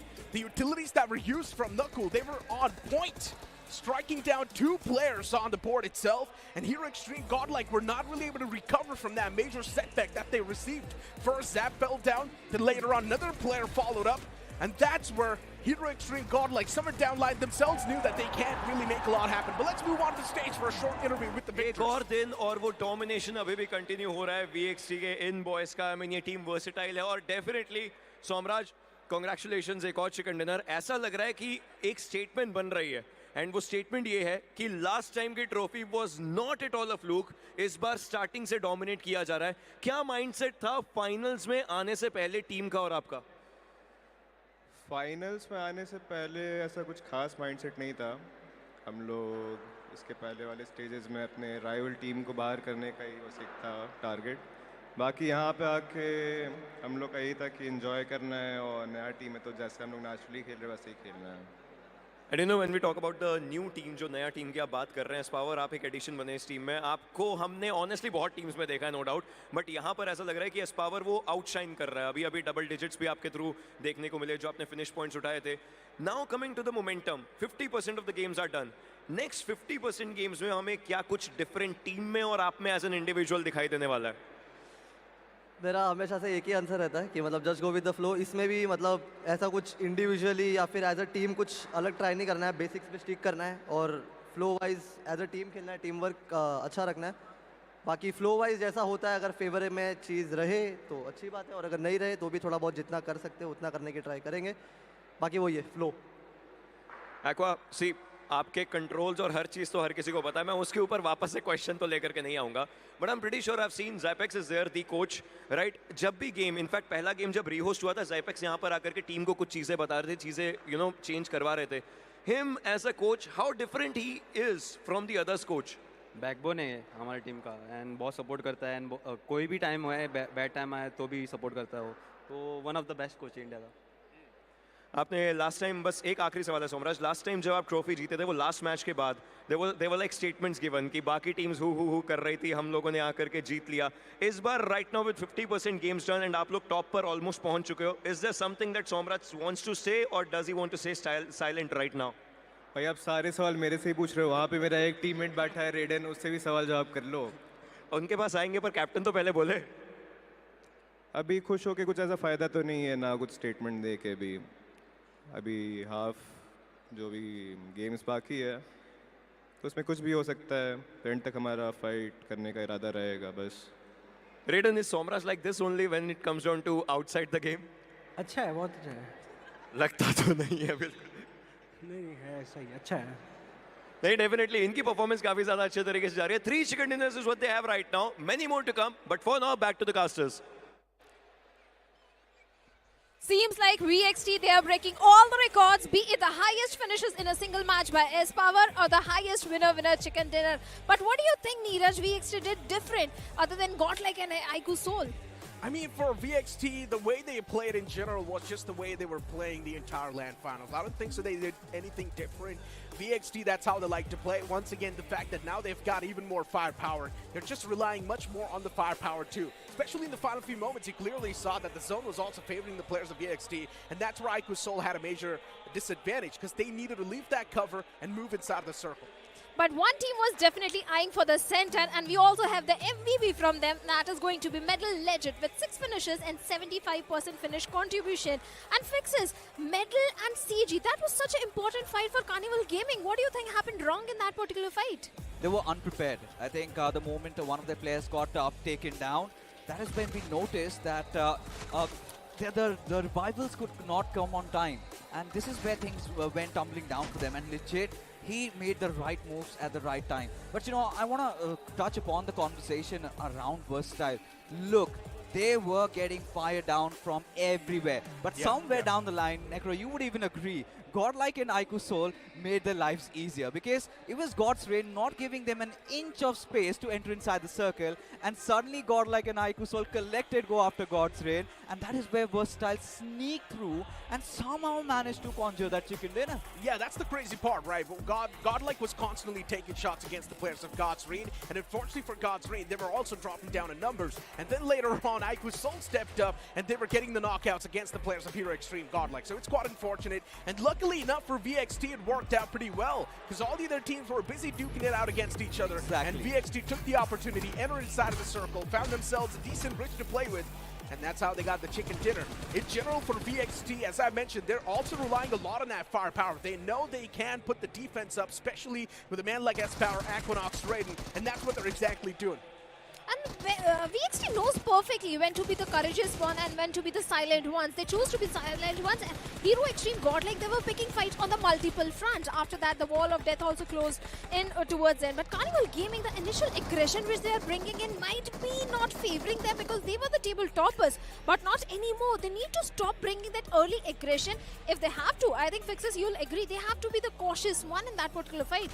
See, honestly speaking, this is where Carnival Gaming, they were pushed over by the players of Medley Sports. This is where they have to be prepared every single minute of the game. They will have to be on their toes because one little miss, like what happened in Erangel, and their flow completely breaks. And here on, next map is going to be Sanhok. And let me remind you, Necro, they have a drop clash against BotArmyEsports. Oh, that's going to be even more fun, my friend. And you cannot forget about another drop clash, right? iQOO Soul, K9 Esports, Revenex Park, one third party that. So that's even more fun. What more fun was in that game was Wyld Esports. They were complete menace. They were creating so many problems for so many teams. They literally rained on the parade of so many teams, Neeraj. Exactly. They were just going for third parties after third parties. And luckily enough, they were getting those points as well, right? They were able to collect a few scrappy points from every single fight. I would just love to see the points table and see how many points exactly they were able to acquire. I'm pretty sure they will have a lot of elimination points. They were running rampant. I think this is where that realization They've realized, hits. You know, no matter what we're doing, things aren't going our way. Let's just play our hearts out. Let's go all out. And they suffered. They gave some serious strikes, man. Versatile, they had all 4 of their players alive. They did not even have a single finish to their name. And suddenly Wyld decided to push head first. They lost 2 out of the players. Versatile still survived and still somehow managing to get that win. That takes some special efforts. But let's not take anything away from iQOO Soul also. We had almost ruled them out. This game, I'm just waiting to see how many points have they secured. If it's beyond 15, then we can say iQOO Soul still has a chance. 14, I think we can live with that. Of course, 14 points are more than enough in one particular game, but that consistency needs to follow up in the upcoming games. Hero Xtreme got like 14 points to them, also Medal Esports. Finally, a good game coming in on day number 2. 10 points to their name, but God's Rain, every single time, Neeraj, we say, give this to the circle, he'll give you the chicken dinner. But seems like that's not the case on the map of Erangel. It was just unlucky, let's be honest. Destro did not really have that good of a position with the boys, right? They were quite exposed, and constantly you saw the players of Hero Xtreme Godlike targeting them over and over again, and then Hero Xtreme Godlike were getting taken down from the back lines. But for God's Rain, unfortunately, they were not really able to find that good of a position. In general, if you look at the map, yes, they were looking good. But if you talk about the cover to play with, they barely had any sort of cover to play with, and that's why they got taken down in the end. But let's be honest, right? VXT, yes, they got the chicken dinner, but they were not really able to secure a lot of points, so that means they're still going to be in contention. They do not have a lot of difference. I think for Versatile right now, the work has been cut out. We know they've got what it takes to get another chicken dinner in Sanhok. They've done this in the past, but you know, this is the curse of the grand finals. One good game, the next game you mess up, and that hasn't been lifted yet. Fixes. What if we see a Camp Alpha Circle? And you know what happens when we see a Camp Alpha Circle. iQOO Soul, they've got a 90% win rate on that zone. If we see a Camp Alpha Circle, iQOO Soul will probably get the chicken dinner, and that will be another initiation that we're looking for. But right now we've got the overall standings. Well, in the overall ranking, we have God's Rain right at the top with 81 points. Wow. Carnival Gaming, they have been dropped down to the second spot with 78 points. The consistency which God's Rain is bringing in is helping them a lot. But Gujarat Tigers, they have been given 7 compensation points in match number 7, because of which now they are on the 7th spot with 53 points. But Fixes, I think you'll agree, Gujarat Tigers, they are struggling on day number 2. Absolutely they are. Absolutely they are. It's not even a question, right? I mean, for Gujarat Tiger, let's be honest, you have those connectivity issues. 7 points, I think, is still a nice remuneration of what happened. But look at this. iQOO Soul, slowly but surely, they're starting to sneak in through. Just barely touching that 40 points marker. One more good game, and they could break in if they get a chicken dinner. But it's going to be so difficult. But right now, I feel like K9, they have been horrendous. Especially the last 2 games, they have not been getting enough points. They have been taken down. So the next game has to be the most important game for iQOO Soul. Not only they have to win against K9, they have to also survive Revenant X Park. Well, they have to, but you also need to thank our sponsors, DHL. Level up your career with DHL. But you were talking about iQOO Soul. I also want to talk about K9, which you touched upon. That K9, they were the first one to get chicken dinner on day number 1. But now they are not even in the top 5. The aggression, they're just focusing on the aggression and ignoring the placement points now. Well, honestly speaking, K9 Esports were just falling short because of the trap that was set out by the players of Revenant X Park, right? Camping that garage just the way CG did against the players of EXT. And now this time it was K9 Esports who fell prey to that same strategy, because usually teams try to go to that garage to get their hands on a suitable vehicle. And as soon as K9 Esports closed down up towards that warehouse, they instantly got struck down. So I would say it's quite unfortunate. Now the fact that they know that there is a possibility of this happening, K9 Esports will be much more visible now. I think if you're making it to the top 5, you need to be very cautious. You need to be up on your toes. You have to be prepared for every sort of scenario. But along with that, even Reckoning Fixers, they have been on the struggling side. Day number 1, or we can say maybe they were testing the waters. They were just trying to get those average points. But the struggle is still continuing on day number 2. It's always been a story for Reckoning inside of those lands, right? This is where the onus falls on Gravity. Again, he's struggling so much in making those right calls, because when you look at Reckoning in the recent league stages, there had been a whole different story. But right now, before the game begins, we'll be queuing in for a short break. You don't go anywhere. We'll be right back.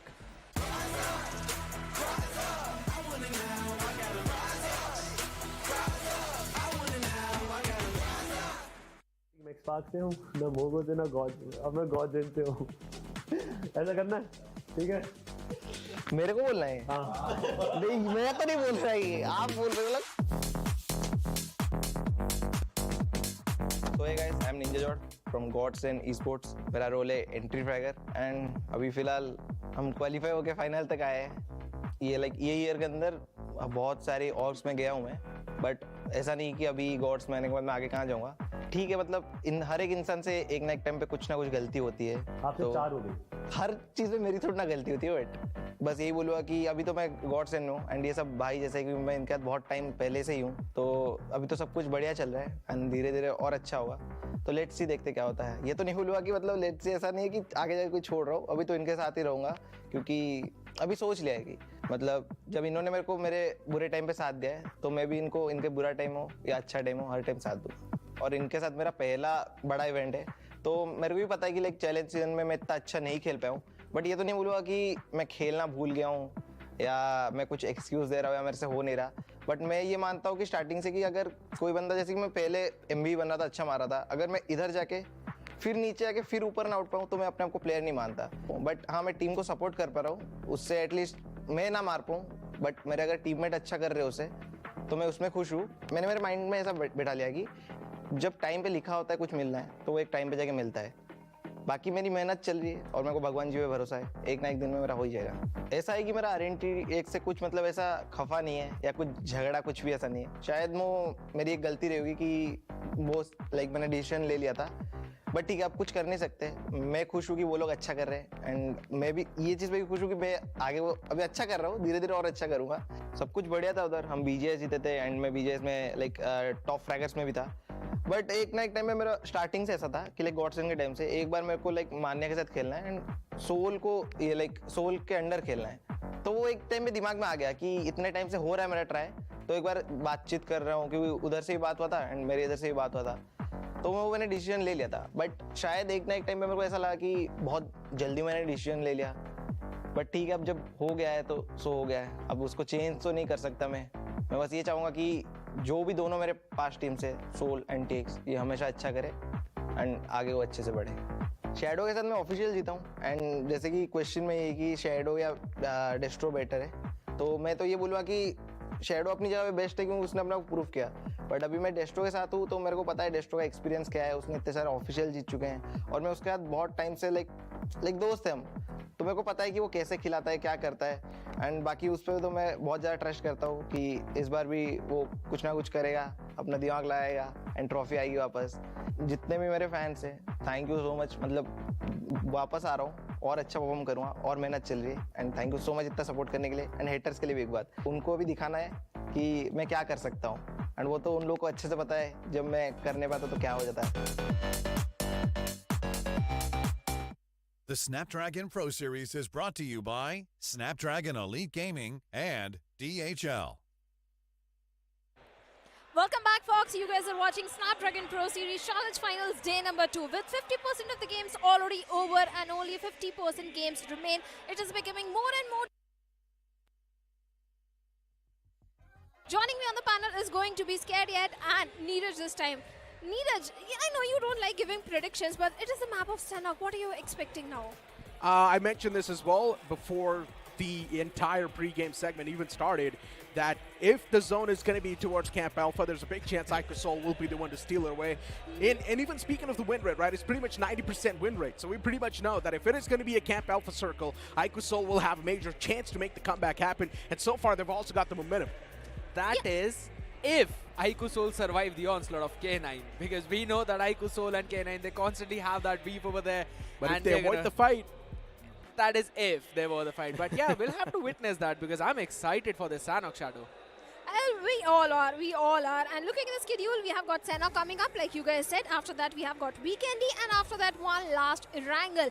And after that, day number 2 will be over. So these 3 games are going to be super important for all the bottom teams, especially for iQOO. If they don't perform in the map of Sanhok, I think the chances of them making it to top 5 are going to be very less. Since Neeraj mentioned already that momentum is rolling already in the favor of the players of iQOO, especially Nakul. Nakul was so phenomenal scared in the previous one.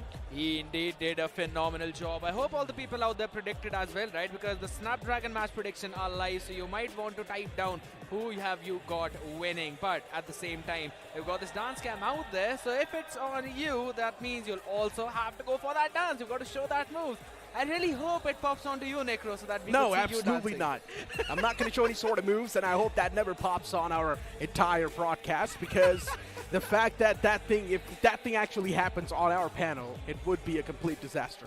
I know. Necro, you're not understanding the trick. Basically, he wants to show his own moves. That's why he wants the camera to pan towards wants to show him. off. All right, I see. But I hope it never pops up, so he never gets the chance to show his own moves. Why are you so smart? You can do that on social media, but coming back to the audience, I think the audience is pretty much pumped up, and we have got few good moves also, Neeraj. They're having a great time, man. I mean, look at them just going wild. One thing is for sure, man. Every single person that's currently over here in this arena, they're enjoying their time. They're having the time of their life, and the man in the back lines is just going for the push-ups. What is he doing? I'm loving this. I'm loving the way they're enjoying their own time. This is what we like to see. This is what puts smiles.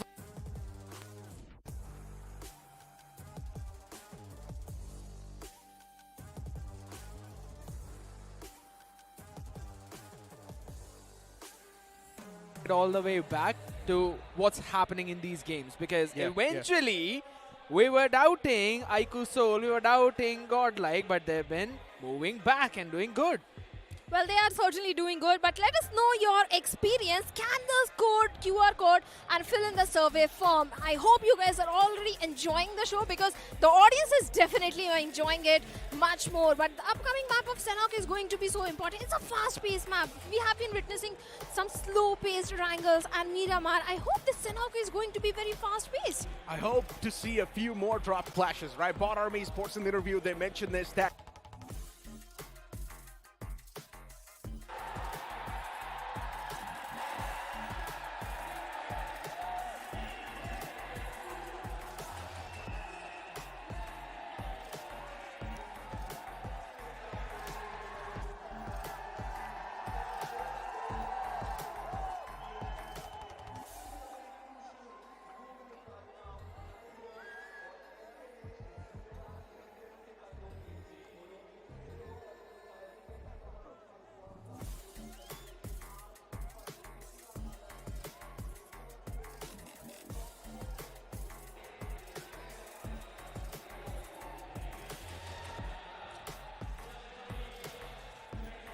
Well, certainly the audience was pretty much pumped up, and some few supporters of Shadow OG are there. Are there my supporters?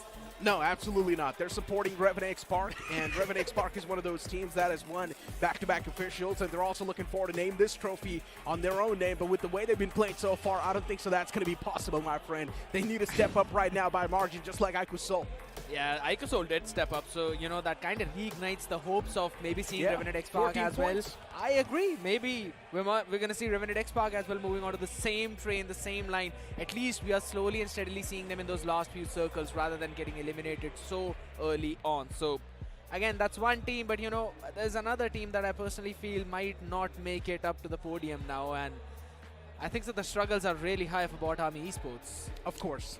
Well, the struggles are definitely there, and Neeraj also pointed out they have a drop clash happening on the map of Sanhok. Let's hope they have a different drop city, or maybe they are prepared to take that 4v4 fight. But we also have to talk about yesterday's Sanhok. Yesterday, Gujarat Tigers did get a chicken dinner for themselves, and now they are in the top 10. If they really get one more chicken dinner, if not chicken dinner, at least a high fracking game in Sanhok, they can easily be in the top 5. There's way too many teams on the struggling side of the thing, right? There's so many teams also being super inconsistent.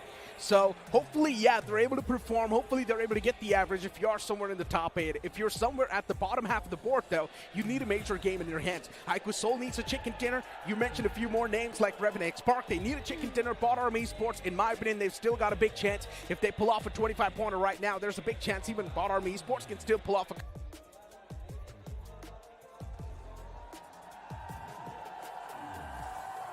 Yes, the BotArmyEsports, they have done in the past also. When they were on the struggling side, they did manage to pull off that hat trick. BotArmy is one of those teams which never give up. But the main thing is, can they handle the pressure of the audience lands? But we have also got the team card of Hero Xtreme Godlike, where Jonathan with 14 finishes, Edmino still on the struggling side with just 3 finishes. Exactly. I mean, look for Edmino. Yeah, it's been a tough tournament so far, right? Not exactly tournament. Maybe you can't say the LAN finals. Edmino's not really able to pop out the same way he did in the past couple of LAN finals, but it's completely fine, right? Hero Xtreme Godlike, they're still in that contention to be at the podium or maybe even be the champion of the tournament. All they need is also a big game. Too many teams at this point need a chicken dinner, man. Well, I agree. There's a lot of teams who need the chicken dinner, but specifically talking about the team that picked the chicken yesterday on the map of Sanhok is definitely Gujarat Tigers, who've been struggling so much for the previous 2 games. But I personally feel that if, in case in this game they get a strong footing, they might recreate everything that had happened yesterday. But there's another side of the same coin, right? The momentum is not in your favor for the last few games, so it's pretty difficult for you to bring yourself back from that break. Indeed, it is pretty difficult, right? I mean, for a lot of teams at this point, you can't say, the hopes are lost. You guys pointed out BotArmyEsports, considering they're currently sitting at the bottom. And honestly speaking, I've been mentioning a lot about the interview where they mentioned that, yes, they're not going to be giving their drop location away, but in the previous game, they gave their drop spot away to God's Reign. They backed away from military base and instead dropped completely somewhere else on the map, on the northern side. Yeah. And honestly, if you ask me, I'm not a big fan of that. That just showcases the low confidence that the team's running with. But I think that's a mature decision. If the drop clash is not working in your favor, why not go for the secondary drop? And they tried experimenting. The thing is that drop clash never came into fruition in the first place. Yeah. Yes, they were clashing. Here's the thing, I've been constantly talking about the fact that, yes, we want to see the BotArmy, God's Reign, drop clash happening over there. Even though they went into their secondary drop location, I'd have to say the circle kind of favored them, at least in the first or maybe the second game.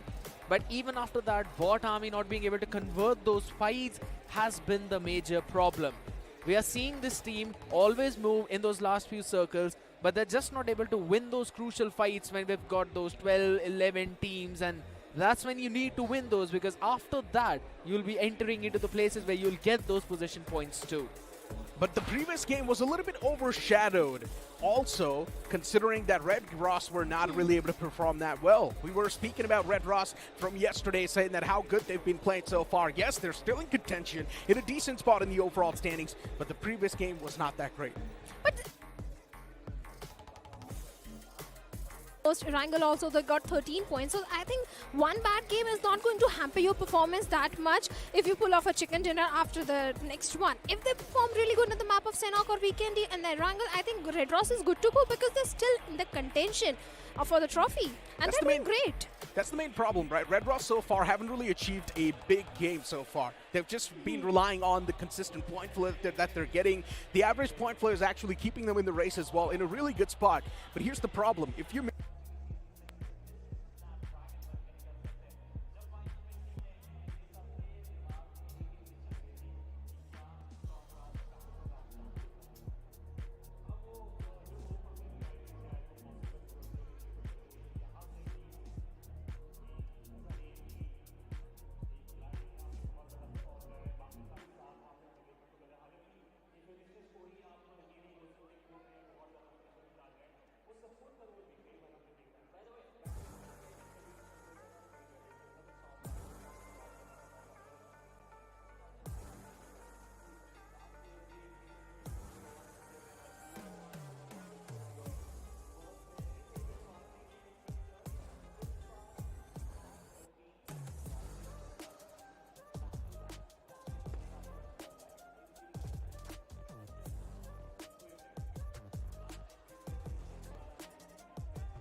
Well, we have talked about a lot of teams, lot of struggles who are on the bottom half of the leaderboard. We also have talked about the table toppers. But the main thing is who is going to dominate on the map of Sanhok. Because these are the two off maps. Even the best of the best teams sometimes struggle on these off maps. We are going to the rainforests. And you know what? Who really prevails in the forests are the apes. There's a big chance even the OG can't perform really well because it's been a while since we've been spoken about Orangutan, right? It's been a while. They've been getting overshadowed by a lot of the other teams, and even OG now, they need to step up. This is going to be the right moment, the right time to step up. OG still in contention. They've got a big chance. Can this map of Sanhok be it? Maybe, but OG has not been really feeling that momentum. They have been on the struggling side on day number 2. They were being consistent ones on day 1, but now the map of Sanhok, the big flight, big blue bird is up on our screens very soon. This map is going to be so important for the players of iQOO. I'm just waiting for the drop clash, which Neeraj was talking about. If that happens, I don't know how they're going to handle the players of K9 Esports because an early exit is going to hamper both iQOO and K9. For now, we have got the flight path, which is on the towards eastern side. Indeed. I mean, again, this is a map of Sanhok, so people would be able to jump to their drop locations regardless of what the flight path is. And right now, we are seeing almost the same thing. K9 going at the same place. The question is, will iQOO go there or will they decide not to? Because as of now, yeah, they're going to go at the exact same place. But here's the thing. K9, they are the ones who are actually going in for a very big split. Shadow, look at where Slug is right now. Dropping on the outskirts of boot camp between Paradise and boot camp. Omega has gone all the way up north towards the east of Hathin. And the east was basically dropped south of Omega. It just seems that K9 have decided not to take that fight, but there's another contest that's happening on the other end. And guess what? Reckoning Esports answering to the members of BotArmyEsports. Again, the game begins with this team losing a member. It seems... Yeah, it's just a big problem, but here's one thing. Necro talked about the fact that rainforests are the area of the apes, and the apes are the ones who are prevailing against the gods of wind. Well, this Sanhok is going to be pretty chaotic and fast-paced. Sanhok, when God, like you said, are already engaging against the players of Orangutan, where LeBron has been knocked out. They have to go for the revival. They have to go for the rescue mission. Even BotArmyEsports, they lost onto one of their members. But Aru is so far away from his teammates. His entire team is towards the side of Kampong, and Aru is towards the side of Bhan. What is he doing so far when his teammates need his support? As Sahil gets a knock onto AKOP. Yeah, that's a big one coming in, but the shots being fired from his 6 as well is the big problem, as it's Versatile's Raiden who jumps into the mix as a lifeline for Orangutan and the Apes. He'll be able to get one finish, and Apes will get their revival back on. That's a big one. Or a big blessing in disguise right now, but the question is, can they survive out of this? Just one shack and it's not that pretty. If anything, it's the worst one out there. And to add on top of the injury, the salt is that there is no heals available for AK. Not a helmet, not a vest. And if I'm not wrong, is that a sniper that he's carrying as his secondary? VXT. Everything that could go wrong for AKOP is actually going wrong. The major thing that can go wrong for AKOP and the entire team of Orangutan is the presence of Versatile. They have got 2 chicken dinners, Versatile, and they're running high on confidence. At this point, I don't see any reason for Versatile to not go for this fight. Orangutan, they might try to back off from this one because, like you said, they don't have enough resources. They don't have enough loot in their hands. So, OG, this is going to be an important game for them. They have been missing the entire day. A team which could have been the contender for the trophy is really messing up on such an important day, day number 2. But we also got the plus of Team Revenant X Park, where Joker is all the way towards the side of the bridge, all by himself. Talking about Revenant X Park itself, right? There's some massive problems out there, but the problem are right now for Devotee. Seems like there's no Lord who's saving him. Maybe Scary George could be that one as Beast constantly fires in a few shots, but on the left side is where Henry is. And Henry saves his team at least for now. Devotee was confirmed. Scary still alive, very disconnected from his teammate right now. Scary will be able to get that finish onto Beast, so a good answer back coming in. K9 Esports, they themselves are in a pretty spread out position, so that's not the perfect one out there. But BotArmyEsports still on that struggling phase, Shadow. Still facing those difficulties, but hold on a second. Maybe they can be multiplied exponentially. Slug out there sees the player, and he knows that it's going in towards his own team as Henry barely survives with the nick of an HP. But guess what? They're already in the clutches of the members of K9 Esports. Oh, they certainly are. They certainly are, K9. They have been dropped down to 9th spot. This is going to be an important fight. BotArmyEsports, who are already on the struggling side, on the 16th spot with just 25 points. Beast has already been eliminated. Ninja Boy, he needs to step up really big time because Slug is carrying the entire team on his shoulders. Ninja Boy, he needs to step up.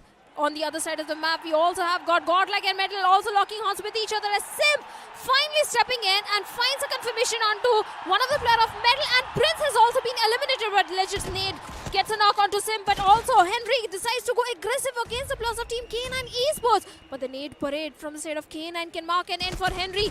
Henry is also answering back with that grenade, and a pump of DBS right in the face of Ninja Boy takes him down. BotArmyEsports still on the verge of winning this particular fight, but Scary George has been knocked out, and Henry in a 1v2 situation will finally bite the dust. And K9 Esports, they get those finish points.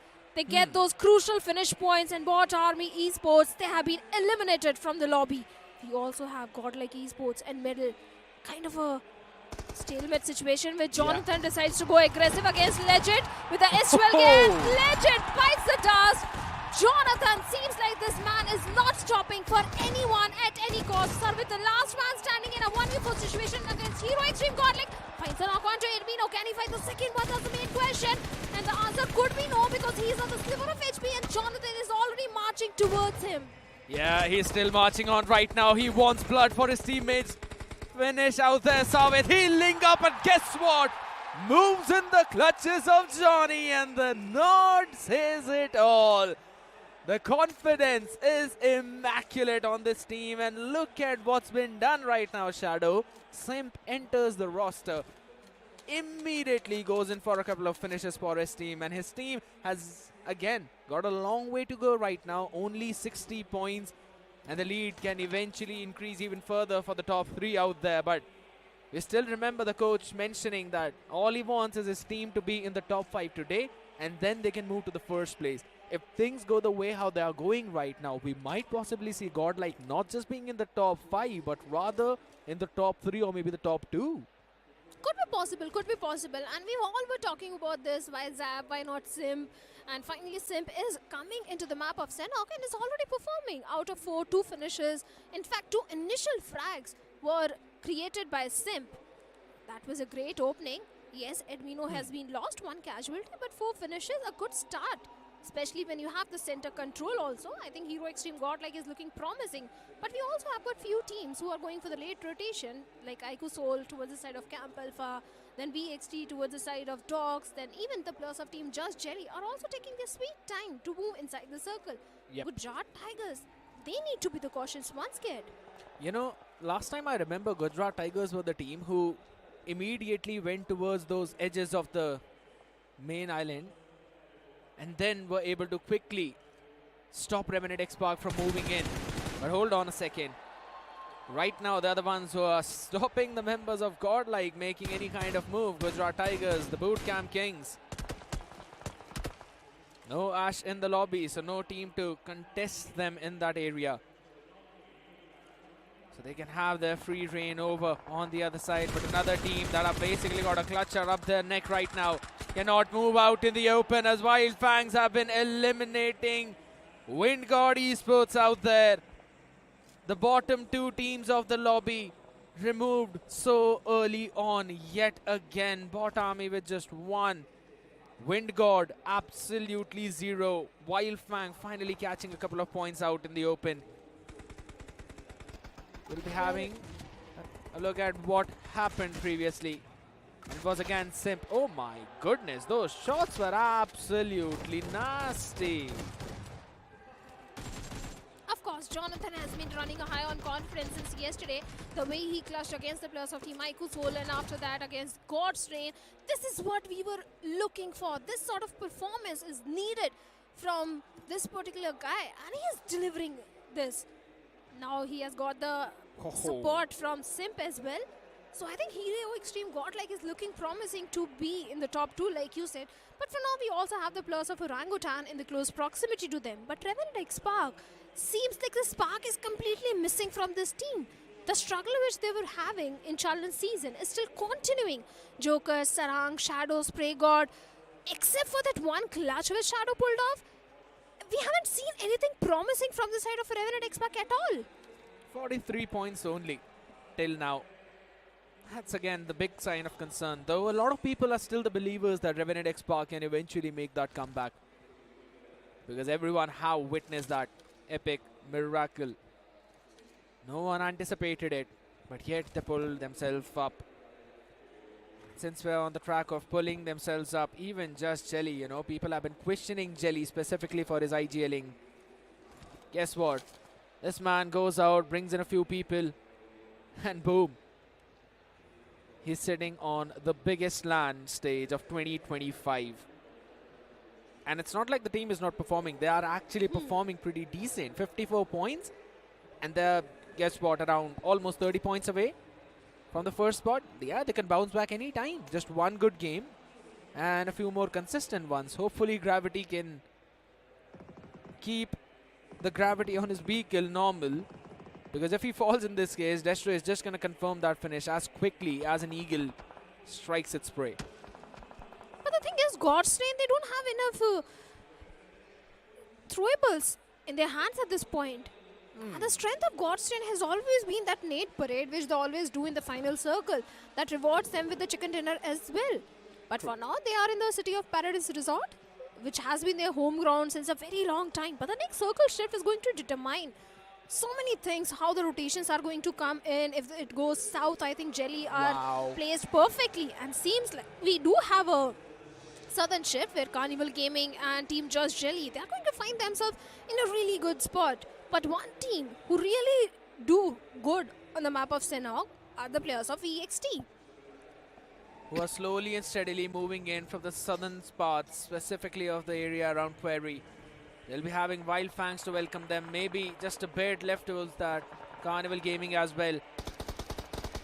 We talked about the team Wyld Fang right now. Yes, as you said, oh no, the reaction says it all. Sends it down on his knees and there's no one close to him who can actually get the revival in. But there are quite a few teams who are around the same vicinity. Carnival Gaming, Wyld Fang, Just Jelly. And even versatile you mentioned about this team is slowly and steadily moving up. Sensei, Trace God is spawned out, tracing the path to revival of the IGL office team. Creating that smoke wall is the name of the game as of now. But you've always got to be wary about the apes. They've got a heightened sense. They're pretty precarious whenever it comes down to the maps of Sanhok, the jungle.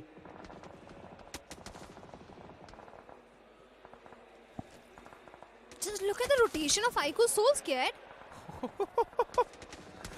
Oh. I'm just looking at what Trace God is doing on the screen. He is exactly doing what he was doing in the challenge season, carrying the entire team. But we also have got Gujarat Tigers locking horns with against the players of Carnival Gaming. Carnival Gaming once again in an early fight, in an early commotion. They need to be very careful. Gujarat Tigers, the kings of the boot camp, still have that entire control of the boot camp. Where Red Draws, they're keeping themselves on the outskirts of boot camp. Carnival Gaming is also eyeing for that control. Just Jelly. They can definitely do a third party just in case if Gujarat Tigers decide to pick a fight against the players of Carnival Gaming. Even iQOO Soul, who is coming from the southern side of the ruins, can also chime in. That could be a great possibility for iQOO Soul to accumulate those finish points. So many teams moving all the way from down south. Is a big problem, but my question is, how are iQOO Soul looking to traverse through those water bodies? Those rivers are going to be their main foe. Carnival Gaming as of yet do not have the members, so they can't really gatekeep the members of iQOO Soul right now because they themselves have to watch their 6 and they're all the way out in the open, so that is a big problem. But at the same time, there's another cluster forming a bit more towards the north of Boot Camp, and that's where Revenant Spark are going up against the members of K9. K9 yet again with a loss of one member are at a disadvantage, but in terms of confidence, this team has been doing super solid, and guess what? They're constantly getting in those finishes as well, so the rankings, they keep on going up and down. But as of now, Sarang's crosshair is not going anywhere. He's just trying to stop Omega, who is trying to go for the rescue mission onto Slug, but finally he strikes and Omega survives that spray which was coming from the side of Sarang, and Slug will be back on his feet. Now Revenant Spark, Sarang needs to be a bit cautious because the circle has gone away from him. Oh my The circle God. has taken a southern shift and it is favoring the players of Team iQOO Soul, Carnival Gaming, Just Jelly. Even these three teams can also fight against each other and aim for that southern control. VXC can also go for that control because the southern side of the map does have a lot of terrain to go for that control. Wyld Fangs are also eyeing for that particular southern side control. We also have Godstrain, Reckoning, Hero Xtreme, Godlike. I don't know how they're going to traverse inside the circle because Orangutan, Gujarat Tigers and Red Draws, they have got the entire northern control. You've got to find the timing in this case. You have to wait for the other teams to take fight and then go in for the third party, maybe even the fourth party, depending on the amount of cluster there is around you. That's going to be a big thing. Again, the apes now slowly and steadily walking back in, banging onto the doors of Gujarat Tigers. It's going to be Orangutans up against the Tigers. Who's going to win in this one is going to be the big thing, as both of them love to hop around the area of boot camp. Specifically Wiz and AK. In the previous lineup, they always dropped onto this area. So they themselves are very well versed with what their surroundings are looking like. And in the meantime, Clutch God, so pretty ready. Sending one man a bit far away to spread out in a 1-2-1 spread, while the apes, they're all moving together. Just one nade gets in, maybe no one, but hold on a second, hold on to that thought. Carnival Gaming right now, they're answering back. So Gujarat Tigers in a bit of a trouble right now over towards the south as well, is where Versatile are against the members of Wyld Fang. And Sensei is the first one to go down. Fights happening everywhere across the board as Godstrain lock horns against Revenant Spark 2. Everything going south for some of the big names out there. And Wyld Fangs are the first one onto the receiving end of the spectrum. Sensei confirmed as well, but hold on. Seth finds a flank, but no. Could not get that knock. But K9 Ninja Boy does get a knock on to Viper. Even Dionysus has been traded out. Hero Xtreme Godlike also doing a third party on the plus of K9. Seth needs to hold his grounds as K9 is trying to move inside the circle. Hero Xtreme Godlike strikes in, strikes hard. And K9, they have been eliminated. The misery, the struggle of K9 is continuing, and they have taken a downfall in the overall ranking. Everyone is just eyeing for the control of the circle. VXT, they have the southern control. Hero Xtreme Godlike coming from the eastern side. They need to be a bit cautious from the players of Wyld Fangs who are out in the open. Jonathan, Simp, Punk, 7 finishes already accumulated, looking so strong. But just look at the players of Carnival Gaming right in the center of the circle. The confidence is just absolutely immaculate. Holy smokes! The shift is just nasty, but for now Seth needs to switch up from his own position. Shots being fired from behind him. Somra just above the rock as well. Jonathan is out there. Jonathan wants to get that one knock, and he will be able to, as again the 3x M4 connects. And it's 5 finishes for the man in his own hand as Power broke his record. But guess what? It seems like he's now the only man standing, and he's the only one who can probably get something done for Godlike. The losing members, they've got 8 finishes in their pocket, but how many more can they get is the big question. The last man from the side of Hero Xtreme Godlike is Jonathan, and the last man from the side of Wyld Fangs is Scout OP remaining.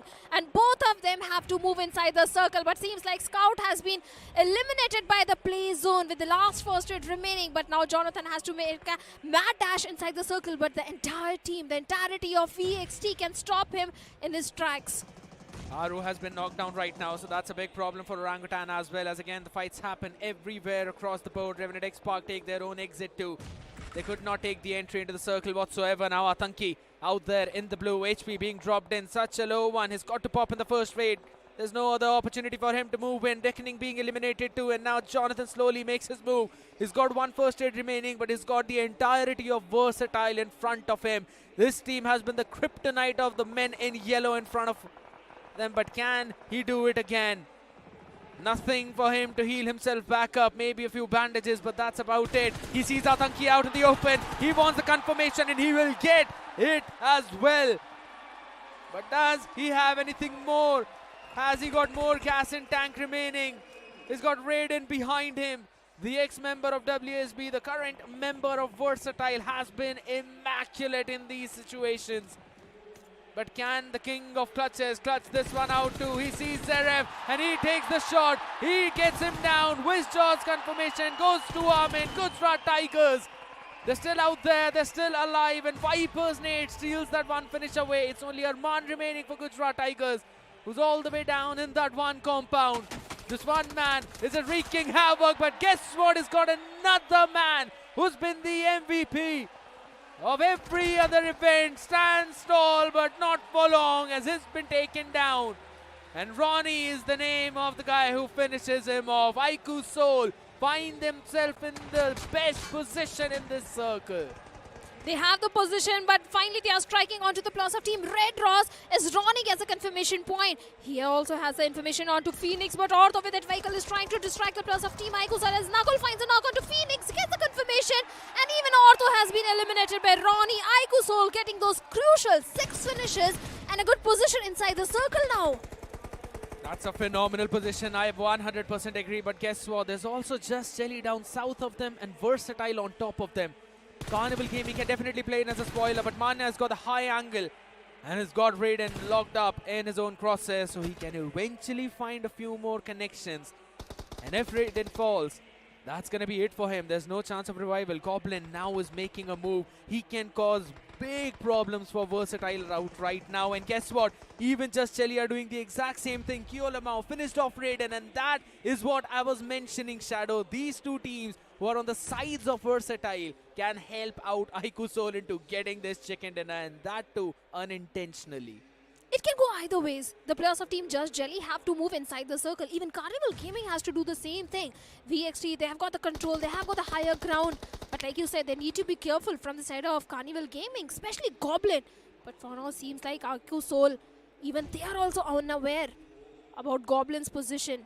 S-Power, along with Equinox, is just holding on to his ground, but finally that nade parade, iQOO Soul Some is trying to do towards Goblin. Even Goblin is also answering back with his nade. Close connection, but no knock coming out of it. Nades being exchanged. iQOO Soul versus Carnival Gaming. iQOO Soul, they have the numbers advantage, but there could be a situation of third party coming in. Yeah, just Jelly right now want to go in directly onto the members of Versatile, and his power has got no power. He's been finished off, picked apart, and now it's all down to Somraj. This man is known to be a hero in these clutch situations. I still remember the amount of times he's shown himself. His last stand is big. Can he do it again is the question. Can he ruin the day for iQOO Soul, who are looking prime to get this chicken dinner in their pocket? Kyo Lamau, though, has been taken down. That's a big three-pointer from Ronnie, and the man steps up big time. It's again a 1v2, v4. iQOO Soul looking in the prime position, and they are taking all the finishes across the board. And guess what? They steal this one away. When all eyes doubted them, the believers believed. And the Souls are still alive. They are in this race, and with this one, if anything, they can maybe move in the top 5. Well, Neeraj said if the circle is of a Camp Alpha, iQOO Soul is taking this one, but seems like doesn't matter which circle it is. On the map of Sanhok, iQOO Soul, they get the winner chicken dinner when it mattered the most, especially Nakul, Ronnie, entire team, even Manya getting the first track onto the players of BXT was so important and so critical. Just Jelly, even they also charged onto the players of Team BXT, and that is where iQOO Soul chimed in and accumulated those crucial finish points. Much needed one for iQOO Soul, no second thoughts about it. This had to be their game, and we were talking about all the adversities that they had to deal with, and finally seems like some semblance of hope still remains for iQOO Soul. Still far from that first spot, but now they are starting to inch in closer. Even their arch nemesis, if you talk about Hero Xtreme, Godlike, they made that change. They got in simp, and we could see some instant impact by that one lad. But when you talk about that final blow there, I think for iQOO Soul, it was all set up. Whilst the others were fighting it out, they were the ones getting the better of things. But we also have got an interview lined up, so let's directly head over to that interview on the stage, because we all want to hear from the players. Finally वो moment आ गया जिसका सबको इंतजार था. iQOO Soul जो कि बहुत नीचे थी, finally first chicken dinner for iQOO Soul. मान्या, सबसे पहले बहुत बहुत कांग्रेचुलेशंस ब्रो. 9 मैचेस के बाद पहला चिकन डिनर मिला है. उन पहले 9 मैचेस में क्या गलती थी जो यहाँ सुधारी? अच्छा तो लग रहा होगा अब. बस थोड़ा मोमेंटम नहीं मिल रहा था. आई थिंक सेकंड मैच से हमें मोमेंटम मिला, तो उस टाइम से हम कंसिस्टेंट खेल रहे हैं. आपने अपनी स्ट्रैटेजीज और माइंडसेट में कितना चेंज किया है ताकि अब आने वाले मैचेस और अच्छे जाएं? क्योंकि अब टीम को एक मोटिवेशन मिला होगा आफ्टर फर्स्ट विन. इतना नीचे देखने की सोल को आदत नहीं थी फैंस को. तो जब हम नीचे थे तो आई थिंक हमारे पास कुछ लूज करने को था नहीं, सब कुछ पाने को होता था, तो हम ऑल इन खेल रहे हैं.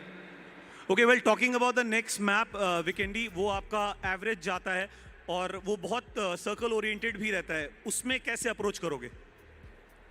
आई थिंक वीकेंडी में हमारा स्ट्रेटेजी अभी स्ट्रॉन्ग ही है, हमारा अच्छा ही जाएगा, बाकी सिचुएशन के ऊपर है. Okay, one last question, what is your goal now? आप किस चीज़ पे टारगेट करोगे? टॉप 5, टॉप 3 और स्टिल फॉर द ट्रॉफी? अभी मतलब मैंने पॉइंट्स टेबल देखा नहीं है डिफरेंस क्या है, बट अभी लास्ट 2 मैच पे फोकस है.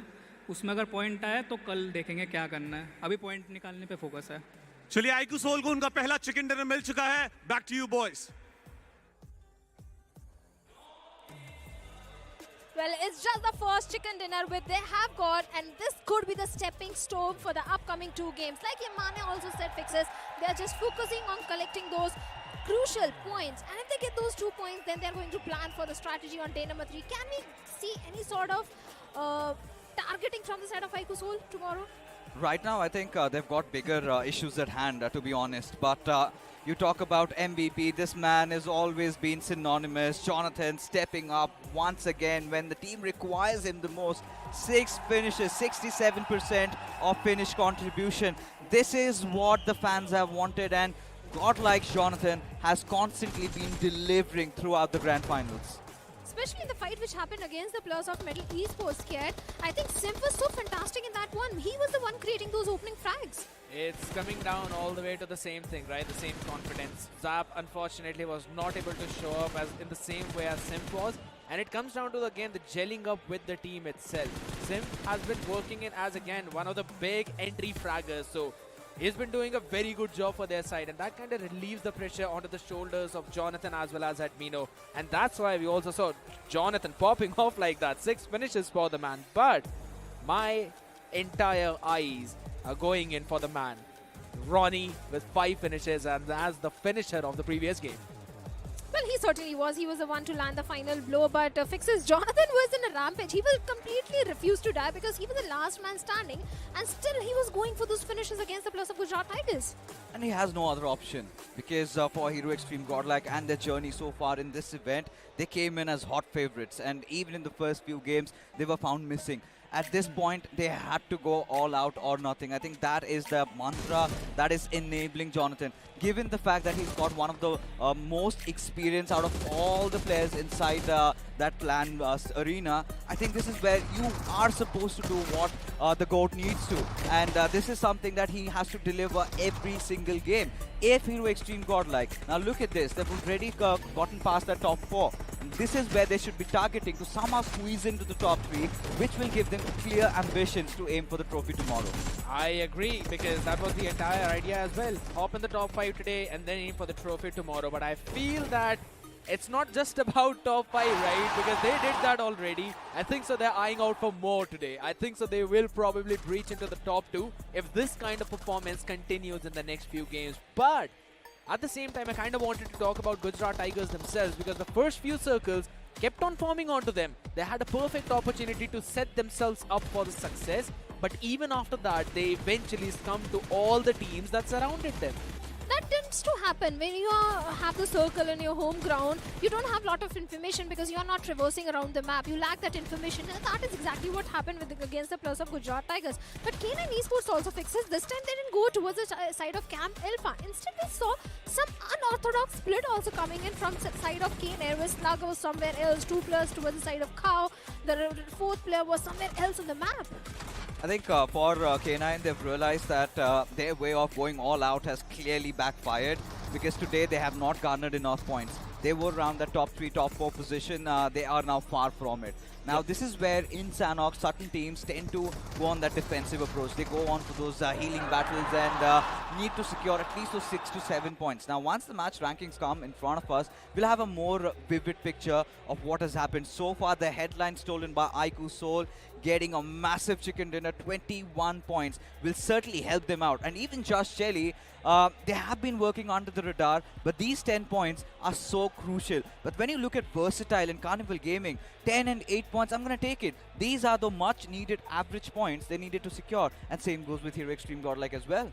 Well, certainly, 9 finishes. They do lack on the placement points, but I think finish points have covered it up for the players of Hero Xtreme Godlike. But Gujarat Tigers just having those 4 finishes. Wyld Fangs, their struggle is still continuing. Even Reckoning, they were looking so promising in challenge season, but seems like the land pressure is really getting on the nerves of the players of Reckoning. They're not even able to get those average points every day.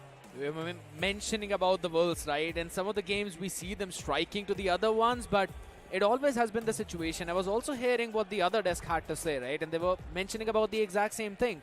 That Reckoning, they are there. We sometimes see them on the finish board, but they move out of the game as quickly as they are shown up in that. So I think so it's about the consistency that they're struggling with.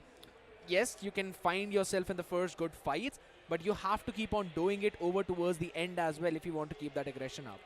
You know, for Reckoning, there's a stark difference in how they presented themselves during the challenge stages and their transition inside the grand finals. They have completely been off. I haven't seen the Reckoning that is known to go out on the hunt, that is known to be taking in those fights, and the entire onus falls in Gravity. He's playing way too passive, staying away, steering his way through, and this is not in their DNA. They are supposed to go all out. They're supposed to do something that Wingod have been doing, because when you look at the overall standings, look at this. Now, this is the segregation that we're talking about. The top 3 are cut apart. Then you've got Hero Xtreme Godlike, Just Shelly still in the mix, but look at iQOO Soul. From the very bottom, now they're inside the top 8, and now they also have a fighting chance.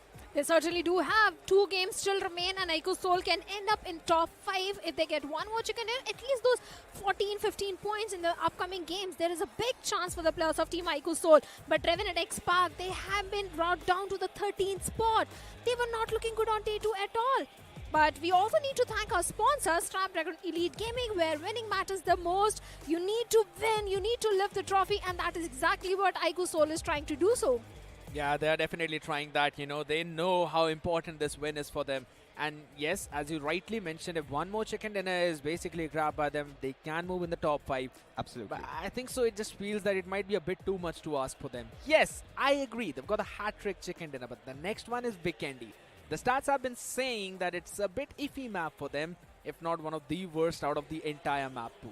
You know, you can throw the stats out of the window at this point. Yeah. iQOO Soul, they're on a hot streak. They had a great game in Erangel. They had a great game in Sanhok. They got a chicken dinner, so they know that they've got the tempo. They've got the ball in their court right now. So at 60 points, if they get another chicken dinner, they will be in heavy contention for the top 3. Well, they certainly can be, but we have the map of Vikendi lying up. But before that, we have to go for a short break. We will see you guys after this short little break.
The Snapdragon Pro Series is brought to you by Snapdragon Elite Gaming and DHL. Welcome back, everyone. You guys are watching Snapdragon Pro Series Challenge Finals, day number 2. And now we have got the map of Vikendi. On the panel, I've got Fixes and Neeraj. And Neeraj, you called for it that iQOO Soul is getting a chicken dinner on the map of Sanhok. I have never been a doubter, Fixes. And I'm pretty sure after looking at this comeback, you are going to be in a lot of questions. How does Necro know the future? Just ask me that question. You know, somehow this man takes all the credit away. Yeah. Has What to do you gloat mean? in pride, and yeah, like, guys, I'm all right. I was always correct, and yeah, you hit that one on. You saw that one coming, but still a long journey waits ahead of them. Still, the task is not over because the expectations from iQOO Soul is definitely to go for that top prize. Of course. But then again, they're at the right spot at this point. Manya said a very crucial thing. We are not looking at the leaderboard anymore. We're not looking at where we stand right now. All we need to gather is as many points as we possibly can. One more chicken dinner and they'll be in the top 3. Which makes a lot of sense, right? They're already in the top 6 right now, in the 6th spot with a lot of points, of course. And iQOO Soul, they've also got the momentum. Even in the previous game, they got the chicken dinner. The previous game, they had 14 points backed up. And now if iQOO Soul is able to pull off another chicken dinner, they will easily be there in the podium finish. And they're actually back in the race now. Even tomorrow, if they end things off on a decent note, there's a big chance that they can be the one to lift that trophy. But looking at the schedule also, we have got the next map of Vikendi, and we all know, even Mane also agree that Vikendi is not one of the strong suit for the players of Team iQOO Soul. I think they'll be eyeing for those average points only in the map of Vikendi. So you don't think iQOO Soul will go and resort to those med strats which most of the teams do on the map of Vikendi? Nah, that's not gonna happen, because I feel like if you get to that mentality where you are looking just for those average points, it'll be the same old things repeating once again. Of course, you know, the Snapdragon match predictions are out there. Get out to the Twitch and make sure you cast your votes. But you know what I was trying to establish is the fact that they will have to eye away for those chicken dinners. If you aim for the big prize, you are gonna amass a lot of those points, and iQOO Soul just cannot settle with 5 or 6. Of course they can't, right? I mean, iQOO Soul at this point, they need the average as well. If they're able to get anywhere around 10 to 12 points per game, that's still going to keep them alive in the overall standings, and that's going to give them that Herculean task as well ahead of them. But if they get that big chicken dinner, that Herculean task can be cut off instantly. Now it's up to them if they want to play for the average or if they want to play for the chicken dinner. Without wasting any more time, we're straight up going to jump in the icy lands of Vikendi, where a lot of question marks awaits us. But maybe as the plane's going to set the skies once again, as the big bird's going to be in the skies, all those questions can be answered. The plane flight path starting all the way from the bottom of the map towards the left side, and this is where all the questions, they might just be answered fixes. It's going to be a slow affair, but at this point, I'm going to be taking it. Given the kind of storyline that we're dealing with, we've got the top 3, the upper echelon. They are doing so well for themselves. I'm talking about Carnival Gaming, Versatile, and God's Reign being a cut apart from the rest. But we've seen even Hero Xtreme, Godlike, that recent change, giving an instant impact, Simp replacing Zap. And surely that man has delivered. Hero Xtreme, Godlike, they have also somehow made a little bit of a comeback there in the top 4 at this point. Even if Hero Xtreme, Godlike get a chicken dinner out of this one, then who knows? We might have so many contenders for the throne tomorrow. We will. We definitely will.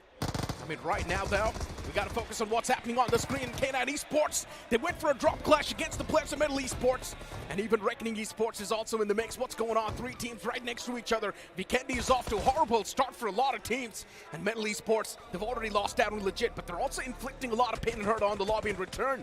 K9 Esports, too, losing out on a few more points, as even Reckoning Esports are starting to fall prey. Metal Esports, they're looking pretty confident in this entire scenario, and Slug finds the perfect strike. Metal Esports down to just a 2-man squad, and even Reckoning Esports now from the back line starting to rack up. They definitely do want to make sure that Metal Esports is going to be struggling, but Slug single-handedly strikes down the second man as well. And not an over, Metal Esports, the chances of them coming out on top in this fight, they just seem to dwindle down even more.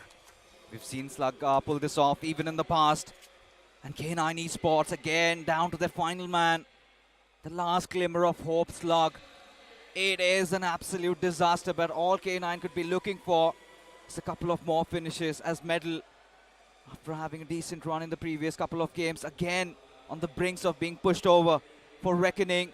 Things have already been looking so shaky since yesterday, haven't really found their footing, still at the 12th position, and Slug, is he going to go for the revive? Because Ninja Boy is just around, so is Dionysus. Indeed is. One single man striking down 3 players. Was also on the verge of taking down the entirety of Metal Esports, honestly. Only if it have had the chance, only if it have had the time. But right now, Slug, He's keeping himself put on that same staircase. He wants the opponents to funnel in. And that's honestly a brilliant position to hold as well, because so far he's able to rack up 3 finishes from that same spot. Prince, though, still alive from Metal Esports as he's duking out against one of the players of Reckoning, Dionysus.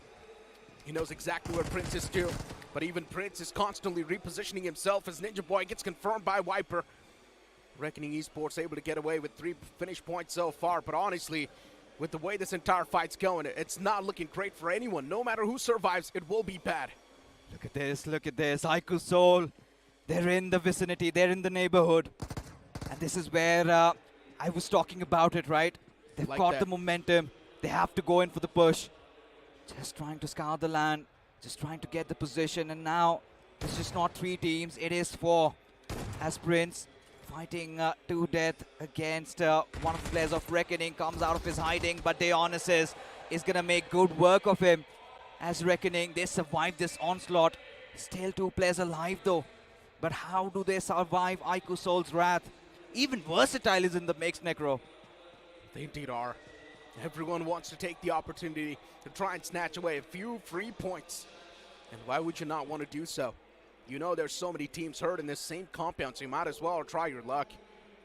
But just make sure you're not really caught in the swing of things.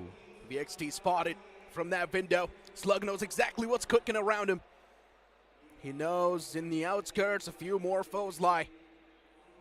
iQOO Soul, they wanted to close on up, and are they going to do so? That's my question, but no, instead, iQOO Soul deciding to play this one as safe as possible. Backing away from this spot. Trying to play for their own lives because they know they've got the momentum, so they can definitely go for the victory. At this point, iQOO Soul taking that higher road because eventually they came on to pick up the scraps. Oh my God. But look at this, Godstream. This is going to be a heated fight against Gujarat Tigers. Losses on both the sides. Delta does answer back with a knock of his own. Trades, exchanges being there from both these sides. As even Godstream, they've out on their 2 players. It's a 2-on-2 situation as Gods. He's going to be doing his bidding, but not enough. Oh no! As now, there you go, God's Reign. They survive this scare. Will get all 3 of their players instantly back up with 4 finishes up their alley. But this is bad for GT. Real bad. They were already on a big downslope when it comes to that performance, and now another game down the drain. For God's Reign, they somehow do recover from that fight. And that too, without any sort of crashes, considering all the players will be back up. Looking at the map too and how the game's shaping out so far. BotArmyEsports right next to Wyld Fangs, and BotArmyEsports, they're like the wounded lions.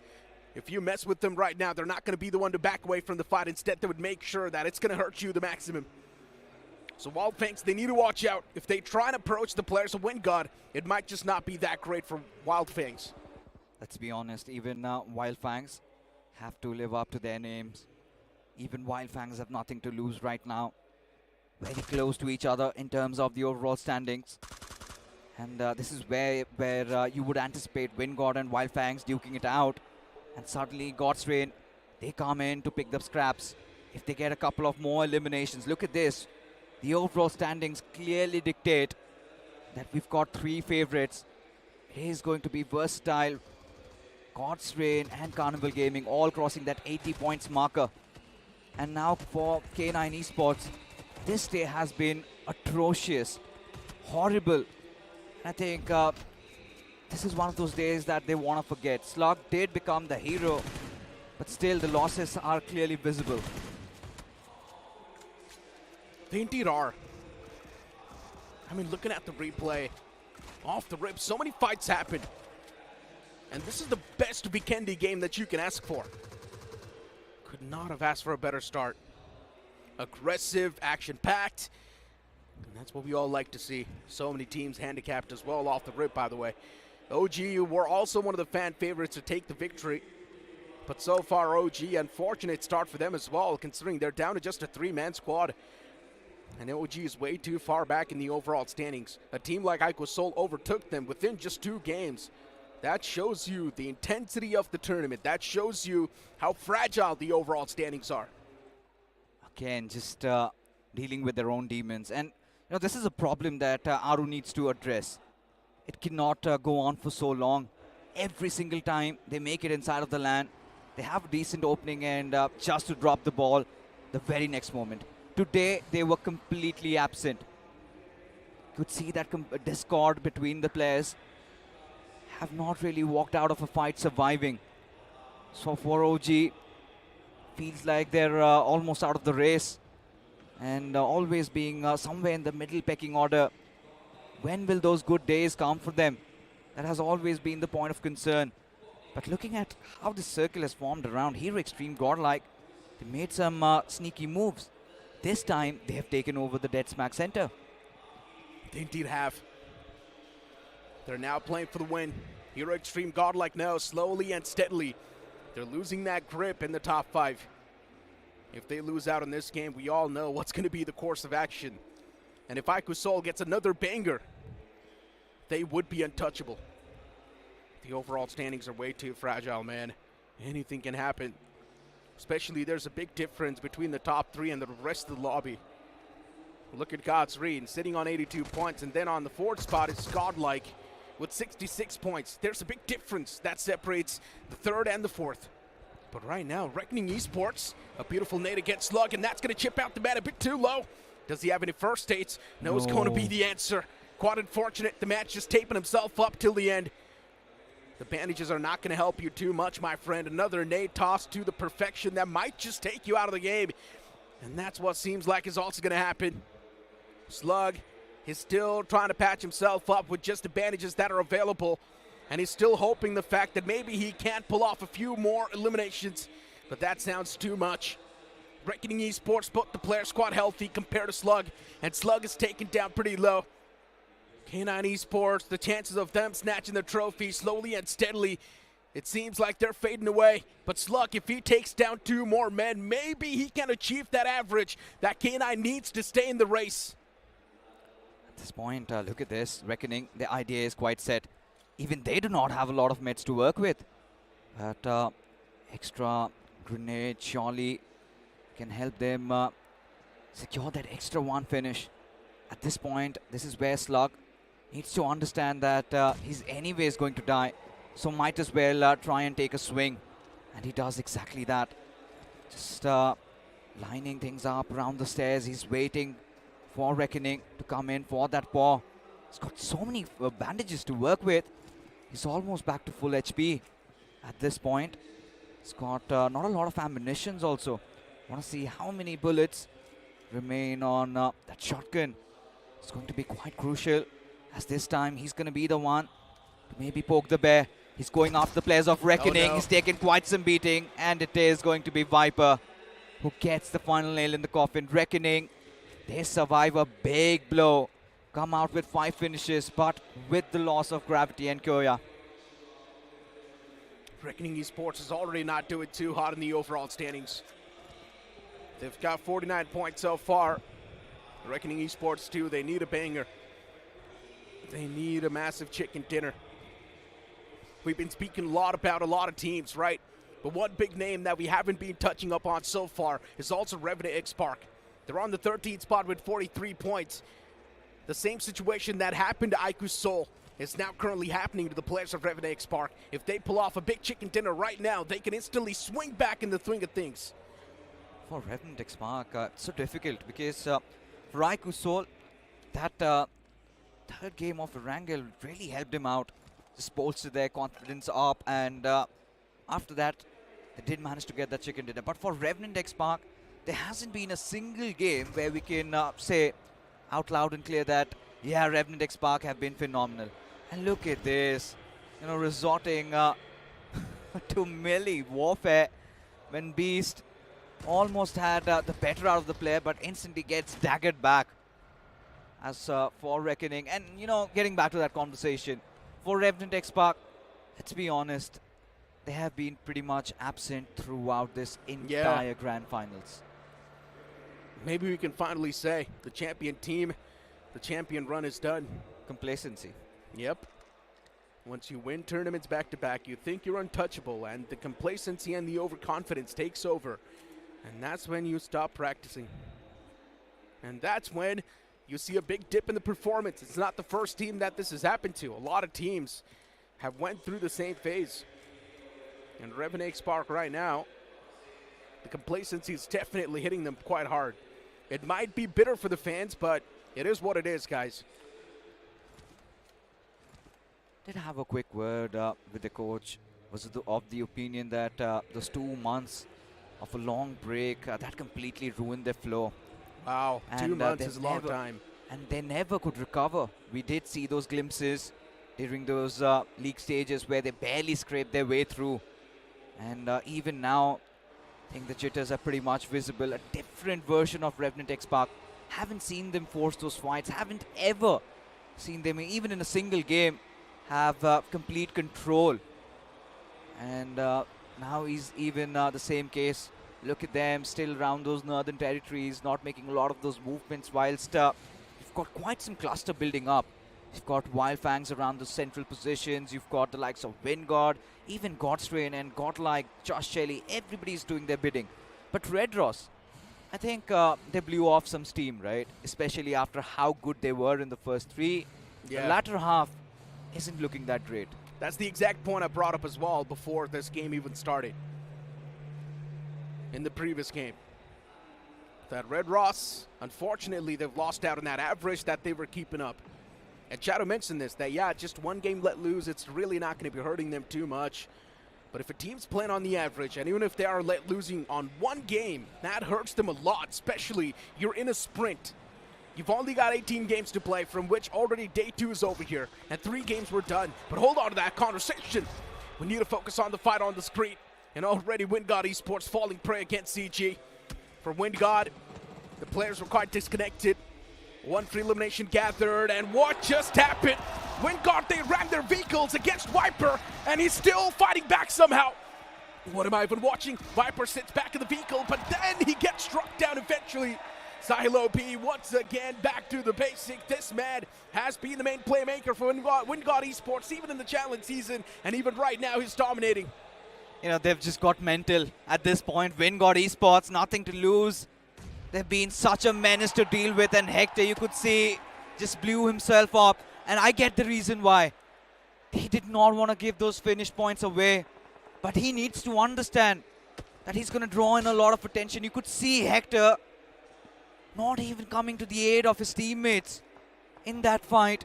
You could see how scared to death Carnival Gaming are, especially when you're holding on to that top spot. This is unacceptable. Yeah. He should have at least gone in, he should have at least fought, and he should have tried to at least secure a couple of more extra finish points. CG needs to understand, aggression is what got them that first spot in the first place. And if CG is going to change the playstyle, especially when everything is at stake, it's ridiculous. It's a big problem. CG should stick to the basics, which was aggression from the start. It worked out at the start, so in my opinion, it should work out till the end. But instead, CG is now trying new stuff out, and that's why CG is really starting to struggle. Disconnected between the players.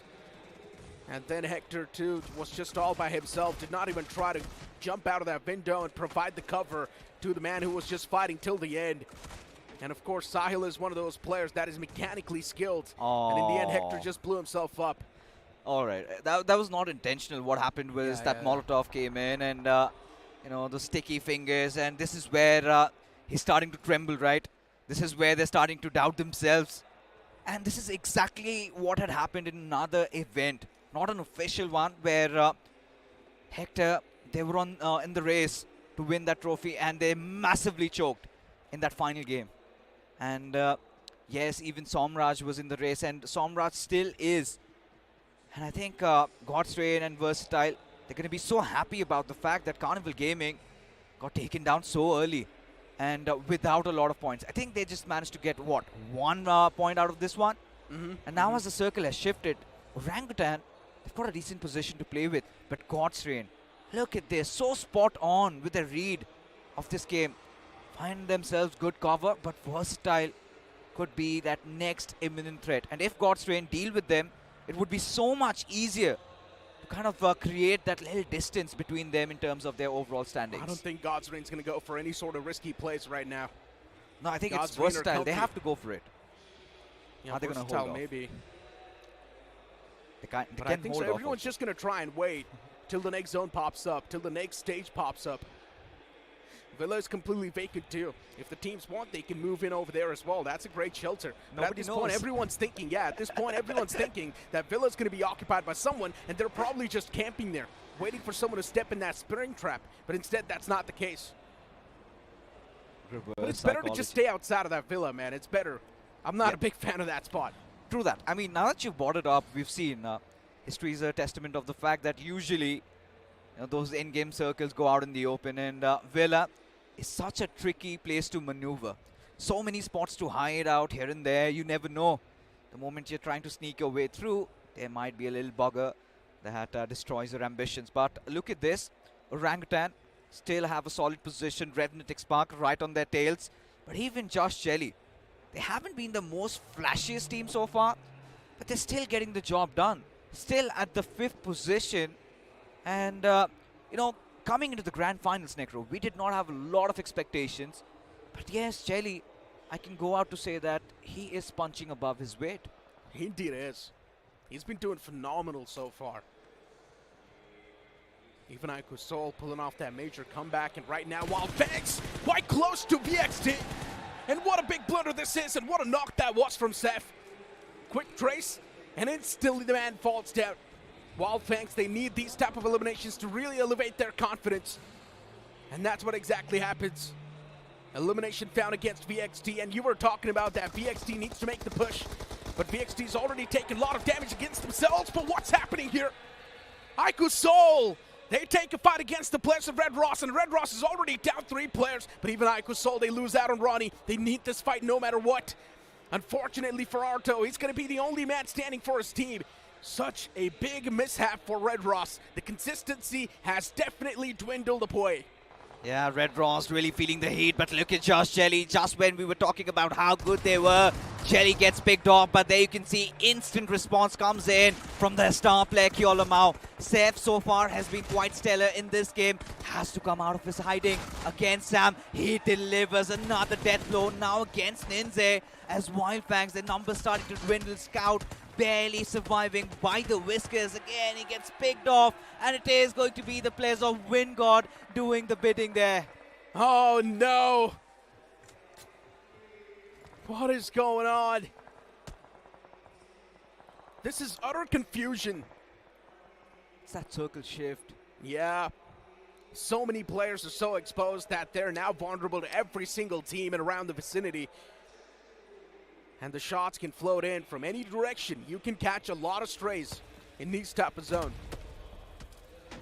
Just Chili, they're still trying their best to carry their own weight and maintain that average on the overall standings. That's what they've been doing. One single game let loose, that average can instantly fall apart.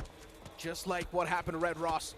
They cannot even afford one single game as a bad game. They need that constant point flow in the points table. Unfortunately for Just Chili, they do not even have any sort of equals to play with. The towers are busted. Team Versatile is getting approached by Hero Xtreme Godlike. And for Hero Xtreme Godlike, they need to go for this fight no matter what. As Power's the only man trying to hold down this compound. Beautiful nade is also going to find a knock and get sick. Wow. It's quite unfortunate for the players of Hero Xtreme Godlike that they're falling apart like this. But Team Versatile, they've got each other's backs. Look at this, Godstrain, however, they were the ones who stole that finish. So nothing really coming Versatile's way. But Punk, fine, though. He still has to push in. Punk under severe trouble at this point as Somraj, he is going to secure the knock, and Hero Xtreme Godlike, they are starting to crumble. They are starting to fall. As long as VXT defends this compound, no matter who takes the eliminations, it's completely okay. VXT's playing for that big ball game. They want to go for the chicken. And Hero Xtreme Godlike down to just a 2-man squad. Even that's a major concern. Another team, though, that's been the opportunistic one. That's going to be God's Raid. So far, they have managed to accumulate 7 points, and that's insane. Amongst all the chaos, God's Raid are able to collect the scraps. And with those scraps, they're starting to build the empire, which is incredible. Indeed, and 7 finishes already. 1 more chicken dinner. That could be enough for Versatile. Still haven't opened their accounts. Let me remind that to the viewers. They did get all those knocks, though. Everything stolen away by God's Rain. This is horrendous. If you are Versatile, you would be enraged at this point. But look at this, Revenant X Spark against BotArmyEsports. Devotee already dealt with. Joker has a different angle to play. Sarang Oh trying my to get in God. close, gets naded back, but look at that. Shadow comes with that response. It is going to be Spray God also. 2 players taken down, and Shadow will continue with that onslaught against Monty, who is begging for his life. Has to peek through the window, but peekaboo not this time as Revenant takes Spark. Do BotArmy dirty. What a play by Spray God and Shadow. These two guys were holding down the fort till the end. That one single nade from Spray God found a 2-piece. Chef's kiss. That was instrumental. If that nade never came through, we knew what was going to be around the course. And that would have been the elimination of Revenant Spark. But look at this. VXT wiping out the likes of Hero Xtreme Godlike. The troubles, they just keep on amping up. Hero Xtreme Godlike got 0 points from that game. That is going to hurt them. That is definitely something that they need to recover from. But Seth, against all odds, is fighting his hearts out. Gets one more. And it is a clutch for the heavens. In a night for sky full of stars, he was that supernova that shone through. And we were talking about this. Seth needed to step up, and boy oh boy he did. But looks like not enough time remained as he blew himself up. As Orangutan, they came in out of nowhere. But even Revenant X-Mark also in the nearby vicinity. Not enough points for Seth to try and keep his team in the race. Wyld Fangs, they needed a chicken dinner, but they've just gotten 5 points from that previous game. It's absolutely not enough. Revenant Spark now ramming their vehicles on the hood of OG, and the Apes are going to be super jealous that there are the Revenants around the corner. But OG is also getting the grip back on the game as they find the first strike against the players of Revenant Spark, and AKOP as well is doing a lot of damage against the foes. All he needs to do is connect that shot, but Revenant Spark still somehow they rise back up from the ashes. Just when all the hopes were lost, Revenant Spark, they still somehow strike back the opponents and reignite all the hopes of the teams. And now it's down to just WizGod, the last man, the last glimmer of hope alive for OG. Can he survive for long enough and take down the last man of Revenant Spark? And he will. This is absolute madness, Necro. Still cannot fathom around what on earth is going on. But when the dust settles, you can see God's Reign still haven't lost a single player. Versatile still have that luxury of the circle. Though not a lot of finishes, albeit it's going to be WindGod who also make an entry inside the zone. Sahil is inside of it, but now they have been snuffed out. Versatile have their attentions pinched on WindGod. This is where I'm starting to get worried. If God's Reign manages to somehow deliver a blow, they are going to rampage through. If God's Reign gets a chicken dinner, that's going to be a major lead in the overall standings. Already the top 3 separated from the 4th. And if God's Reign gets a chicken dinner, that would be a leap that no one can try and achieve other than the top 3. So God's Reign needs to be stopped. This chicken dinner needs to be stolen away. Even VXT needs to be stopped. The main problem is, from the top 5, there's 2 teams who can go for that big catapult in the overall standings and be that big difference maker. But VXT with 3 players and God's Reign with all the pieces on the board, the chances of God's Reign coming through victorious are even more. They've got the most amount of odds with them. God's Reign have had a nearly very good day. I think a perfect one by all its means. The chicken dinners, all those good position points, everything starting to align, everything starting to make sense. And even the same goes for Versatile. Of course, a little bit of hiccups here and there. Still have 3 players though. And the next circle shift is going to be so pivotal. It is going to give us a vivid picture of who is going to be the front runners in this game. Is it going to be Versatile? Is it going to be God's Reign? And look at it. In no man's land. Versatile, they will have to step out of their hiding, and same goes for God's Reign. And this is where WindGod could throw a spanner to the works of both these teams. They haven't given up yet. And unfortunately, WindGod, they're the one facing the spanner. Man knocked out. Can the revival be there? Silo P as well is facing a lot of trouble, as even he's catching a few straight bullets upon himself. God's Reign Now it's time to toss out the utilities. If they want, they can deliver the finishing blow easily. But they're still not really going for that aggressive stance just yet. They've gotten 10 finishes so far. For God's Reign, this is going to be an instrumental game. This game can also decide who is going to be the one to lift the trophy. Because after this game, they're going to have a major lead in the overall standings. They will be untouchable even by the teams on the second and the third. So God's Reign needs to be stopped. VXT needs to be stopped.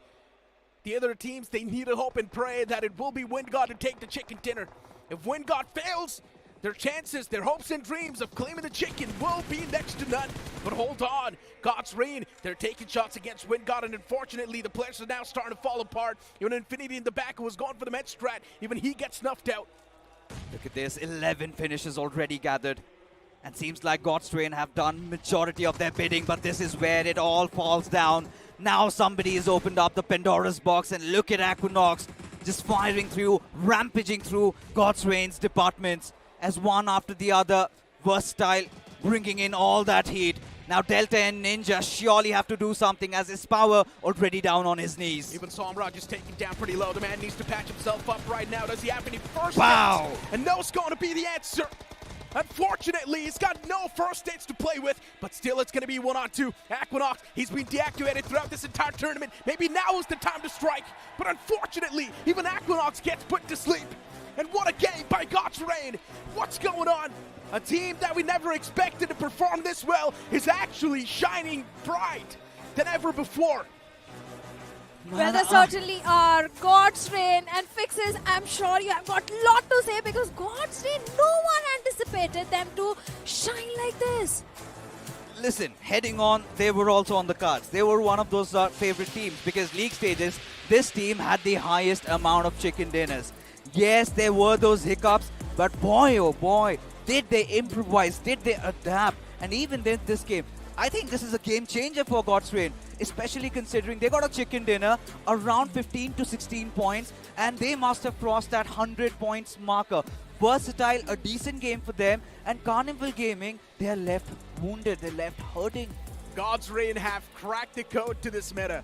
Just go towards the center, place yourself in a good spot, and hope that the circle forms on top of you. If it does, then let the other teams duke it out against each other, and you will be the one to collect the scraps, and then in the end, try and go for the striking, try and go for the end blow. Well, certainly we can, and they did that. But speaking about the players of Team Orangutan also, this god also did really good, because out of 6 finishes, 5 finishes were judged by WizGod. And looking at the highlights, there were so many movements, especially from the side of Sev, the way he clutched, and after that even the players of Revenant X-Park, especially Shadow, the way he saved the life of his teammates. You know, at such a pivotal time at this point, God's Reign getting that chicken dinner, so much out there. I'm pretty sure would love to hear what Ravan does have to say as he is having an exclusive interview with God's Reign.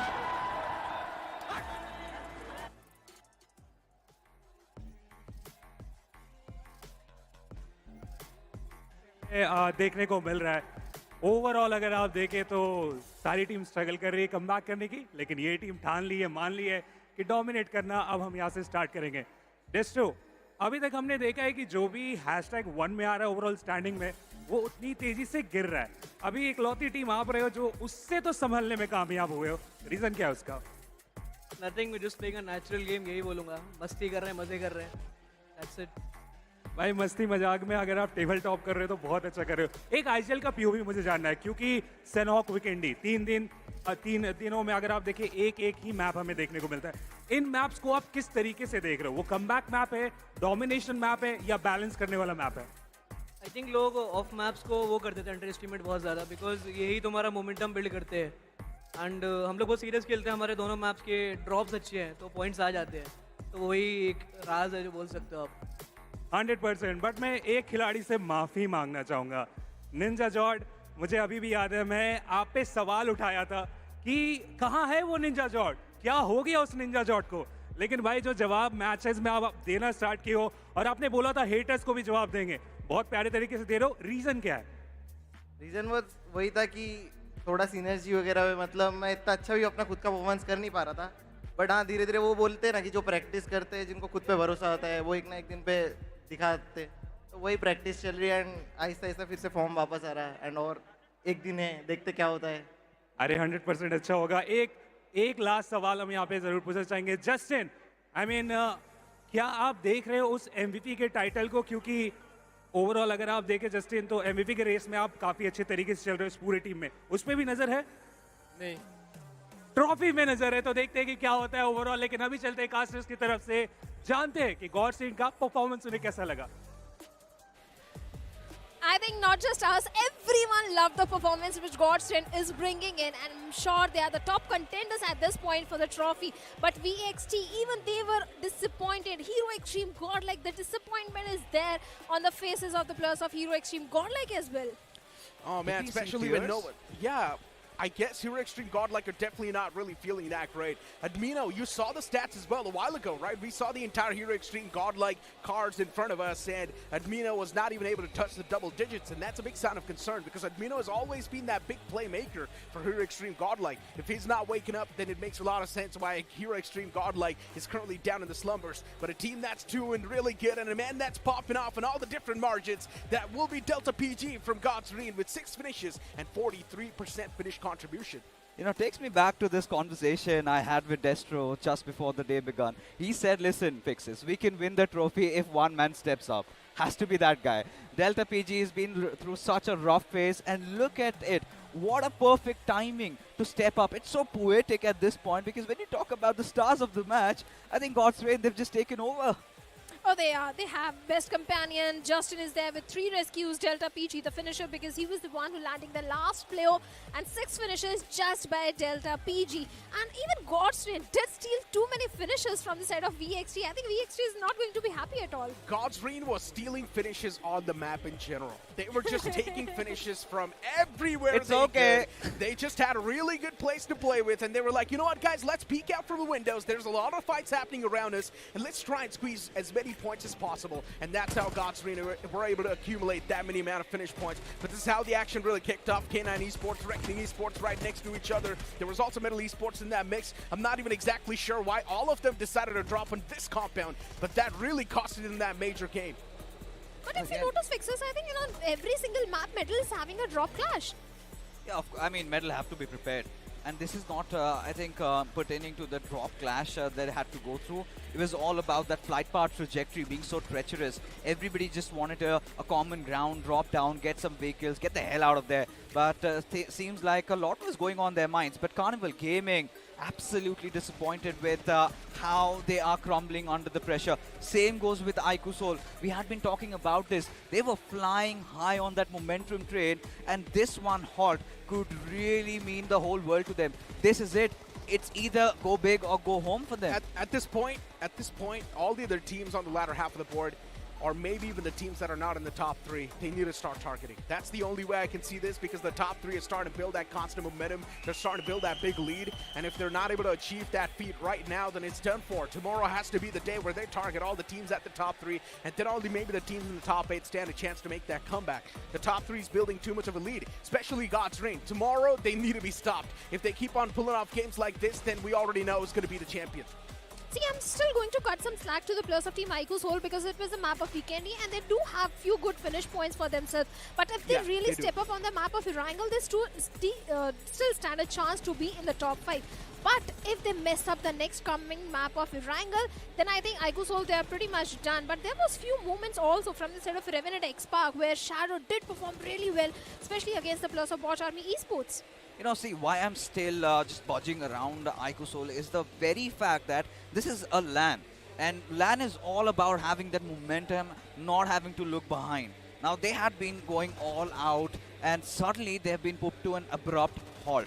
Now, with just one game to go, if they get a chicken dinner, everything all good. Everything's still back to track. But if they do not, that is going to be enough to shatter their morals. Because the expectation out of iQOO is always that #1 or nothing. And this time, they were found missing. Not even in the top 9. This goes on to show how much this is going to affect them.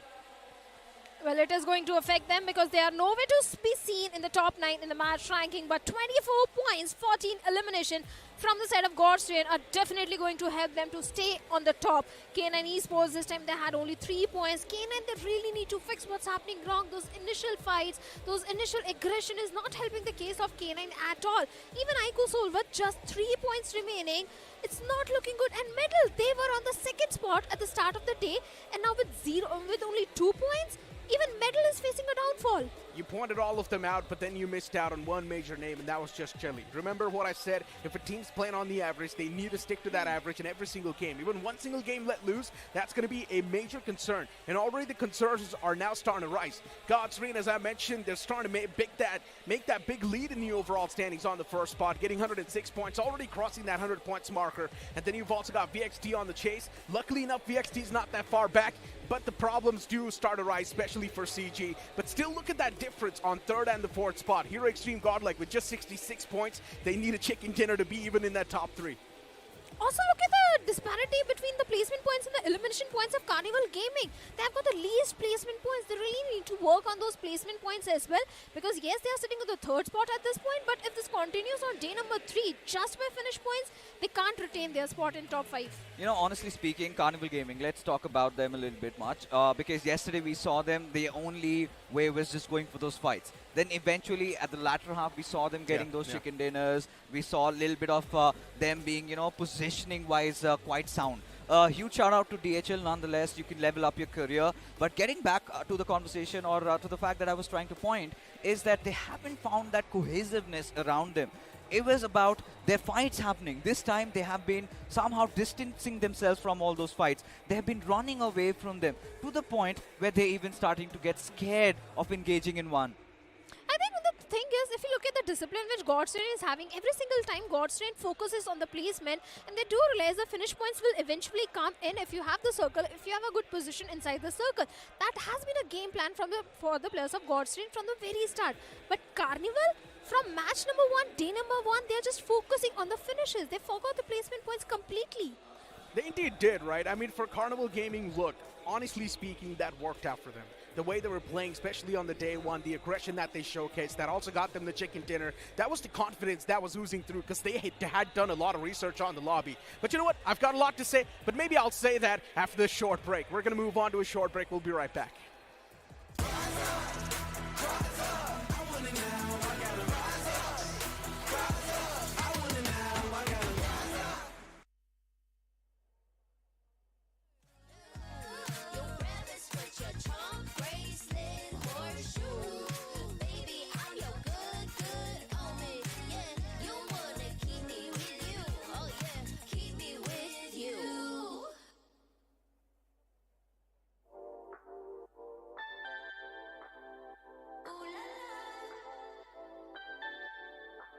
Let's go. Put it in motion. Baby, we're going faster, faster, faster, faster. Seizing the moment. Baby, keep going faster, faster, faster, faster. Speed up, make that thing rev. Foot on the gas till you got nothing left. Let's drive to the top of the mountain and see the view. Let's vibe, looking back on the journey, just me and you. Ain't nobody wanna go slow. Yeah, I was chilling in the past, I was solo. Now that I got you in my life, I'm like, go, go. I be living for the thrill of it, whoa, whoa. I hear you like to gamble. Let's take the road, let's travel. Know I'm a lot to handle, but I wanna go fast with you. Think we can go the distance, although I know we're different. Together we both fit it, so I wanna go fast with you. Put it in motion, baby, we're going faster, faster, faster, faster.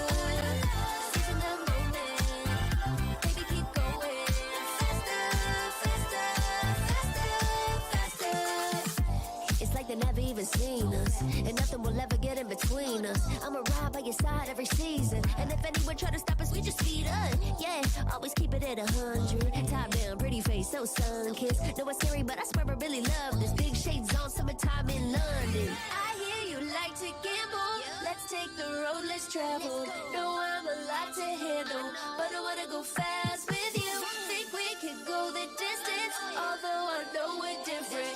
Together we both fit it, so I wanna go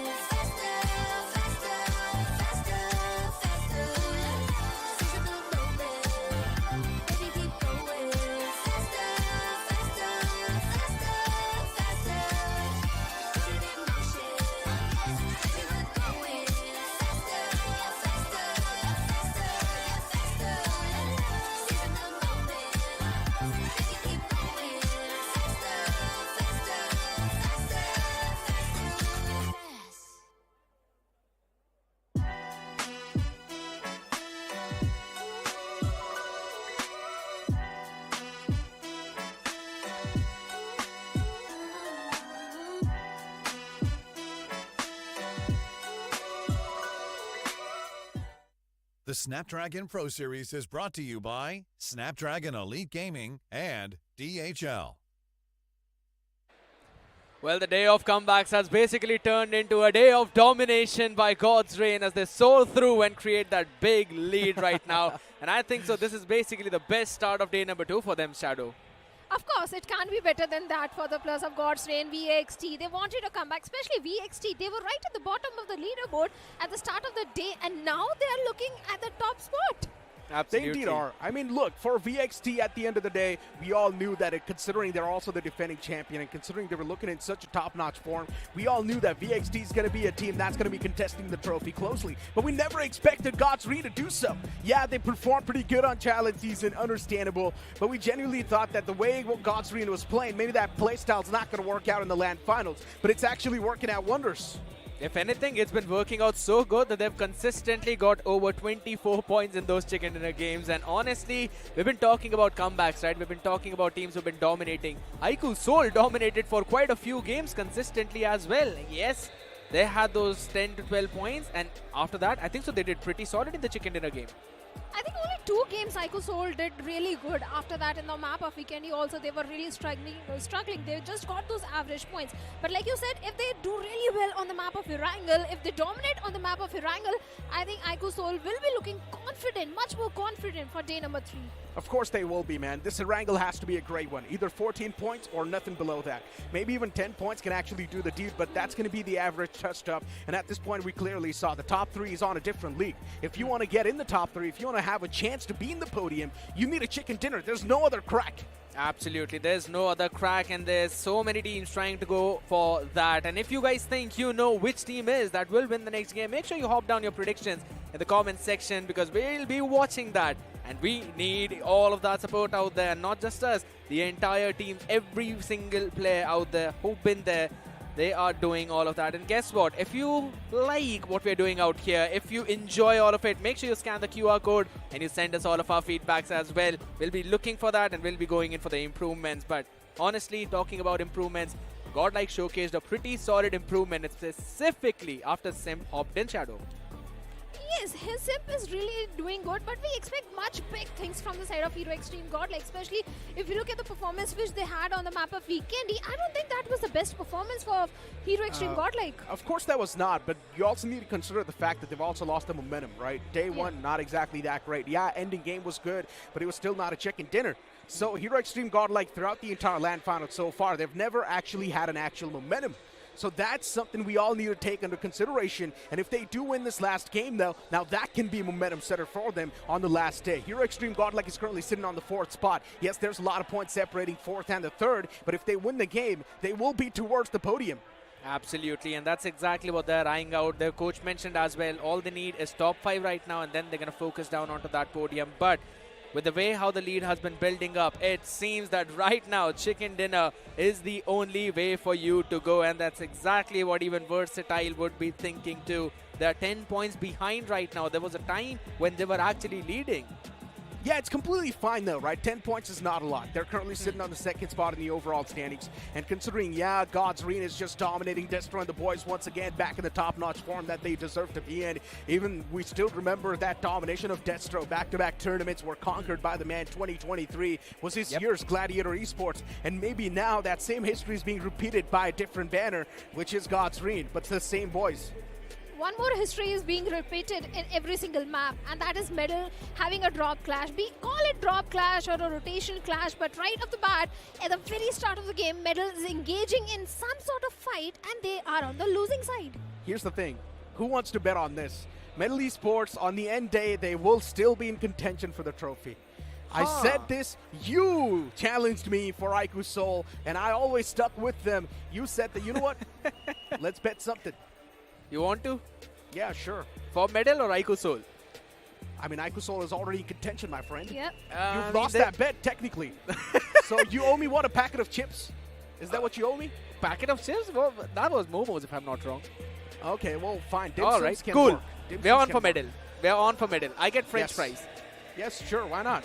Cool. That's it. That's it. We're locked and ready out there. And it seems even the players out there, they're also super entitled for this one, because This last game is so important because it sets the momentum not just for this day but also for the next day. And there are quite a few teams on the lower end of the board that are looking for it, Shadow. Specifically the teams like K9 Esports, so on the 9th spot now. K9 are still on the decent spot, one good game and they can be in the top 5, but the main question is how they're going to be in the top 5, because every single time K9 is engaging in a very early fight, the early aggression is not helping for K9 and as well as for even Carnival Gaming as well. Yeah, it's not been working out for CG, but honestly, we're not seeing that same aggression from CG anymore. It feels like CG has lost that confidence, and in my opinion, they should just stick to the same way they were playing on day one, but we're clearly seeing the big playstyle change, and that's affecting their performance once again. And that's usually what happens with the teams, right? Once they do get a great spot in the overall standings, they think that, yes, now let's try to play defensive, but then that playstyle switch just never works out. And of course, why is the crowd roaring? It's because Jonathan's on the screen. Here, Xtreme, Godlike, they're the fan favorites, but without wasting any more time, we straight up jump on the last game of the day. Erangel boots up once again. The big bird hitting the sky one more time, or rather the third time on this day number 2, and this is the last chance for you to set the momentum and maybe breach into that top 5 or the top 3 if you're anywhere on the 4th and 5th. As ladies and gentlemen, is the last chance on the day of comebacks. The plane fly path starts all the way from Severny, moving down towards Novo Repnoy. So Just Jelly are going to be happy.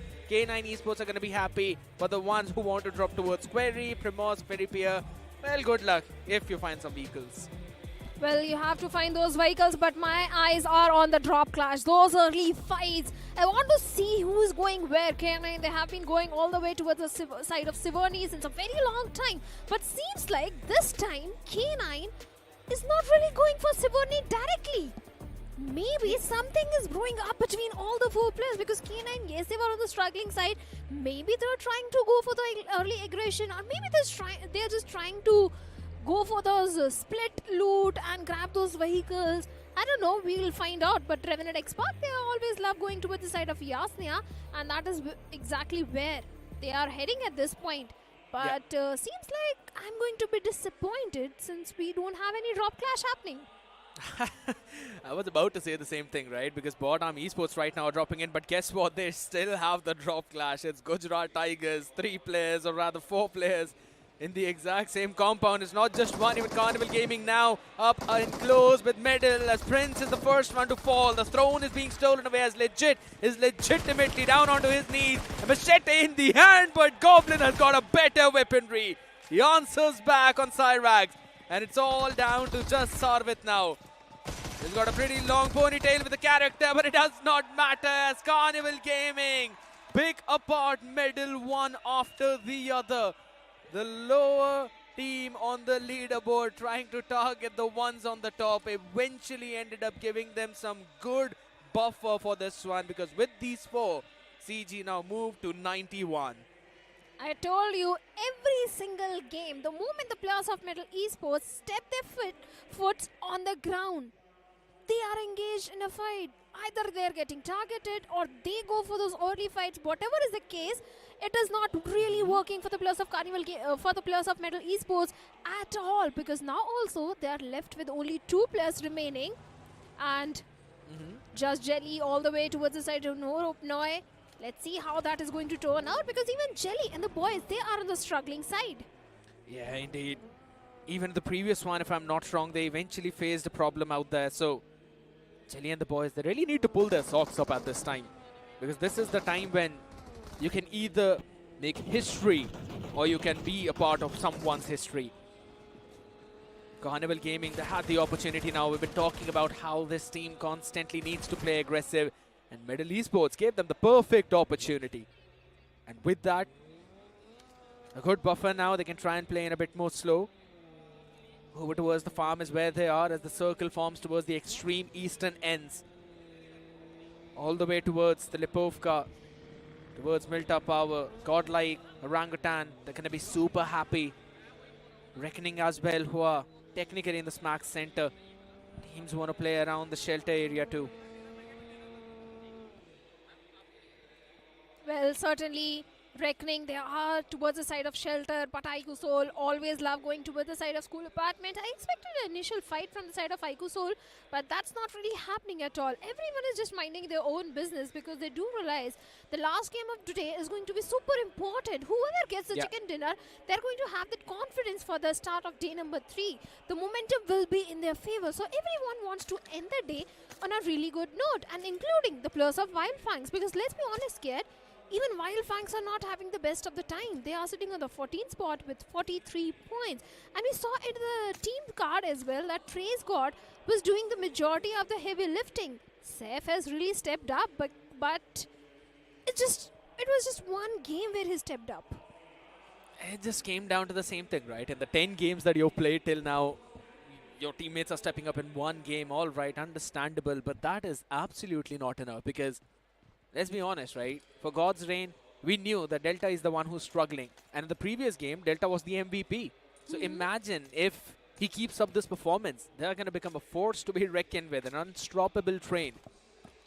And you know it either derails everyone in their tracks or eventually derails itself. But there's absolutely no one to stop God's Reign till now.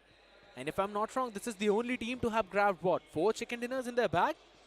Probably Versatile is another team who's got 3, if I'm not wrong. Yeah. 2 today and 1 yesterday Versatile got for themselves. God's Reign, even they're having too many chicken dinners for themselves. And I like the discipline which both these teams do have. Because it's not like when you have got the momentum rolling, both these teams, they tend to go for this extra risk. No, they just go for the natural gameplay, be it them being on the top of the leaderboard or the bottom of the leaderboard. Their play style never changes. They always go for the zone. They always go for the center control. VXT, they always go for those good rotation. They always keep themselves away from all the traffic. So that thing really worked for both these teams. It's the discipline, because unlike Carnival Gaming, when they had the momentum rolling in their favor, they were super aggressive. They left the natural game style and they started going for those finish points, which eventually didn't work out in their favor. I think so. That was the best way that they could have started day number 1. If I'm not wrong. But you also need to be a little more disciplined. They tried for the past 3 games. And yeah, there's some kind of teams, you know, who you really cannot see on that back foot. They've got the players who've got capacity, who are so fired up that they just need fights after fights after fights. Carnival Gaming is one such team. Hector is the man who brings in the discipline, who tries to calm his boys down. And he also mentioned in the interview, right, that all I need to do is just make sure that 3 of my players are there in the last few circles. They will convert it into a chicken dinner. Yes, for now, today, it has seemed that it's not really been their day, but it's absolutely fine. You've got one more game. You can end things on a very good note. And another team that's going to look to end things on a great note would be iQOO Soul, who, let's be honest, after the first 2 games, no one anticipated would be able to make a comeback. Except for Necro. He was rooting for the players of Team iQOO Soul from the very start. And I think iQOO Soul has lived up to the expectations of all the supporters and fans.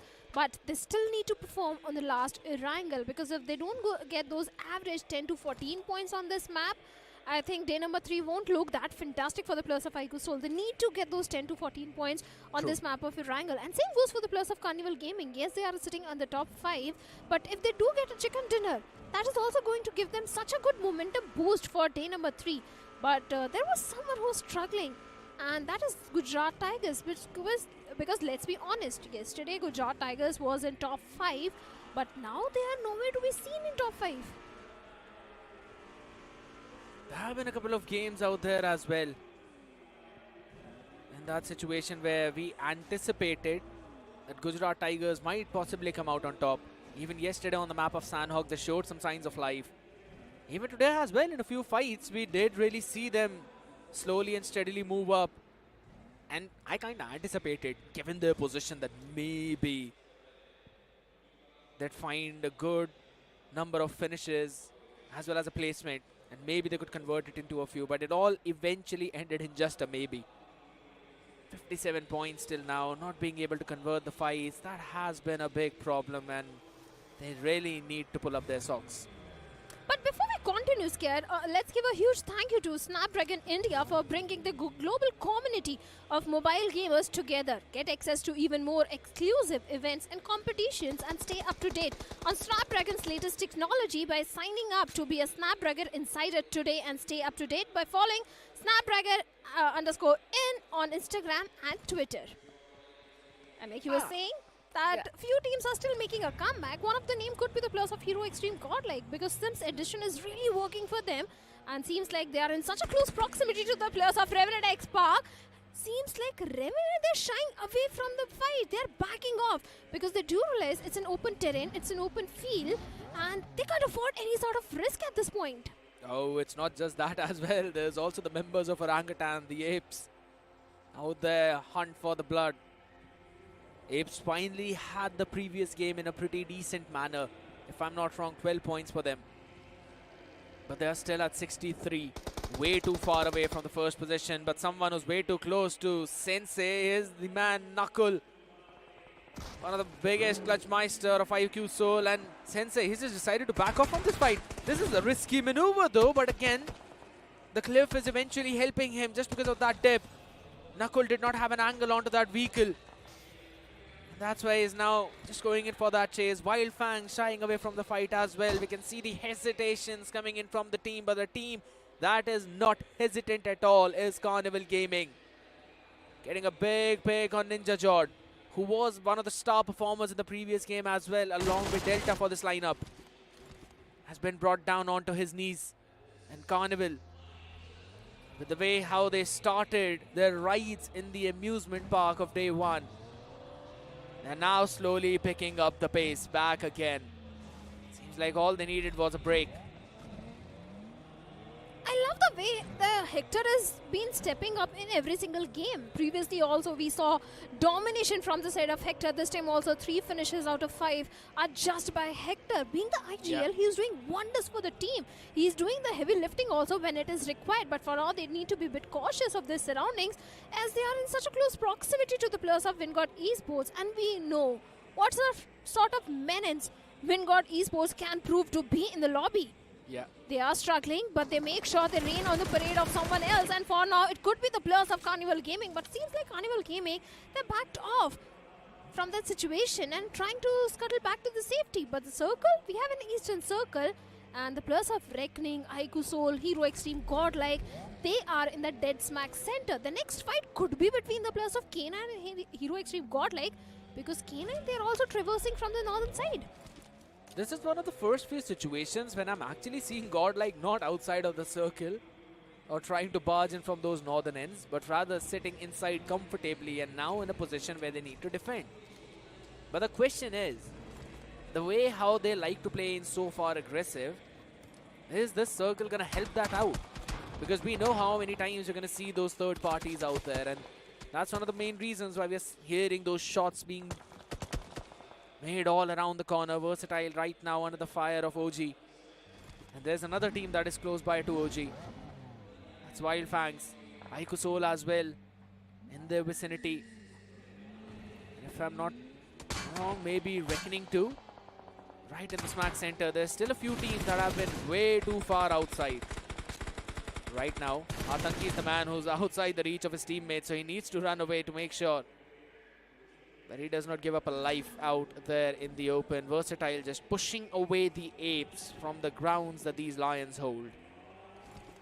And you talked about Hero Xtreme Godlike here. The reason Hero Xtreme's Godlike is sitting comfortably in the center of the circle is because that is their drop location, Lipovka. And that is exactly where they are at this point. But on our screens, we have got the players of VXT in quite of a situation where one of the player has been knocked out. The smoke is already there to go for the rescue mission, and seems like the player will be brought back into the game. But still they need to be very careful because it's the players of Orangutan, and Orangutan, especially Vizgod, has been really running high on the confidence on the map of Vikendi also. He got 5 finishes out of 7. So this guy is really doing the majority of the heavy lifting. But on the struggling side, we have the players of K9 where Slug was performing really good. Omega also stepped up. But suddenly this entire team was on the struggling side. For now also they need to watch their 6 because we have the players of Team Red Rose coming all the way from the northern side. They're going to be taking that late entry. It's not just that. Even BotArmyEsports are deciding to take that late entry from the northwestern part. So we might see them at least close by, maybe in each other's crosshair. My eyes were on that beautiful Koenigsegg. It's one of my favorite cars. At the same time, these teams will be eyeing out for a good game right now, at least a good position. Fun fact, Carnival Gaming, they are yet to make it inside the circle. They're still out in the blue, they're waiting. That's not just the only team, even Just Jelly. They're yet to make their appearance on the entire Central Island. They're all the way down south in Sosnovka military base too. So I'm not quite sure what the decision making would look like, because even Wyld Fangs are the ones who are gatekeeping on the Novoripnoy bridge. I think so Just Jelly, they're going to decide to go all the way over towards the Ferry Pier Bridge and then go for a super late rotation and entrance from the western part. But all of these western areas, they are full of life. So many teams, Gujarat Tigers, Wind God, up north, BotArmyEsports. Only the south of Farm is empty.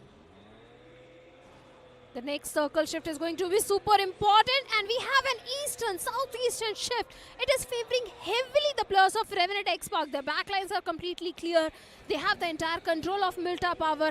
If Revenant X-Park do play their cards right, they do stand a very good chance to have a good outing in this one. Because let's be honest, iQOO Soul, they have to engage in too many fights because all the teams are trying to migrate from the western part of the circle. That is exactly where iQOO Soul is also there. VXT, they have the center control. Even Hero Xtreme, Godlike, K9, Reckoning, God's Reign, they are on the northern side. Even Hero Xtreme, Godlike has to go for too many fights in this one. Revenant, they stand a very good chance to have a chicken dinner converted in this particular one. Too many fights also mean too many opportunities to grab those finishes. With the firepower that Godlike has, I think so that could be possible, as long as they're playing their cards right in that. But again, that's a big star mark. That's a big if. With the addition of Simp, I think so the lineup is feeling way too confident, specifically with how they've been taking those entries. But again, we've been talking about the clash, which was inevitable. BotArmyEsports up against Red Ross all the way up north, but also up around in the close proximity of Godlike are the members of Revenant X-Park. I think so they also realized that the position they were holding, it's inviting a lot of attention. They just wanted to move over towards some off-center fray, not realizing that there's still Revenant X-Park out there. But my question is, who's going to come out on top out of all that cluster that's been forming on the northern end? And this is, oh my goodness, unconventional of Red Ross. God's Reign catching one of the finish, as well as BotArmyEsports. They're locking horns with the members of K9 too. We mentioned about this big cluster that's been forming. I also wanted to say unconventional of God's Reign, as they're entering from the northern part. Normally we see them always going in for the southern rotations. Well, they do realize it's a good opportunity to enter inside the circle. In these kind of circles, if you look at the position which Revenant X-Park is holding, so many teams try to go for that particular spot because you get the height advantage. Your backlines are pretty much cleared, and even Hero Xtreme Godlike also wanted to take control of that particular spot. But the moment they realized Revenant X-Park is a faster one and they're already present, Hero Xtreme Godlike decided to go all the way towards the side of Milta Power. But for now, we have iQOO Soul towards the western side and Gujarat Tigers right in the crosshairs of Mania. Few shots being peppered, but no connection whatsoever. But seems like Gujarat Tigers, Arman has been knocked out. Some shots being fired from the members of Reckoning. They eventually find themselves sandwiched between two different teams. So yeah, that's a big problem for them. But at the same time, you know, we've been talking about Revenant X-Park, we've been talking about Godlike, God's Reign, Versatile have got such a prime positioning in the circle. We'll be coming back to them in a while, as Gujarat Tigers are right now. The Tigers are locking horns yet again with the Wolves. This has happened not once but too many times, as Arman gets a confirmation onto Viper. The man was brought back up on his feet and is slowly now acting up to clutch. God needs to clutch up in the fight, but does not check what's on his side. As Diane finally wakes up, finally shoots up, but guess what? The third party kings are here. iQOO Soul jumps into the fray. They want these finishes. They want to steal the confirmations, and they will be able to. On to the members who have constantly been shot upon. iQOO Soul wipe out Reckoning. And even God's Reign are out here in the fray. They wanted to do another fourth party. Manya, a bit low in that HP, if I'm not wrong, maybe down onto his knees too. There's just Jelly, they're up around in the fray too. They want to try and fire a few shots. I don't know how Jelly dodged that, but he still managed to. Knuckle will not be able to though, because the shots of Sam connects perfectly. And that's a flush confirmed too. Ronnie out a bit in the open, onto the fray. Wanted to create an off angle as well as he's continuously firing some shots. But Manya finally has been confirmed. Ninsejo answered back. Some finally jumps in. The man has been quiet for a while. iQOO Soul, they came for the hunt and seems like now they are getting hunted by the players of Team God's Reign and Just Jelly. A third party also coming into the picture, but God's Reign, they have decided to move inside the circle. iQOO Soul, they're in such shambles, but a domination was there by Some, who was struggling till yesterday, but now he has started stepping up. But a Team Just Jelly, they also need to move inside the circle. And God's Reign, they are on the receiving end as Kyo Lamau gets a confirmation point onto Delta PG. Now God's Reign, even they don't have the numbers advantage. Only 2 players remaining, and the circle has taken a sudden shift, favoring the players of Revenant X Park heavily. Even Wyld Fangs have a good spot. VXT, they do have a good compound to work around with. The entire Milta Power factory control is with the players of VXT. You know, but yes, that's been happening on one part of the map. A massacre happened on the other, where Goblin and Viper worked around in unison to delete K9. I think so. That's again a match made in heaven, but another one has just been offered to the members of iQOO Soul as they've been eliminated. But Shadow, 7 elimination points. That is actually very good for iQOO Soul. They've got the average points they needed. But no placement points, that's a big concern. The survival was really important for iQOO Soul.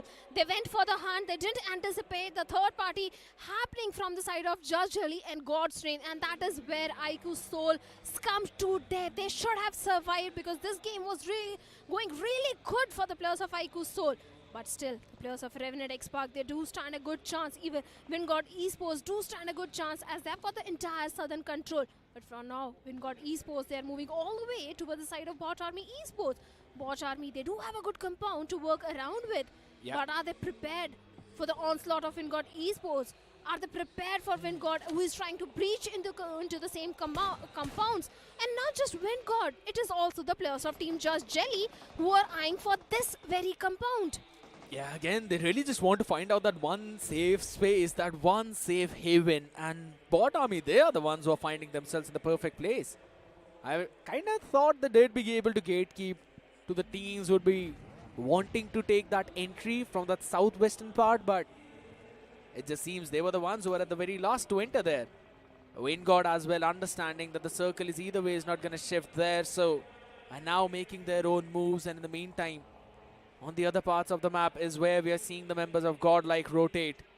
Finally taking that entry just at the edge, and it shifts heavily onto the other side. That's a big mistake at Minnow though, out in the open. A lot of shots being fired, maybe one of the tires being broken. He's in there, he needs some safety. And guess what? His teammates are there to help him out, but no! This is Lucifer! He just rains hellfire. Minnow down on his knees as the rest of the members of Godlike trying to jump into the fray. Some shots being fired by Aquanox on the other side, but Godlike are losing members. It's also Revenant X Park joining in the fray, and they are being picked apart one after the other. Simp and Punk are the only remaining survivors. But the main question is for how long? Because look at the position. One single grenade and that can mark an end for the entirety of Team Hero Xtreme. Godlike, even the players of Orangutan and Carnival Gaming are also locking horns with each other, where one player from Carnival has been knocked out. Revenant X Park, they need to maintain that southern control. They have to fight against the players of Team Just Jelly and Wyld Fangs. Wyld Fangs, they do stand a good chance. But Godlike, how they are going to defend, how they're going to survive, that's the main question. Do they have enough utility? Because I see Punk is having 7 smokes and 4 grenades. They can work around that, but they need to clear that northern front where we have the players of Team OG. Yeah, now the only thing that they can do is to wait for all the other teams to lock on with each other and then maybe go in for a few of the flushes, few of the finishes for themselves. This is really happening. Revenant X-Park, they had those edges, they had those shorelines, but now are going to be forced to move in onto that landmass. You've got to turn into the terrestrial creature rather than the aquatic ones, and that's what they're trying to do. But the constant shots being provided, specifically by Versatile, is the big problem. Joker sees one in crosshair. His power is again going to try and run away to the safety, but there's no cover for him as Joker finishes that one man. Brings him down onto the knees, but can they confirm the flush is the big question. I think so it was stolen away, right? It was stolen, but VXT, they did stand a really good chance to convert this one. But now they have to go for the revival. Not having the numbers advantage is really going to hamper VXT. They need the circle control as well. But for now, we have the players of BotArmyEsports up against the players of Wingod, where Wingod is having the height advantage. Monty Bay can be that X factor, having that off angle. But BotArmy, they also need to prioritize the circle. They need to play their cards right, as Revenant, Spray God has been knocked out. Even Beast has been knocked out. One single grenade marks an end for the 2 players of Wingod Esports. What a fantastic play from the side of Scary Jord. Absolutely, he tries to get the confirmation as well. And he'll be getting that onto one at least. Wingod now in trouble. Scary Jord just answering back perfectly to the rest of the players. But on the other side of the map, we are constantly seeing all the other teams lock on with every other team, specifically Versatile. But wait a second, Scary Jaw turning into a scary beast right now. Gets one more. Wingod being picked apart, and they will be demolished from the lobby. This was the BotArmyEsports that we wanted to witness, which has been missing for such a long time. And talk about missing. Godlike missing 2 players, but they're still super ready for Versatile as they get fired upon by OG2. Aru helping out the member of the Godlike people who are still surviving, who've still got some position points to accumulate.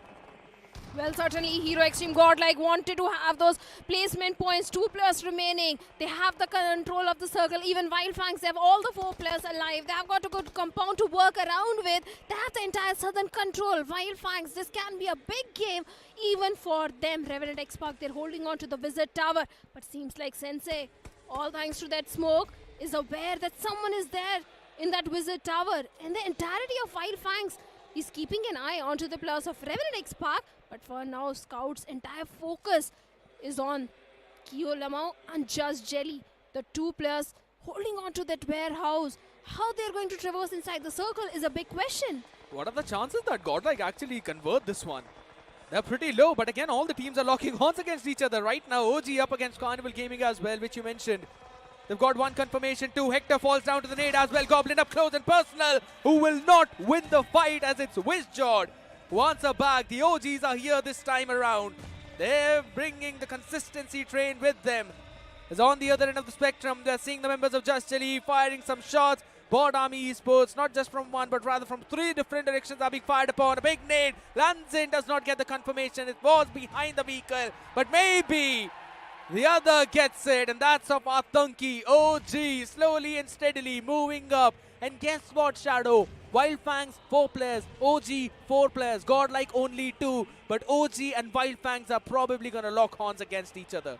They certainly can. Even Hero Xtreme Godlike now there is on the receiving end of the nade parade, which can come from the side of Orangutan. Wyld Fangs, Seth is stepping up big time. 7 finishes already accumulated. But now they have to move inside the circle. Hero Xtreme Godlike, they have been eliminated by Trace God. A single grenade marks an end for the entirety of Hero Xtreme Godlike. But they have got enough points in their hands, placement points, because Godlike was on the verge of elimination at the very early stage of the game. But Orangutan and Wyld Fangs, 4v4 situation. Who is going to come on the top? The advantage is surely for the Apes. They've got the circle, and only Trace God from Wyld Fang is there. And let's not forget, Trace God is the one who does the heavy lifting. He gets a lot of those frags, who will eventually now try to be the spearhead for the team, as well as they all move in directly from the eastern front west all the way over towards the north. They need that height, but again that ridge is also helping out the Apes a bit. My question is, will Aru decide to play around those, or will he just want to try and gatekeep the members of Wyld Fang? That's the big play. Just look at the position of Trace God and Sev. They're the frontline assaulters. They are the one closing into the players of Orangutan. And since Trace God and Sev, they are doing really good. All the backline support is being provided by Sensei and Scout OP. But for now, the blue is also closing in. Sensei and Scout, they also need to move inside the circle. Orangutan is just waiting for one right opportunity, one right connection from that grenade which Vizgod and Atanki are trying to lob. This is a battle of the grenades. Whoever gets the first opening will have a major advantage. Look at Scout on a sliver of HP, and finally Aru takes him down with a beautiful nade. Yeah, it's all about the nade parade right now. Constantly the bombardments from each other. The mortars trying to find their target, trying to find the mark as Sensei answers back onto Wiz. Wiz needed to stay alive. Aru falls down on his feet. AKOP, the hovercraft, tries to catch man, but there's no turnaround. AK, last man standing. Who will eventually win? What a play! AKOP is insane. 1v4. You talk about this name, and he always shines. Oh my God! What a play from AKOP! We thought OG's done for. 3 players were taken down, but then AKOP comes in like a bright star and shines so bright that Wyld Fangs had no reply. How to take AKOP down? A one-man army. That's all you can call him at this point. What a performance! What a play that was in the end! Pulls out the S12K and easily strikes down 3 players without any struggles. You know? Take a bow, AKOP. This man is really proving why he deserves to be here. Why Orangutan is super consistent. But Wyld Fangs, what a big mistake, what a mess up. Everything was just lined up for them. And it is not the first time, Neeraj, that Wyld Fangs have served a game on a silver platter to someone else. At this point, it does not even matter. Even if Wyld Fangs got the chicken dinner, it did not matter. Yeah. They were still not going to be in the race no matter what. It was the last game of the day, and Wyld Fangs is too much at the bottom. But for OG, just when we thought this team is slipping out, this was the play that AKOP pulls off. Man, my mind's blown at this point. I thought OG's done for. They threw that game, but then AKOP just comes in out of nowhere and takes them all down. Let's just have a look at the final few moments. I'm too hyped up for this, man. I know you were too hyped up, so we had to show you one more time what happened in those last few moments. But I'm also pretty happy about what happened with Godlike too. They got the top 3 positions. They might be happy, but here we go. Saf catches 1, AKOP in the hovercraft as well. Scout was already taken down. Atanki falls first, and then it's AK just spamming down his shotgun. This is nasty. I am just so done for this one, Shadow. Well, AKOP definitely, like Neeraj said, the moment when it mattered. Oh my God, ये क्या ही game था. वो and के 3 seconds में क्या हुआ ये तो मेरे को भी नहीं पता. But Aaru, first of all welcome to top 5. आपकी टीम टॉप 5 में आ चुकी है. ये जो लास्ट फाइट थी, एक 4v4 की प्रॉपर बैटल, आप एक बार हमको टेक थ्रू कर सकते हैं? उसमें क्या हुआ एग्जैक्टली, क्या कॉल आउट चल रहे थे? स्टार्टिंग में वैसे ये पोजीशन लेने के लिए हमको काफ़ी सारे स्प्लिट्स करने पड़े, काफ़ी सारे टीम्स को भी मारा, सीजी को वाइप किया. उसके बाद ऐसा था कि वाइल्ड फैंग से जोन हट चुका था, एंड उसके बाद में हमको पता था कि प्रॉपर 4v4 ही फाइट है. हमको पता था वाइल्ड फैंग ही आगे सामने से, तो हम लोग बस वेट कर रहे थे कि उन लोग की साइड से जोन कम हो जाए, उनके पास एरिया बहुत कम हो जाए, तब हम लोग नेट स्पैम करेंगे. फिर जैसे हम लोग ने नेट स्पैम किया, एक ओपनिंग निकली, फिर हम लोगों ने पुश कर दिया था. हालांकि वो काफ़ी अनस्मूथ थी फाइट. एक ने बहुत ही ज़्यादा अच्छा क्लच कर दिया एंड में, तो चिकन हो गया. I mean that was a 1v3 to end the fight. उससे बेहतर और क्या हो सकता है. बट अभी टॉप 5 के अंदर एंट्री हुई है. एक टाइम था जब आपकी team top of the table भी थी डे 1 पे. डू यू रियली थिंक कि यहाँ से भी वो ट्रॉफी पकड़ी जा सकती है? क्योंकि पॉइंट डिफरेंस आपके और पहले पायदान में अभी भी काफ़ी ज़्यादा है. बिल्कुल की जा सकती है, क्योंकि हम लोग अभी 2-3 मैच के पहले 11th पर थे, एंड उससे अगर हम लोग टॉप 4-5 तक आ सकते हैं तो कोई भी कमबैक कर सकता है. स्पेशली स्पेस तो जाना ही जाता है कमबैक्स के लिए. बिल्कुल, मेरे को पता है आप इशारा किस तरफ कर रहे हैं. Well played. बट अभी के लिए जो लाइमलाइट है वो AKOP के ऊपर ना जाए तो पॉसिबल है नहीं. भाई क्या किया आपने वो लास्ट में 1v3, और वो सेलिब्रेशन जो आपने की वो साफ साफ दिख रहा था कि कितने खुश हो आप. एक लाइन मैंने कही थी कि जिस दिन ओरंगुटन या AKOP जीतेगा उस दिन BGMI Esports की जीत होगी. Do you think, do you find yourself closer to that trophy now? Obviously we find myself closer to that victory. और मेरे आईजीएल को मेरी नीड थी, सही टाइम पे स्टेप अप किया, मुझे अच्छा लग रहा था. बिल्कुल, चलिए AKOP खुश है, ओरंगुटन का खेमा खुश है. अब चलते हैं हमारे कास्टर्स की तरफ और जानते हैं कि वो कितना खुश है इस 1v3 क्लच से. Well, we are the happiest out here, specifically me, and probably Fixes as well, we've been constantly saying that maybe Orangutan are going to make that comeback, but this chicken dinner definitely has been a blessing in disguise for them. And this win was much needed. But guess what, Shadow? The MVP is not from OG. It's actually Goblin from Carnival Gaming. Well deserved, in my opinion, right? Considering Carnival Gaming in the final game, yes, they were not really able to win the game, but they still had a lot of elimination points. And this is a prime example of that. 60% finish contribution, 6 elimination points were gathered by Goblin themselves. And we pretty much know Carnival Gaming had 10 elimination points in total. That means Carnival Gaming is maintaining that average to be in the top 3. Oh, they certainly are, especially the first fight which they had against the players of Metal Esports. Even Goblin really stepped up in that particular fight. Before, we were seeing Viper stepping up big time, but now even Goblin and Hector, they're also doing wonders, especially Hector, the way he was able to take down Legit, who is the heavy fragger from the side of Metal. This was an important frag which he took. Indeed, it was an important frag, right? I mean, you can clearly see Goblin's face. The man's having a lot of smiles because he knows he's currently in the top 3 in the overall standings. And the entire team stands a major chance to lift that trophy. Tomorrow's day is going to be so exciting, man. I mean, AKOP pulling off a clutch like this, it just sets up the momentum for the entire day now. Whenever it comes down to land, we know AKOP is always there to perform. But let's have a look at the other stars of the match as well. Again, going all out, Goblin. Best companion's going to go to Raiden from Versatile. Versatile also had a pretty solid position early on, but then they eventually lost it, not just in the early phases, but over towards the later phases when they were constantly being fired upon from multiple directions. I kind of wanted to see it turn into a very versatile game, but that just did not happen. Yeah, unfortunately it did not. But honestly speaking, even Hero Xtreme Godlike were able to keep themselves alive for a long time, right? I would love to see the overall standings and see exactly where these teams stand. Before now, let's have a look at the match rankings, because OG, they had a banger of a game with 10 placement points and 9 eliminations. They've gotten 19 points in total. That's definitely going to put them in a really good spot in the overall standings. Wyld Fangs missed out on that chicken dinner, but they also had a lot of elimination points. But at this point, we know Wyld Fangs does not stand a chance to win the tournament anymore.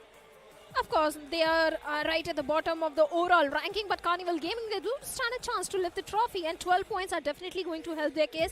Even BotArmyEsports, they also did very well in this particular one, but few disappointments were also there, like Metal Esports with 0 points. Red Ross, I thought it was just one bad game. Yeah. It seems like it's more than one bad game for Red Ross. And did you guys notice one thing? iQOO is now playing super aggressive. They Yeah. got 7 elimination points quite early in the game. They also were eliminated pretty early in the game, but considering they had 7 elimination points, that really covers it. Now they have 80 points in total on the overall standings. You've been talking about iQOO. I really want to have a look at exactly what they did in the previous one. If I'm not wrong, that was one of those third parties coming into the play as well. But as we look at the highlights, obviously the first few teams are going to be Carnival Gaming on our screen. We know these teams, they like to play aggressive, and that's what's been working out for them. But again, over towards the amount of chaos that happened, this was the favorite one that was out there, Shadow. Oh, of course, Carnival Gaming up against the players of K9, and K9 was pretty much dismantled in that situation. And Goblin really stepped up in that particular fight. Every single time we see Viper doing that thing, but it was Goblin this time. You also got to feel bad for K9 Esports, man. Slowly and steadily just losing out on that podium spot. Now pretty much not even closer to that top 3. Tomorrow's day, yes, K9 Esports stands a chance, but they need 2 big games. Other than that, K9 Esports cannot have a chance to lift that trophy. You know, with how the point system is working right now, if you're anywhere around 60-point mark, you really need just the way how God's Reign dominated today. And that's very rare that we see that happen. Just like this clutch of how the AKOP against the members of Wyld Fang. But to be honest, yes, Wyld Fangs are kind of out of the race, but it still feels nice to see them slowly step up. Yeah, I mean, I guess maybe for the future tournaments, this is going to be a good setup to have, right? Wyld Fangs, there's still an official tournament on the way, which we know it's not that far away. But the overall rankings are on the screen right now. You've got GDR currently at the top, still with 106 points. VXT on the second. You've got CG on the third. And Hero Xtreme Godlike, we're on that 4th spot. Here's the thing, you know, even though Hero Xtreme Godlike are on the 4th one, I think so, yes, they could enter in the top 2 or top 3. I don't think so they'll probably end up at the first one. That's the big thing. Because again, look at the teams. Just iQOO, OG, Red I don't Ross. think so. These are the correct standings. These are not the correct overall standings. Maybe. Hopefully we will have a look at the updated overall standings soon in the future. But those overall standings were definitely wrong. But yeah, I mean, considering we know that even the players of iQOO Seoul were able to get 7 eliminations on the board, so that's going to give them 80 points in total. And in my opinion, having 80 points on the overall standings still keeps you in a major race. I agree. Yeah, I mean, here's the thing, you know, because with the way how they've constantly been playing, we always talk about the fact that day 2 is the day of comebacks, and they have shown the greatest potential out there, getting a couple of good games, and now slowly and steadily moving up as well with those average points. Well, average points are always important as long as you are getting them in every single game. Unlike Red Ross, you are getting average points and suddenly you face a major dip in your performance. So Red Ross, even they need to buckle up, because if they get one chicken dinner, I think they can also be in the contestation for the top 5 spot, if not the top spot. But I think the point difference between the first spot and the 5th spot is pretty too much. Even the plus of Just Jelly need a big comeback, big chicken dinner. Yeah, I mean, looking at the points of iQOO Seoul, they've gotten 70 points. My bad. I guess my calculations are really bad, considering they had 63 and then they got 7 elimination points. So yeah, it's 70. Man, I'm not going to lie. I'm too bad with bats, guys. I'm not this bad, but unfortunately, I got carried away with the game. But you know what? Hero Xtreme, Godlike, 73 points as well. You've got Just Chili also on 73 points. Man, at this point, the top 8 is still in contention. But still, I would like to say this, that the top 4 is on a different league. I exactly wanted to point that out. Yes, top 8 potentially, but you've got to put a God's reign that goes today. I mean, it's difficult. But for anyone who's, if I'm not wrong, under the position of 9th, maybe starting from Wyld Fangs all the way to BotArmyEsports, I think so their target would be just to probably end up in the top 8 and maybe get a bit Honestly, of that prize pool. if Wyld Fangs keep on playing the same way they played this last game, considering they've got the momentum, there's still a big chance even they can at least get the podium. I'm talking about podium, the top 3, that's it. You just mentioned But they would also medal. need a hope that the teams on the latter half of the board, the teams underneath them, they start targeting the teams at the top 3. Yeah, I think so that could happen, right? Because we saw Middle as well doing the same thing. Just look at the Wyld Fangs stats, 11 total placement points, and they got 6 placement points in the previous one. So in the entire duration of 2 days, they got only 5 total placement points. But looking at the finish leader, S-Power, as always, is leading the chart with 27 finishes. I'm not surprised. Yeah, I mean, everything changes. Even people change, people's characteristic change, but S-Power's performance never changes. No matter what sort of tournament it is, S-Power will always perform. Yeah, the consistency is there, but you know what? Let's move on to the stage and have the interview. And who's there? That's a surprise. और मेरे साथ आप खड़े हैं वो जिन पर fans जम करते हैं अपना प्यार shower he is the one and only S power come on man challenge season में यू आर एमवीपी और यहाँ पे भी आप एमवीपी की रेस में सबसे ऊपर हो 27 finishes in 12 matches do you specially target to be MVP bro ऐसा कुछ टारगेट रहता है नहीं, बस मतलब एंड जोन तक पहुंच जाते हैं तो उसमें किल्स फार्मिंग थोड़े बहुत अच्छे खासे हो जाते हैं तो वो फ्लो में आ जाता हूँ. बाकी ऐसा टारगेट तो रहता नहीं है कि एमवीपी लिस्ट में आना है ये वो और मेरे हिसाब से मतलब जो टारगेट रखता है वो एमवीपी कभी मतलब बन भी नहीं पाता जितना मैंने देखा है. तो टारगेट तो कुछ है नहीं ऐसा. अच्छा, डे 1 पे आपको 1 चिकन डिनर मिला, डे 2 पे आपको 2 चिकन डिनर मिले. आज का दिन बहुत अच्छा गया टीम वर्सेटाइल के लिए. What do you have to say about that? आज कुछ चेंज किया था? आज चेंज नहीं, बस कल जाके लॉबी रेड किया था और जो हम लोगों ने चैलेंज सीजन में गेम खेला था वो लैग करा था चैलेंज फाइनल्स में, तो वही डिस्कशन वगैरह किया. और आज 2 चिकन है, लेकिन मे बी 3 या 4 चिकन इधर हो सकते थे, बट थ्रो भी हुए. बट अभी ये थ्रो को कल कॉम्पनसेट करने की ट्राई करेंगे और जैसा भी है अपना बेस्ट देंगे. यार इस्फावर, आप बहुत अलग अलग आईजीएल्स के अंडर खेले हो. How is Somraj different from other IGLs? Somraj different इसलिए क्योंकि वो बाबू है सबका और बाकी जो मतलब मेरे को आईजीएल चाहिए वो मेरे को उसमें मिलता है, तो आई एम हैप्पी. अरे एक क्वेश्चन मेरे को आपसे पूछना है यार, ये होता है ना जब आप किसी नई टीम में जाते हो सिनर्जी बिठाने में टाइम लगता है, but how is this with you कि आप जाते हो तुरंत सिनर्जी बैठ जाती है और टीम इतना अच्छा परफॉर्म भी करती है? नहीं पता, ये नहीं पता. बस अगर सिनर्जी वगैरह ऐसा कुछ रहता नहीं है, बट मैं अगर टीम चेंज भी करता हूँ तो ऐसा टीम देखता हूँ जहाँ मेरे गेम के बाहर उन सबके साथ बॉन्डिंग अच्छा है. तो गेम के बाहर बॉन्डिंग अच्छा रहता है तो फिर टीम में आते से ही गेट टुगेदर बहुत जल्दी हो जाता है और फिर मतलब जो भी रिजल्ट्स वगैरह परफॉर्मेंस रहता है तो आप लोगों को दिख जाता है वो. बस इतना ही है. चलो, thank you so much and once again congratulations for becoming the performer of the day. अब चलते हैं एंकी के पास जो कि इस वक्त खड़े हैं टीम रेड एक्स रॉस के साथ. लाखों खिलाड़ी इस गेम को खेलते हैं जिसका नाम है BGMI। कुछ होते हैं जो एक टीम बनाते हैं, एक टूर्नामेंट में रजिस्टर करते हैं, वहां से आगे बढ़ने की कोशिश करते हैं, और उनमें से भी बहुत कम होते हैं जो उन सितारों में शुमार होने के लिए आगे बढ़ते हैं। और ऐसी ही एक टीम, ऐसे ही एक लाइनअप के साथ में मौजूद हूँ जिनका नाम है रेड रॉस, जिन्होंने अभी तक बहुत उम्दा प्रदर्शन दिखाया है। यहाँ पे क्वालिफाई करके आए, ये सबसे बड़ी उपलब्धि, और यहाँ पर आकर के भी वो बेहतर खेल के जा रहे हैं। लूसीफर मेरे साथ मौजूद है। लूसीफर, आप सबसे पहले तो अपनी जर्नी के बारे में थोड़ा बताइए, क्योंकि हमने आपको देखा है, पहले भी आपका नाम मैंने पहले भी ऑफिशियल टूर्नामेंट्स में देखा है। एक इतनी लंबी जर्नी, अथक परिश्रम, थोड़ा अपनी जर्नी से गो थ्रू कीजिए। स्टार्टिंग से ही जब गेम आया था तो गेम देखता था, तो स्ट्रीमर्स को देखता था, मॉर्टल भाई हो गए, क्रॉन्टेन हो गए, उन लोगों को देखता था। फिर खेलना चालू किया, फिर वैसे ही करके खेलते खेलते धीरे धीरे कॉम्पिटिटिव सिनेरियो में आया। फिर लास्ट 1-1.5 साल से सेम टीम के साथ स्टिक कर रहा हूँ, तो काफ़ी टूर्नामेंट्स हमने चोक करे। फिर अभी जाके फाइनली हमने क्वालिफाई किया ये लैन के लिए, मेजर लैन के लिए। तो आगे भी बस यही परफॉर्मेंस कंटिन्यू रखना है हमें।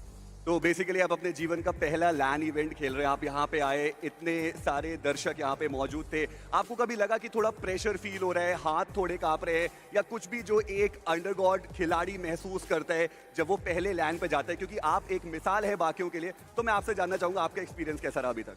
मतलब ये हमारा पहला लैन तो नहीं था, इससे पहले भी हमने 2 लैन के लिए क्वालिफाई हुए हैं। एक कैंसिल हो गया था और दूसरा हमने अभी रिसेंटली 1 महीने पहले खेला है। तो नर्वस वर्वस तो कुछ नहीं था एज सच क्राउड को लेके, क्योंकि मतलब हो ही जाता है बस अगर खेले तो कुछ भी। Done scene. और अगर हम इस टीम की बात करें, कितना टाइम हो गया आप लोग को साथ में खेलते हुए, और अभी आप टॉप 8 के अंदर भी मौजूद नहीं है, तो कल के दिन पे क्या प्लानिंग रहने वाली है? इस टीम के साथ तो 1-1.5 साल हो गए स्टिक करते हुए, और ज़्यादा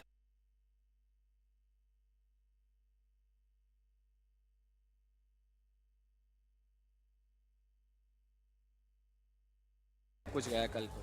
चलिए, all the very best. I am really proud जैसे आप अभी तक खेलते हुए आ रहे हो और आप अपनी टीम को लेके जा रहे हो। All the very best and please have a seat now. तो ये था दोस्तों आज का दिन, हमने रेड रॉस से बात करी, बहुत ज्यादा बेहतरीन मुकाबले हुए, काफी सारे अप्स आए, काफी सारे डाउन्स भी आए, और उसके बाद हमने देखे बहुत सारे कमबैक्स। लेकिन अब है एक आखिरी दिन, last day of this land final, जहां पे ये 64 खिलाड़ी, 16 teams, I am pretty sure कि पूरी तरीके से वो तैयार होंगे। And it is not over until someone wins, जैसा कि हम बोलते हैं।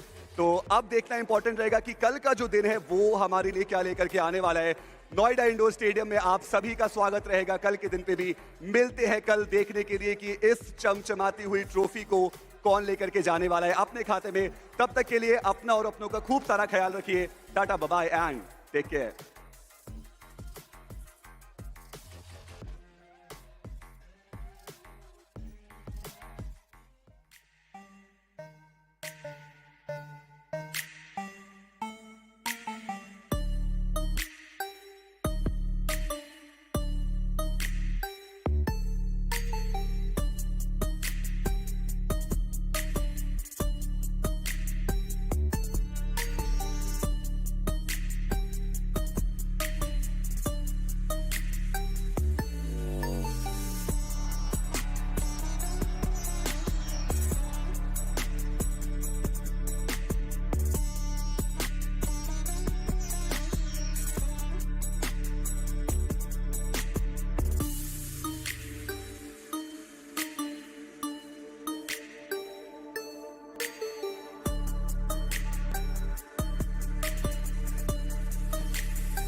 It's